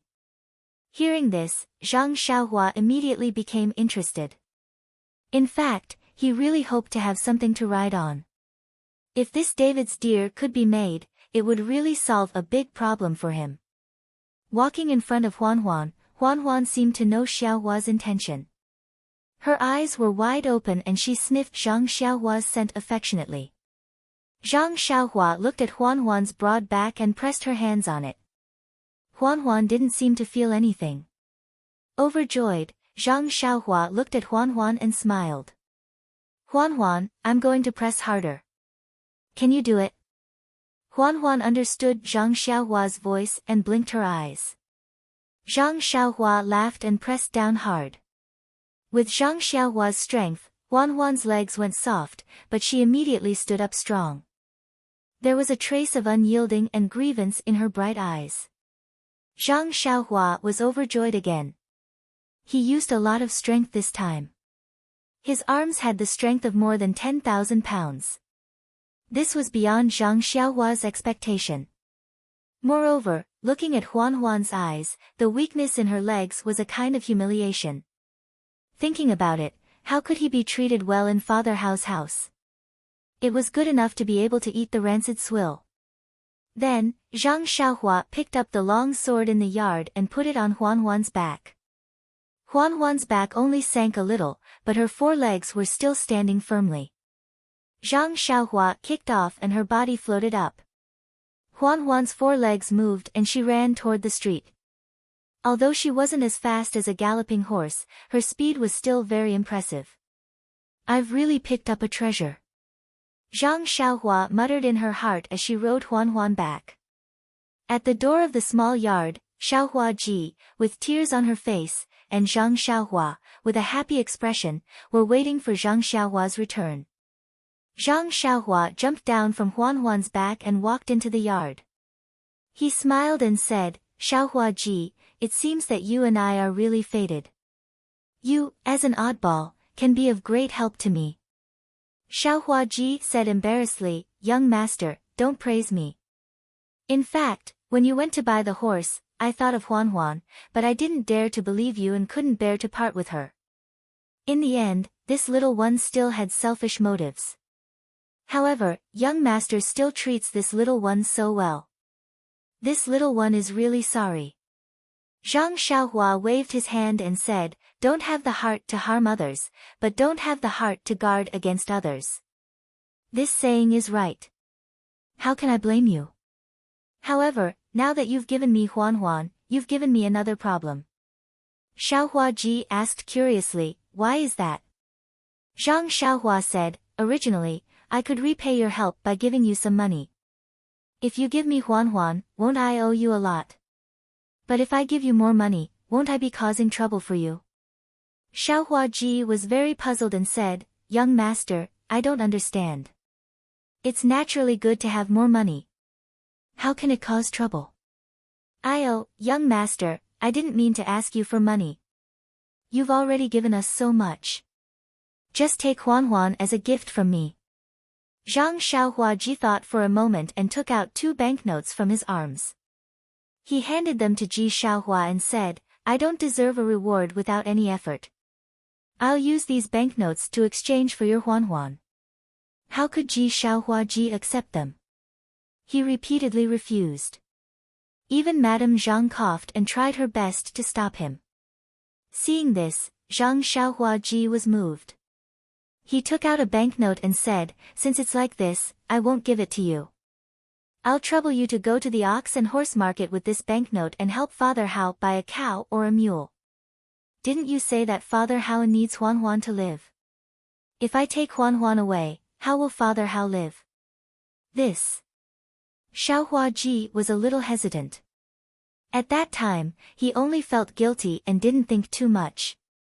Now that Zhang Xiaohua Ji mentioned it, it was really a problem. However, he looked at the big sack on the ground and said, young master, didn't you already give so much money? It's enough to buy animals. Zhang Xiaohua Ji shook his head and said, that's for you. If you use these copper coins to buy a mule, you won't be able to carry it. You can find a place to put the copper coins and use them for daily use. I pawned these banknotes. You can directly buy a mule and say that you exchanged it with Huan Huan. I think there won't be any problems. Xiaohua Ji still looked at his mother, who was coughing non-stop. Madame Zhang sighed and said, young master gave too much. Zhang Xiaohua Ji said with a smile, if you don't accept the banknotes, I don't want Huan Huan. Seeing his mother's tacit agreement, Xiaohua Ji still raised his hand to take it. Then, Zhang Xiaohua Ji said, Auntie, is there a spare room in the house? Madame Zhang was stunned. She pointed to a shabby shed next to them and said, young master, is that okay? It's a stove used for cooking. Zhang Xiaohua Ji said with a smile, okay, wait a moment. After saying that, Zhang Xiaohua quickly walked into the courtyard, leaving Ji Xiaohua and his wife standing in the middle of the courtyard with a puzzled look on their faces.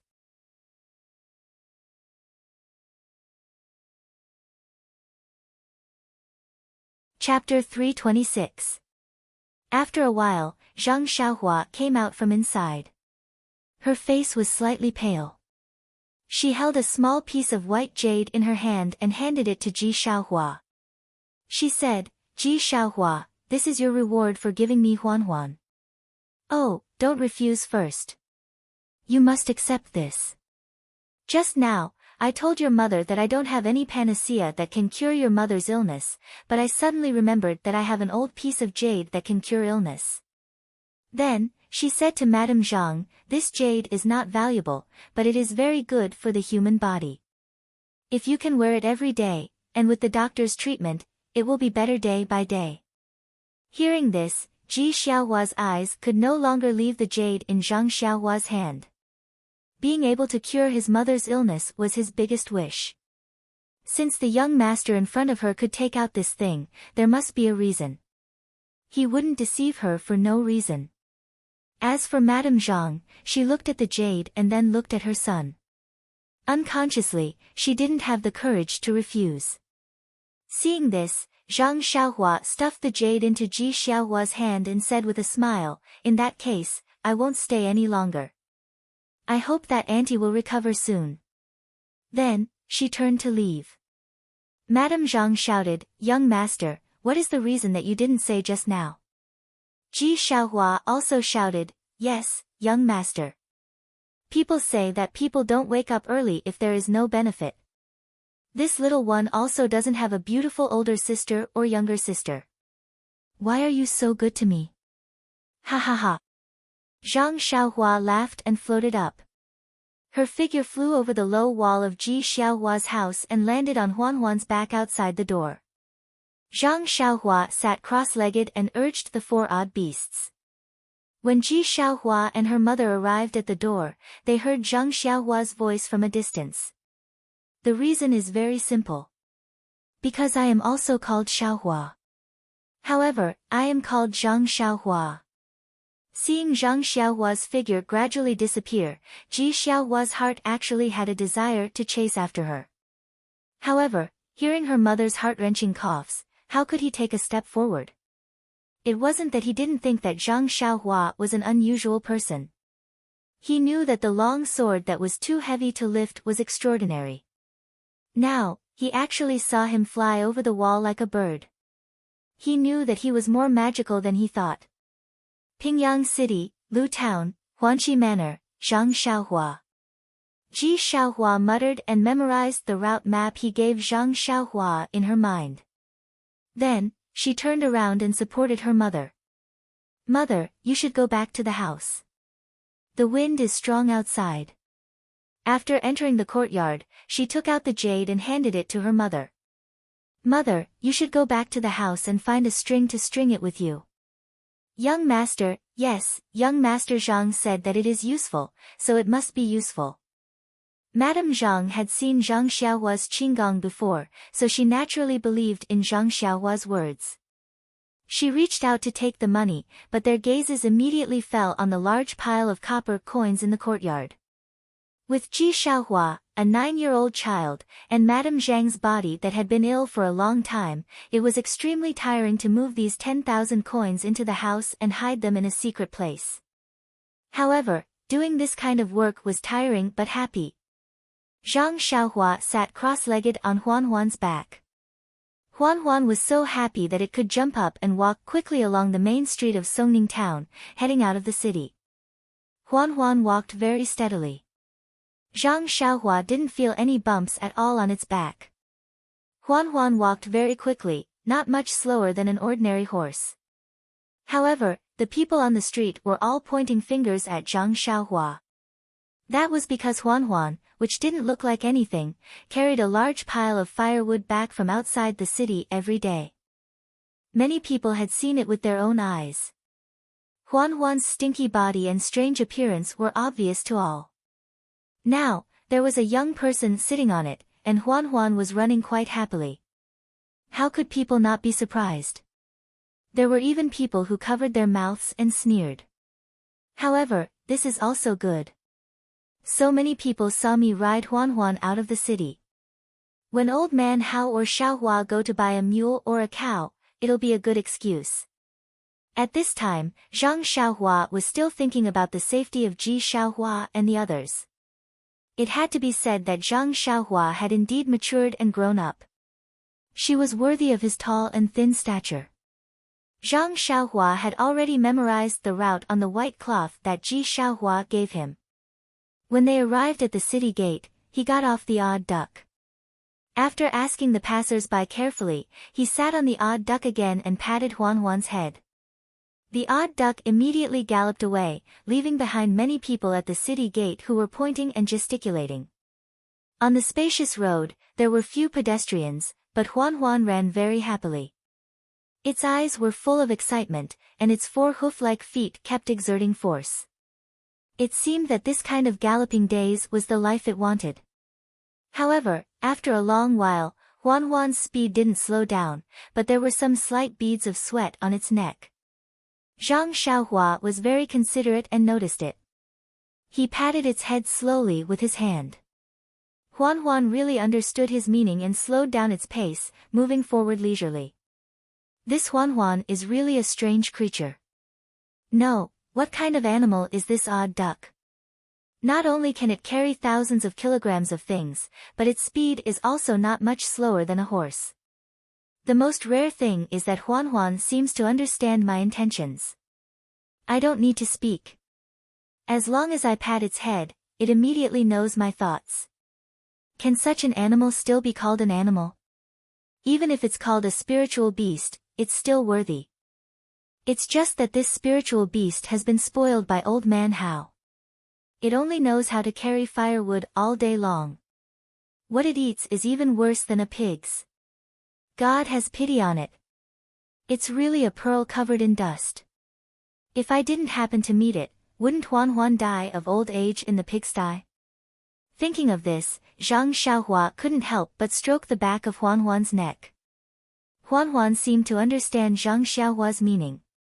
It let out a long howl that split the sky, full of joy. Zhang Xiaohua smiled and said, "Let's go, Huan Huan.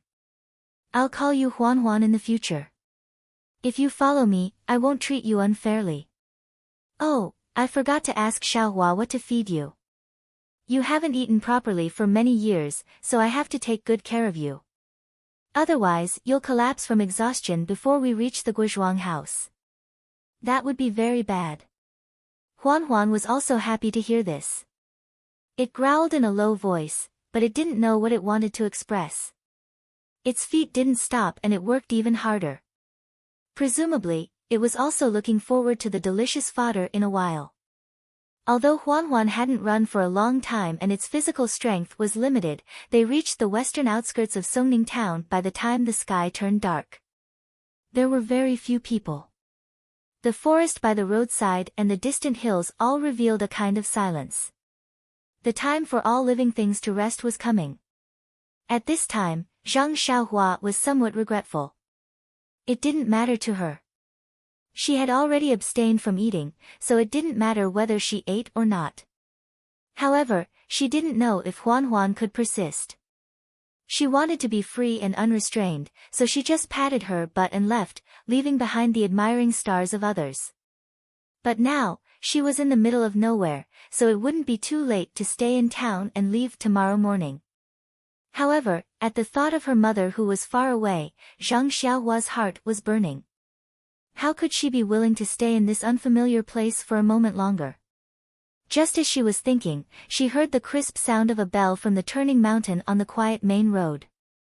Then, there was the noisy sound of horse hooves and a few people talking loudly. "Old man Su, don't tell me you've made a mistake. We've been waiting at the intersection for a whole day. If that kid didn't leave earlier than us or stayed in town, it's also possible that he didn't fall for your trick and left by the side road." A voice that Zhang Xiaohua was familiar with sounded, "That's impossible.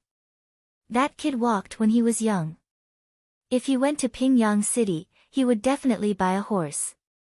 I came straight to you after coming out of the tea shed.